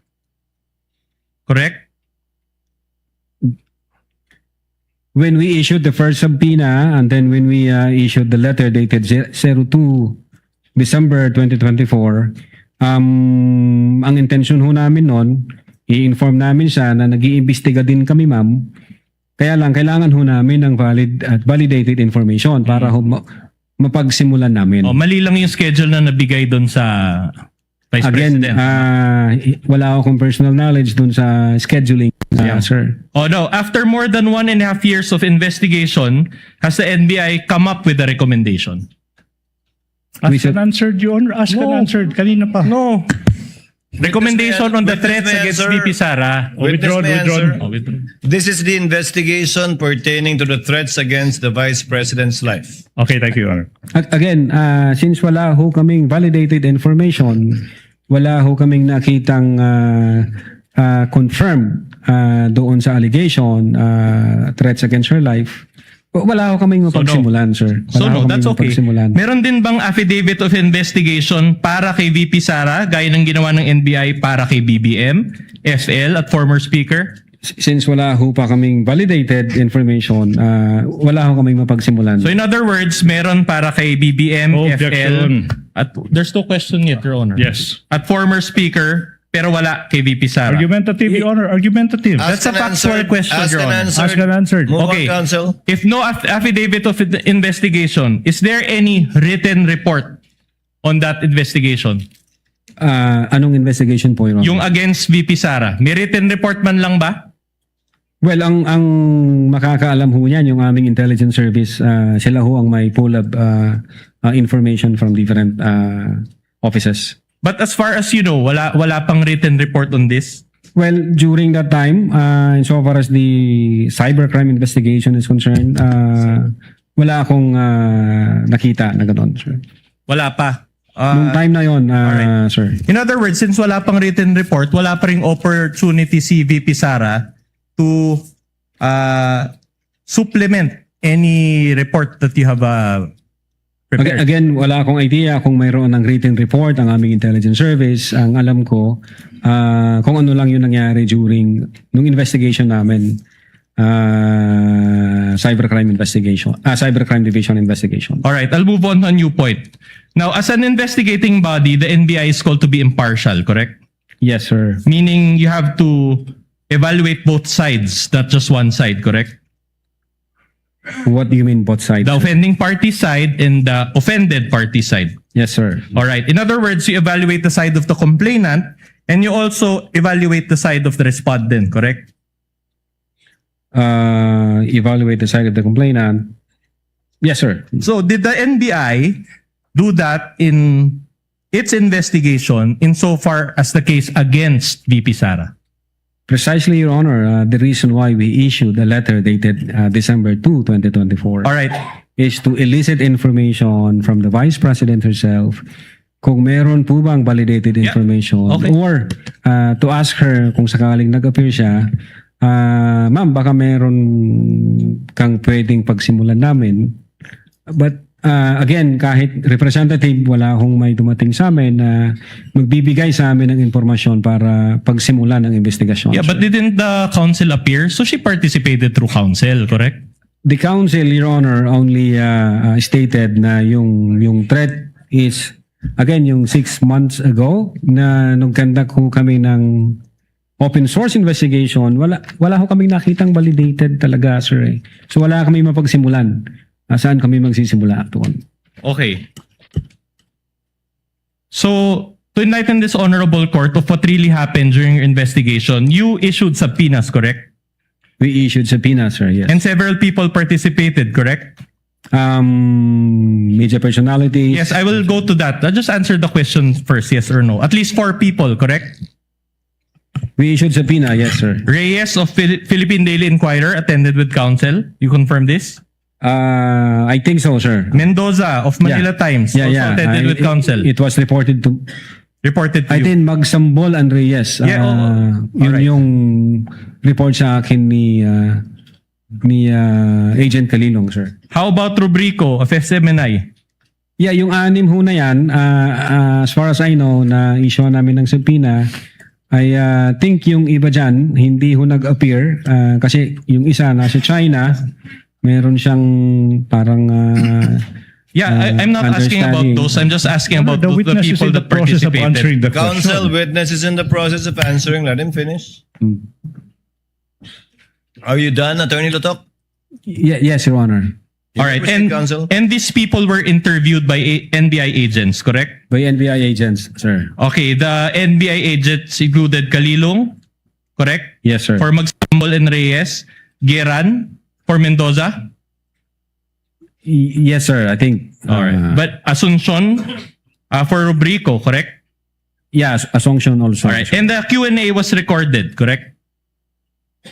Yeah. I think may transcript yata. All right. Very well.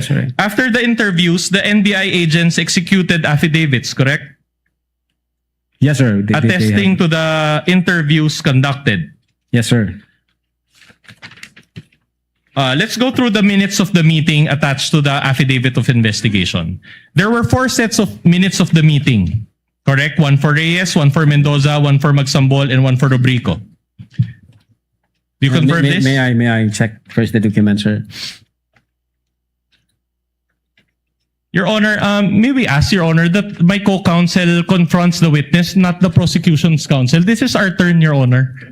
And we want to use the official copy, which is the the impeachment court's copy, Your Honor. So we don't know what copy the prosecution's lawyer is confronting the witness with.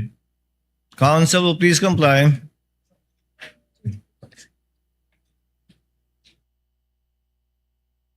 Energy and fuel conservation tips sa balay. Patya ang suga kung dili gamiton. Gamita ang LED bulbs kay mas tipid og dugay maguba. Ayaw ipasiga o ipaandar ang mga appliances kung walay gamit. I-unplug ang mga cellphone chargers kung nahumana. Ang gamay nga tipid makadugang sa dako nga kalawasan sa kuryente. Kung duula ang inyong padulngan, sulay ang pagbisikleta o paglakaw. Dili lamang kini makatipid sa gasolina, maayo sab kini sa panglawas o makatabang sa pagpakunhod sa polusyon sa hangin. Kini nga mensahe atod kanato sa Bombo Radyo Cagayan De Oro. Energy and fuel conservation tips sa balay. Gamita ang natural nga kahayag sa adlaw, inay ang suga. Ablihi ang bintana aron makasulod ang hangin ug dili magpa-aircon perminti. Gamita ang electric fan, inay aircon kung mahimo. Ayaw pa sobra sa paggamit sa washing machine. Ang simpleng disiplina makaluwas sa dakong galastuhon. Ang mga kahoy, makatabang sa pagpabugnaw sa palibot. Kung presko ang hangin sa gawas, mas gamay ang paggamit sa aircon o electric fan.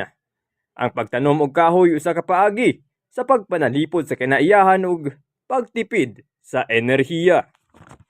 Ang sakyanan nga tarong og limpyo ang maintenance, mas tipid sa gasolina. Sigurua nga regular ang pag-check sa makina, ligid og oil. Kung maayo ang kondisyon sa sakyanan, mas hapsay ang dagan ug mas gamay ang konsumo sa fuel. Ang responsableng pag-atiman sa sakyanan o sa kalakang sa pagdaginot sa enerhiya. Ang prutas nga durian dili lamang lamion. Ang prutas nga durian dili lamang lamian kun dili adunay ubay-ubay usab kini nga mga health benefits. Ang pagkaon sa prutas nga durian makapaubos sa risgo sa cancer sa lawas sa tao. Ang mga compounds na sa durian makapugong usab sa mga sakit sa kasing-kasing. Ang durian dagong tabang usab pagpakigbatok sa infeksyon ug katapusan ang pagkaon sa prutas nga durian makatabang paubos sa imong blood sugar. Kung maghulat ka lang sa sakyanan sulod sa pipila ka minuto, mas maayo nga palungon ang makina. Ang pag-idle sa makina, nag-usik lamang sa gasolina ug nagdugang sa polusyon. Ang pagpalong sa makina kung wala gigamit usa ka gamay nga lihok nga adunay dakong epekto sa pagtipid sa enerhiya. Tulo ka lakang aron mo kunhod ang imong timbang. Ang pagpakunhod sa timbang dili tubag sa matag problema sa kahimsog. Adunay mga tips nga makatabang kanimo nga luwas nga mokunhod ang imong timbang. Una, undangi ang pagkaon og mga refined carbs. Ikaduha, kaon og protina og utanona. Ikatulo, pag-ehersesyo. Dili lamang ang bunga sa bayabas ang dunay health benefits, kundi lakip usab ang mga dahon niini. Una, taas kini sa antioxidants. Makatabang usab kini pagpatay sa cancer cells. Mahimo usab kining tambal sa mga back pain. Ang dahon sa bayabas maka-improve usab sa imong mood. Dakong tabang usab kini pag-stabilize sa imong sugar level. Kini makatabang usab sa imong digestion ug makapaboost sa imong immune system. Ani ang mga tips para sa luwas nga pagmaneho sa panahon sa ting-ulan. Una, ipabilin ang igwigong distansya sa mga sakyanan nga naguna kanimo. Ikaduha, pagbaton og wiper nga naa sa mayong kondisyon tungod kay mao kini ang maghatag og visibility sa dalan nga imong agian. Ikatulo, kinahanglan nga ang mga ligid sa imong sakyanan baga pa og spike o gusto nga paghanay aron malikayan ang disgrasya. Ikaupat, kinahanglan nga imong sakyanan dunay mayong preno aron malikayan ang disgrasya. Kung dunay maayong idulot ang sayong pagmata, dunay positibo usab nga epekto ang sayo nga pagtulog panahon sa kagabion. Una, ang mga tao nga dugay matulog sa gabi, 10% taas ang risgo nga mamatay itandi sa mga taong sayong matulog. Ikaduha, ang sayong pagkaon og breakfast ang makapahimsog sa imong panglawas. Ikatulo, ang kulang o pagtulog makapataas sa risgo nga makaangkon kag Alzheimer's. Ikaupat, ang kulang sa tulog mahimong hinungdan sa inflammation. Og ang ikalima, shout out sa mga call center agents diha. Parihon nako, I'm Kate. Ang among stress sa shift, grabe. Labi na kong graveyard. Kanunay puyat, haggard, sabaw, unsa pa makarelate yun taan na. Maayo gani kay adunay nagsuggest sa ako og stress tabs. Uban sa proper diet and exercise, tabangan ni ini nga maibalik ang mga nawalang nutrients sa ako tungod sa stress. Karon, fresh and focused with the help of stress tabs. Bisan stress sa shift, sulayipod ninyo. Gwapa ka? Stress tabs. Multivitamins plus iron is a generic name of stress tabs. If symptoms persist, consult your doctor.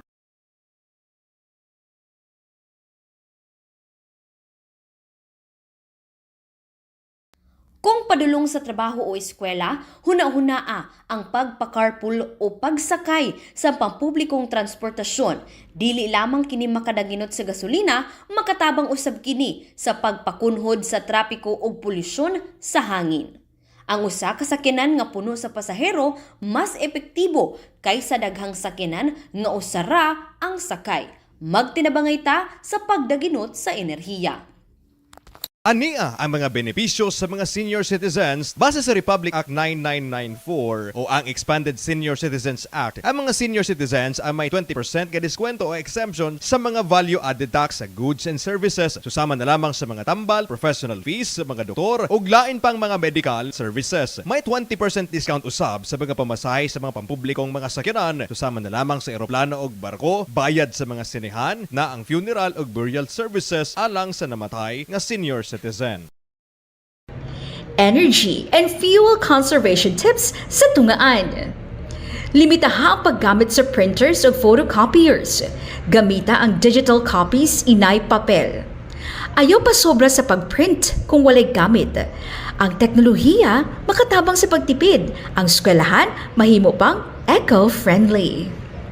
Ang spicy food dunay mga benepisyo nga mahatag sa panglawas sa tao. Ang tao nga hilig sa pagkaon sa mga malamas nga pagkaon, ubos ang risgo nga mahimong tambok ingon man makapalig-on pa sa iyang metabolismo. Kini makatabang usab sa pagkontrol sa iyang paggana sa pagkaon, ingon man makapalambo sa kahimtang sa inyong kasing-kasing.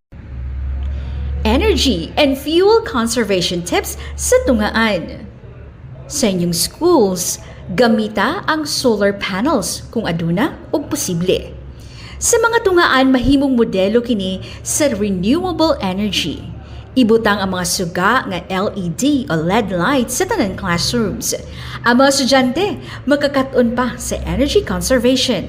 Ang eskwelahan mahimong ihemplo sa komunidad. 7 health benefits of eggplant. Ang talong, dili lamang usa sa mga paboritong gulay sa mga Pilipino, kung dili duna usab kining mga health benefits. Una, ang talong adunahan sa mga nutrients. Gawa sa mga vitamins, minerals, ang talong taas usab sa antioxidants. Makatabang usab kini paubos sa risgo sa sakit sa kasing-kasing. Gumikan kay ang talong taas sa fiber ug ubos ang calories. May usab kining idugang sa imong weight loss regimen. Ug katapusan, tungod kay ang talong versatile, madali lamang kining iandam o i-incorporate sa inyong diet. Ang pakikinabi sa inyong mga teenagers ng mga anak, bilinhon samtang sila mutabok sa kalibutan sa pang-idaran. Busa kita mga ginikanan sa ka-high-tech sa panahon karon atong imbentinar ang atong pakigkomunikar kanila. Sumala sa health experts sa World Health Organization. Huwag hapoy makapildi sa pisikal nga pakikinabi sa mga anak matag adlaw. Isip ginikanan, kitahasan ka sa balaod nga atimanon ng inyong anak aron dili kini makahatag kahasol sa gobyerno. Be a smart parent aron smart usab ang inyong anak. Sa radyo Bombo! Bisan ang mga mananap ilabi na ang mga iro makasinati usab sa heat stroke gumikan sa kainit sa panahon. Apan nasayod ba kamo kung unsa mga signs o sintomas sa heat stroke sa mga iro? Una, taas ang ilang body temperature. Galisod sila og ginhawa, dili sila mahimutang. Maglaway og usahay gausab ang kolor sa ilang mga lagos. Busa ayo pasagdi nga mabulad sa adlaw ang inyong binuhing mga iro. 5 ka mga tips o estratehiya aron makatigong. Una, Planuha og tarong kung pila ang kantidad nga gusto nimong tigumon. Ikaduha, tubagaan dakong pangutana kung anong gusto kang makatigom. Katulong, maghitog blueprint sa imong plano at ikadunay giya kung pila na ang natigom nimo nga kwarta sulod sa usa ka bulan o tuig man. Ikaupat, butang ang imong savings sa sigurado og luwas nga account sama sa pagbutang niini sa savings account sa mga bangko. Ulahi, mahimong maligon o barugi ang imong desisyon sa planong makatigom. Nasuta karon sa research. Shout out sa mga call center agents diha. Parihon nako, I'm Kate. Ang among stress sa shift, grabe. Labi na kong graveyard. Kanunay puyat, haggard, sabaw, unsa pa makarelate yung daan na maayo gani kay adunay nagsuggest sa ako og stress tabs uban sa proper diet and exercise. Tabangan ni ini nga maibalik ang mga nawalang nutrients sa ako tungod sa stress. Karon, fresh and focused with the help of stress tabs. Bisan stress sa shift, sulayi pod ninyo. Gwapa ka? Stress tabs. Multivitamins plus iron is a generic name of stress tabs. If symptoms persist, consult your doctor. Mga kabombo aron makadaginot sa gasolina, likayi ang kalit nga pagpakusog sa dagan sa sakyanan. Siguruha usab nga sakto ang hangin sa ligid ug limpyo ang makina. Ang simple nga disiplina sa pagmaneho makatabang dili lamang sa pagdaginot sa gasolina apan makapaminos usab sa polusyon sa atong palibot. Magdaginot sa gasolina, mag-amuma sa kinaiyahan. Kung duol lang inyong padulngan, sulayi ang pagbisikleta o paglakaw. Dili lamang kini makatipid sa gasolina, maayo sab kini sa panglawas o makatabang sa pagpakunhod sa polusyon sa hangin. Kini nga mensahe atod kanato sa Bombo Radyo Cagayan De Oro.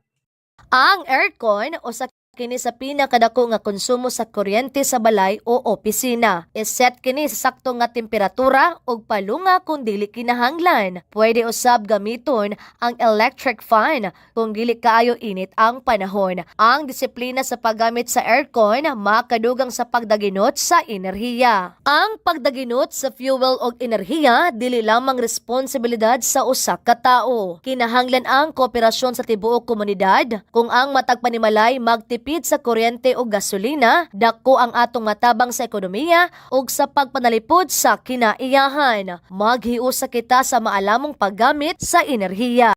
Karong panahon na halos dili na maka-identify kung ang mga nabasa mo sa social media site tinuod o fake news. Ani ang pipila lamang sa mga pamaagi pagsuta kung fake o dili ang usa ka balita. Una, sutaa ang gigikan sa balita. Ikaduha, sutaa kung kinsa ang author kung gini credible ba or dili. I-check sa ubang sources ang mga maong balita. I-check ang mga facts sa balita.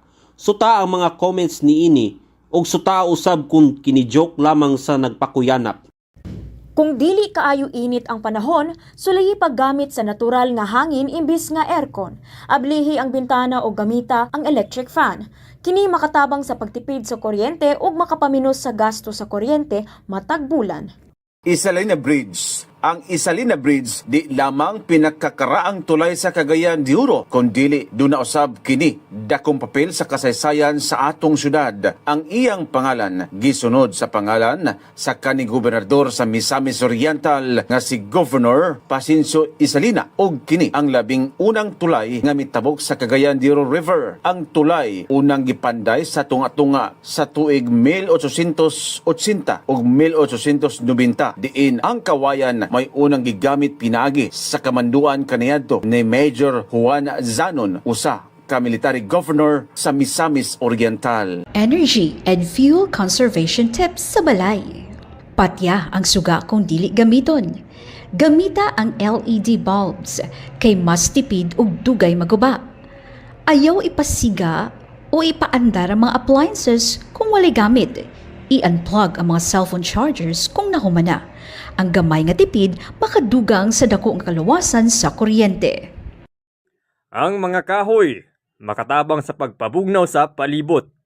Kung presko ang hangin sa gawas, mas gamay ang paggamit sa aircon o electric fan. Ang pagtanom og kahoy usa ka paagi sa pagpanalipod sa kinaiyahan ug pagtipid sa enerhiya. Mga kabombo, bisa naka-off ang appliances kung naka-plug gihapon kini sa outlet, nagamit gihapon og gamay nga kuryente. Kung dili gamiton, mas maayo nga tangtangon sa saksakan. Ang simpleng lihok makatabang sa pagtipid sa enerhiya. Sa pagluto, planuha daan ang inyong lutuon aron malikayan ang sobra nga paggamit sa LPG o kuryente. Gamita ang sakto nga gidak-on sa kaldero ug tabuni kini aron mas dali maluto ang pagkaon ug mas tipid sa enerhiya. Mas maayo kung mogamit og pressure cooker aron dali maluto ang imong gipangluto. Bisan ang mga mananap ilabi na ang mga iro makasinati usab sa heat stroke gumikan sa kainit sa panahon. Apan nasayod ba kamo kung unsa mga signs o sintomas sa heat stroke sa mga iro? Una, taas ang ilang body temperature. Galisod sila og ginhawa, dili sila mahimutang. Maglaway og usahay gausab ang kolor sa ilang mga lagos. Busa ayo pasagdi nga mabulad sa adlaw ang inyong binuhing mga iro. Mga kabombo, aron makadaginot sa gasolina, likayi ang kalit nga pagpakusog sa dagan sa sakyanan. Siguro usab nga sakto ang hangin sa ligid ug limpyo ang makina. Ang simple nga disiplina sa pagmaneho makatabang dili lamang sa pagdaginot sa gasolina apan makapaminos usab sa polusyon sa atong palibot. Magdaginot sa gasolina, mag-amuma sa kinaiyahan. Kung duol lang ang inyong padulngan, sulay ang pagbisikleta o paglakaw. Dili lamang kini makatipid sa gasolina, maayo sab kini sa panglawas o makatabang sa pagpakunhod sa polusyon sa hangin. Kini nga mensahe atod kanato sa Bombo Radyo Cagayan De Oro. Ang aircon o sa kini sa pinakadako nga konsumo sa kuryente sa balay o opisina. Iset kini sa sakto nga temperatura ug palunga kung dili kinahanglan. Pwede usab gamiton ang electric fan kung dili kaayo init ang panahon. Ang disiplina sa paggamit sa aircon makadugang sa pagdaginot sa enerhiya. Ang pagdaginot sa fuel ug enerhiya dili lamang responsibilidad sa usa ka tawo. Kinahanglan ang kooperasyon sa tibuok komunidad. Kung ang matag panimalay magtipid sa kuryente o gasolina, dako ang atong matabang sa ekonomiya ug sa pagpanalipod sa kinaiyahan. Maghiusa kita sa maalamong paggamit sa enerhiya. Karong panahon na halos dili na maka-identify kung ang mga nabasa mo sa social media site tinuod o fake news. Ani ang pipila lamang sa mga pamaagi pagsuta kung fake o dili ang usa ka balita. Una, sutaa ang gigikan sa balita. Ikaduha, sutaa kung kinsa ang author kung gini credible ba or dili. I-check sa ubang sources ang mga maong balita. I-check ang mga facts sa balita. Sutaa ang mga comments niini ug sutaa usab kung kini-joke lamang sa nagpakuyanap. Kung dili kaayo init ang panahon, sulayi paggamit sa natural nga hangin imbis nga aircon. Ablihi ang bintana o gamita ang electric fan. Kini makatabang sa pagtipid sa kuryente ug makapaminos sa gasto sa kuryente matag bulan. Isalina Bridge. Ang Isalina Bridge di lamang pinagkakaraang tulay sa Cagayan De Oro, kundi duna usab kini dakong papel sa kasaysayan sa atong syudad. Ang iyang pangalan gisunod sa pangalan sa kaning gobernador sa Misamis Oriental nga si Governor Pasincio Isalina ug kini ang labing unang tulay nga mitabok sa Cagayan De Oro River. Ang tulay unang gipanday sa tunga-tunga sa tuig 1880 ug 1890 diin ang kawayan may unang gigamit pinagi sa kamanduan kaniadto ni Major Juan Zanon, usa ka military governor sa Misamis Oriental. Energy and fuel conservation tips sa balay. Patya ang suga kung dili gamiton. Gamita ang LED bulbs kay mas tipid ug dugay maguba.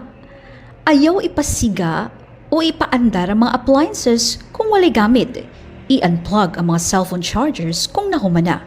Ang gamay nga tipid makadugang sa dako nga kaluwasan sa kuryente. Ang mga kahoy, makatabang sa pagpabugnaw sa palibot. Kung presko ang hangin sa gawas, mas gamay ang paggamit sa aircon o electric fan. Ang pagtanom og kahoy usa ka paagi sa pagpanalipod sa kinaiyahan ug pagtipid sa enerhiya. Mga kabombo, bisa naka-off ang appliances kung naka-plug gihapon kini sa outlet, nagamit gihapon og gamay nga kuryente. Kung dili gamiton, mas maayo nga tangtangon sa saksakan. Ang simpleng lihok makatabang sa pagtipid sa enerhiya. Sa pagluto, planuha daan ang inyong lutuon aron malikayan ang sobra nga paggamit sa LPG o kuryente. Gamita ang sakto nga gidak-on sa kaldero ug tabuni kini aron mas dali maluto ang pagkaon ug mas tipid sa enerhiya. Mas maayo kung mogamit og pressure cooker aron dali maluto ang imong gipangluto. Bisan ang mga mananap ilabi na ang mga iro makasinati usab sa heat stroke gumikan sa kainit sa panahon. Apan nasayod ba kamo kung unsa mga signs o sintomas sa heat stroke sa mga iro? Una, taas ang ilang body temperature. Galisod sila og ginhawa, dili sila mahimutang. Maglaway og usahay gausab ang color sa ilang mga lagos. Busa ayo pasagdi nga mabulad sa adlaw ang inyong binuhing mga iro. Mga kabombo aron makadag Energy and fuel conservation tips sa balay. Gamita ang natural nga kahayag sa adlaw, inay ang suga. Ablihi ang bintana aron makasulod ang hangin ug dili magpa-aircon perminti. Gamita ang electric fan, inay aircon kung mahimo. Ayaw pa sobra sa paggamit sa washing machine. Ang simpleng disiplina makaluwas sa dakong galastuhon. White River Rafting, usa sa mga importanteng bahandi sa Cagayan De Oro City, mao ang Cagayan De Oro River. Diha sa mong suba, nagsugod ang sibilisasyon sa atong dakbayan. Apan karong panahona, kini naila dili lamang sa mga makasaysayanon ni ining kagikan, kundili ginadayo kini sa mga turista gumikan sa sikat nga White River Rafting. Gumikan sa kakusog sa tubig nini ug nindot nga palibot, giila na karon ang Cagayan De Oro isip White River Rafting capital sa Pilipinas. Mga kabombo, bisa naka-off ang appliances kung naka-plug gihapon kini sa outlet, nagamit gihapon og gamay nga kuryente. Kung dili gamiton, mas maayo nga tangtangon sa saksakan. Ang simpleng lihok makatabang sa pagtipid sa enerhiya. Sa pagluto, planuha daan ang inyong lutuon aron malikayan ang sobra nga paggamit sa LPG o kuryente. Gamita ang sakto nga gidak-on sa kaldero ug tabuni kini aron mas dali maluto ang pagkaon ug mas tipid sa enerhiya. Mas maayo kung mogamit og pressure cooker aron dali maluto ang imong gipangluto. Gumikan sa kamahal sa gasolina ug krudo karong panahona, angay na jud nga magdaginot og limitahan ang paggamit sa atong mga sakyanan. Apan unsa mga pamaagi aron makadaginot ka sa krudo og gasolina matag adlaw? Una, planuha ang imo mga lakaw. Kung daghan kag mga lakaw, iusa kini aron makadaginot ka sa krudo sa sakyanan og sa imong oras.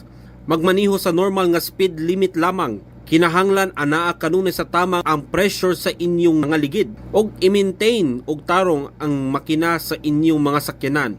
Mga kabombo, sa pagpili og appliances sa balay, pilia ang energy efficient nga kagamitan. Ang mga appliances nga tipid sa kuryente, makapamino sa konsumo sa enerhiya ug sabay ra nun sa kuryente matag bulan. Bisan gamay nga kalainan sa konsumo, dako ang epekto kung padayon nga gamiton matag adlaw. Ang LED lights mas tipid sa kuryente kumpara sa ordinaryong bombilya. Dugang pa, mas dugay kining magamit ug mas gamay ang konsumo sa enerhiya. Sa pag-ilis sa inyong mga suga ngadto sa LED, makatabang kamo sa pagtipid sa kuryente ug pagpanalipod sa kinaiyahan. Sunken Cemetery, usa sa labing pinasahi nga atraksyon sa isla sa Camiguin. Mao ang Sunken Cemetery nga nahimutang sa kadagatan sa amihang kasadpang bahin sa maong probinsya. Ang kasaysayan sa maong samang umenteryo masubay niadtong 1800 diyang sunod-sunod nga mibuto ang Mount Vulcan. Unang mibusikad kini niadtong tuig 1827 ug ang ikaduha niadtong 1862. Apan ang ikatulong pagbuto niini natigayo niadtong 1871 nga maoy nakapasamot sa pagkaunlod sa maong samang. Gumikan niini ang lokal nga kagamhanan sa Camiguin nagpabarog sa dakong cross sa iyang tiilan, timaan sa maong lubnganan, ilawom sa kadagatan. Energy and fuel conservation tips sa tungaan. Sa eskwelahan, gamita ang natural nga kahayag sa classroom. Pati ang suga kung wala ni klase. Gamita ang energy-efficient projectors o computers. I-monitor ang paggamit sa kuryente sa eskwelahan. Ang mga estudyante ug maestro magtinabangay sa pagtipid. Ang prutas nga durian dili lamang lamion. Ang prutas nga durian dili lamang lamian kun dili adunay ubay usab kini nga mga health benefits. Ang pagkaon sa prutas nga durian makapaubos sa risgo sa cancer sa lawas sa tao. Ang mga compounds na sa durian makapugong usab sa mga sakit sa kasing-kasing. Ang durian dakong tabang usab pagpakigbatok sa infeksyon ug katapusan ang pagkaon sa prutas nga durian makatabang paubos sa imong blood sugar. Mga kabombo, sa panahon nga nagkataas ang presyo sa enerhiya, importante ang pagdaginot sa kuryente. Palunga ang suga ug appliances kung dili gamiton. Gamita ang natural nga kahayag sa adlaw ug ventilasyon sa hangin. Ang simpleng pagdisiplina sa paggamit sa kuryente magpaminos sa bayranan ug makatabang sa pagpreserbar sa enerhiya alang sa umaabot nga henerasyon. Nasayod ba kamo kung unsang matabang sa pag-inom og igong kadaganon sa tubig matag adlaw? Ang pag-inom og daghang tubig maka-improve sa performance sa exercise. Ang pag-inom og tubig makapugong usab sa constipation ngadto sa mga bata ug hamtong. Kini makapa-improve sa inyong memory ug mood, makapaubos sa sugar craving ug makaabag sa inyong weight maintenance. Makapaubos usab kini sa risgo sa headache ingon man migraine. Makapugong usab kini sa pag-angkon og kidney stone. Ug katapusan, ang pag-inom og dugang gidaganon sa tubig makatabang pagpaubos sa risgo sa bladder infection. Energy and fuel conservation tips sa balay. Gamita ang natural nga kahayag sa adlaw, inay ang suga. Ablihi ang bintana aron makasulod ang hangin ug dili magpa-aircon perminti. Gamita ang electric fan, inay aircon kung mahimo. Ayaw pa sobra sa paggamit sa washing machine. Ang simpleng disiplina makaluwas sa dakong galastuhon. White River Rafting, usa sa mga importanteng bahandi sa Cagayan De Oro City. Mao ang Cagayan De Oro River.